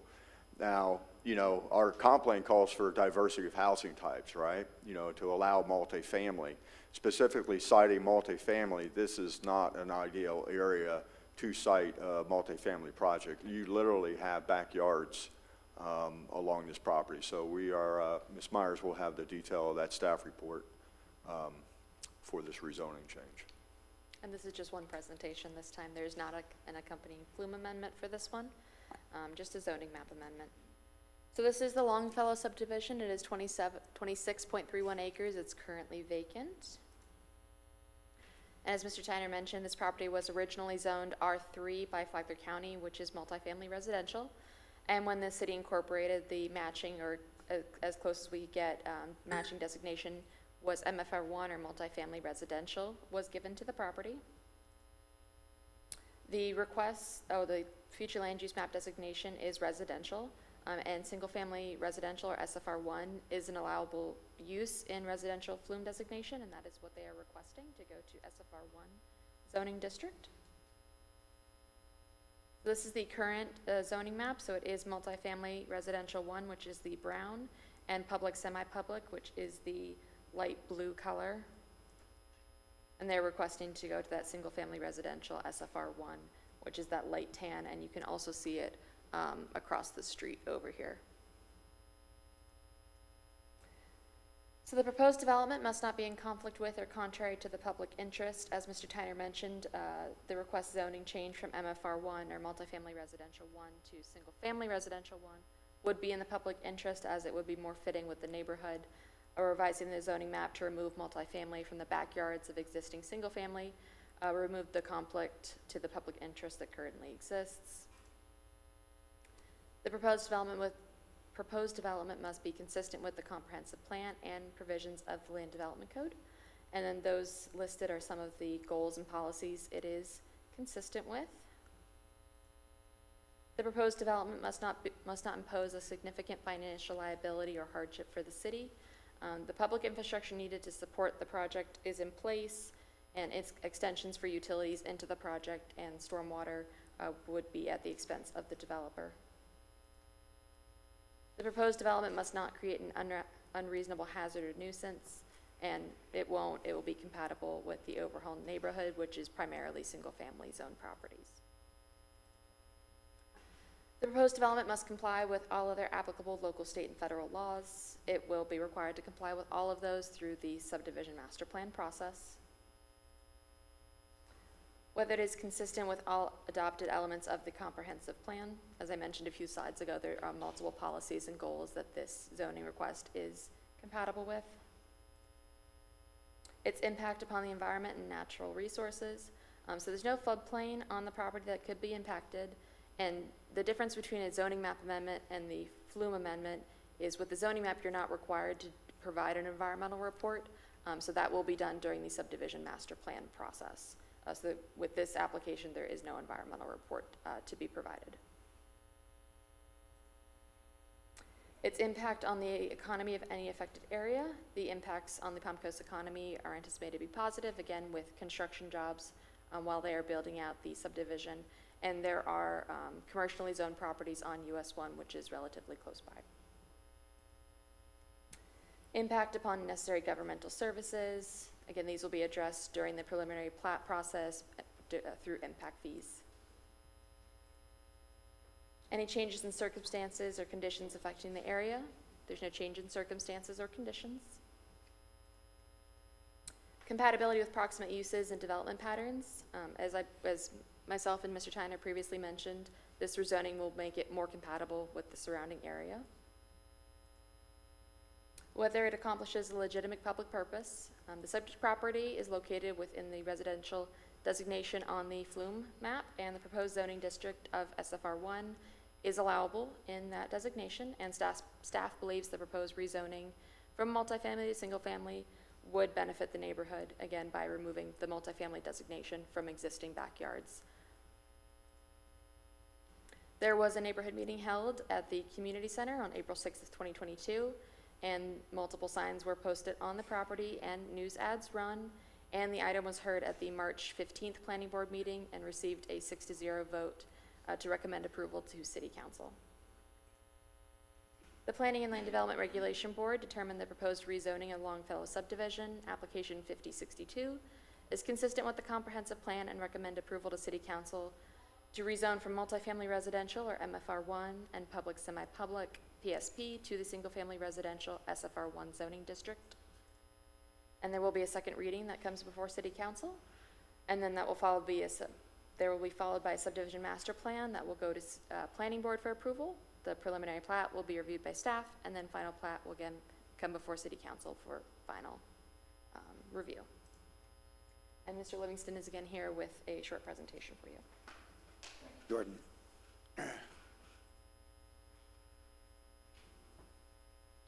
It's been a long day, so I have slides that can probably respond to any questions that you have, but Ms. Myers' presentation was very thorough, so instead of going through the presentation, I'll just answer any questions that you all have. I applaud your aggressive approach. Do city council members? Well, I have a long list of questions. Okay, excellent. I'm just kidding. I have no questions. And actually, it's one question that often comes up that I will show you is, this is just a concept plan, but as laid out, as you can see in the proposed zoning, because my client inherited the unbuilt but platted right-of-ways, you have actually 4 different connections, but that would be overkill, and that would be too disruptive to the houses that are there. But in order to address City Council's concerns about adequate ingress and egress, the concept plan we put together will be utilizing these 2 access points as permanent access points for the future development. So I know that's a big concern of you all, and this plan was laid out with that in mind, so there won't be any issues with them, the residents being constrained as to how they get in and out of the property at various times. And just like the other one I showed you, this one is before full engineering and everything, so the layout might change, but this kind of just gives you an idea of a concept of what the proposed zoning would allow with the need for on-site stormwater controls. City Council members, questions while we have Mr. Livingston at the podium? Thank you. Any additional questions from to staff at this point? Okay. Then I will go ahead and open up this item for public comment. Are there any members of the public that would like to comment on this agenda item at this time? Seeing no one come forward to the podium, I will close public comment, come back to the dais. Any final comments or questions regarding this ordinance? Seeing none, then I would ask for a motion. I'll make the motion to approve. Vice Mayor has made a motion to approve the ordinance as presented. Is there a second? I'll second it. Councilperson Pontiera has seconded the motion. Is there any additional discussion by City Council? Then let's stick with the plan and do a voice vote, please. Vice Mayor Danko, Yes. Councilmember Hyder, Yes. Councilmember Clufus, Aye. Councilmember Pontieri, Yes. Mayor Alfin. Yes. Motion passes 5-0. We now move to our consent agenda under item J. So I guess I would ask City Council members, are there any questions about the items in the consent agenda before we move forward? City Manager, any comment regarding the consent agenda today? No, Mayor, thank you. I guess the real question is, have you all seen the detail in your package? Are there any additional questions that anybody has? Then I would open the consent agenda up for public comment. Are there any members of the public that would like to comment on the consent agenda at this time? Seeing no one come forward, I will close public comment, come back to the dais for additional discussion. I'll make a motion to adopt the consent agenda. I have a motion from the Vice Mayor to accept the consent agenda. Is there a second? Second. Councilperson Pontiera has seconded the motion. Any additional discussion? Then let's, all in favor, please signify by saying aye. Aye. Are there any opposed? Does the clerk have the count? Motion passes 5-0. Thank you. We will now move to the final public participation of today's meeting. Are there any members of the public that would like to address City Council on any items that were not previously discussed on today's agenda? Seeing no one come forward, I will close public participation, and we will move to item L, discussion by City Council of matters not on today's agenda. So we'll start at this end today. So I did have a point, but I'm going to reach out to our city manager to try to schedule some time to just get ahead of our transition for our solid waste, procurement. I just wanted to make sure that everything is kind of in a row as this transition starts in the upcoming month. Just was going to ask on, how we're basically making sure that everything's going to go as smooth as possible. So that was my only touch point, but I'll reach out through staff. But I just want to remind everybody that transition is going to be coming this upcoming month. Good. I would hope that City Manager will share those comments with all of City Council at the next appropriate opportunity. That'd be great. I would just like to thank the council and the staff here at the city for all the prayers, well wishes, and condolences upon my mother's death on May 7th. Thank you very much. And again, Councilwoman, I extend our sincere Thank you. condolences. That's all I have. I echo that, condolences, and also want to thank the staff. Today was a pretty heavy meeting, so thank you for all the work that you all did and sitting with me and helping me yesterday get through a lot of this. I am looking for consensus on having a workshop on our Airbnb or Verbo ordinances. I know there were some things that were pending in Tallahassee that ended up not passing, so I think it would be prudent based on the fact that it's been kind of an issue that's come before us from residences on both sides. So if we could maybe put that on the workshop agenda, I think that would be helpful. I appreciate that. I would ask one thing. In advance of that, can there be a discussion with the county? Only because the county was the original lead in Tallahassee regarding the legislation. I just think it might be more fruitful. I'm not quite sure how to organize that, but. However staff finds it appropriate. Yeah, I just think it's something that we need to put in front of our residents because it will continue to be an issue. And that was the ground zero at county, and just to find out where they were and where they are, and then where we could take it forward. I think that'd be a great idea. And then the last thing is I do want to commend our Flagler County Sheriff's Office. They had a wonderful gala over the weekend that really I think is good for our community and for our deputies and their families. So I really want to commend them and thank everybody who supported, especially our senior staff. Very good, thank you. And Councilperson Hyder, I know you'll appreciate this as well. The Riodica family, Mr. Riodica was a long-term employee of the city of Palm Coast and very, very well regarded by staff. Dedicated a tree to the former employee. And I had a chance to speak to the family, and you know, it's such a small world, believe it or not, several members of Mr. Riodica's family are not just involved with planning as a career, but in affordable housing as a career. So I extended an invitation to them to please stay in close touch with the city and offer their suggestions and their expertise as we all move forward and look for, you know, housing affordability and how it impacts the future of our city. But just a special shout out to their family. I mean, they had 3 generations and all came. So if you are exiting this room and you make a right and you proceed to the outer door and you look immediately to your left, you will see a moon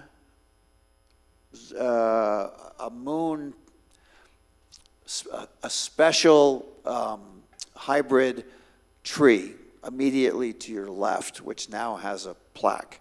And I just thought it was a lovely staff attendant. It was really very, very nicely done. So that's my final comment for today. So with that, I would move to our city. Manager, if she has a comment, Hold on. or our attorney. Well, all right, wait. The city attorney is next, according to the agenda. Do you have any comments? I do today? not. Okay. Then now I will go to city manager. Thank you, Mayor. Just 2 brief items. First, as part of your packet, you had the emergency sole source item. If there's any questions, this would be a good time to address those. And the other is tonight's Food Truck Tuesday. Starts at 5 o'clock, and come out and support that. And briefly, just on a side note, deeply appreciate the supportive words to staff. We have listeners out there, so really appreciate the kindness and the support to our staff. And thank you, Mayor, for that very special touch point. Okay. I think you have one more item. Do you have to bring it up there under N? Emergency and sole source purchases for April of 2023. Is there a comment required? No, I've already covered that, just from a procedural. Thank you. Then it would be that time to ask for a motion to adjourn. All right, you don't have to go home, but you can't stay here. Okay. And second, okay. We are adjourned. Thank you.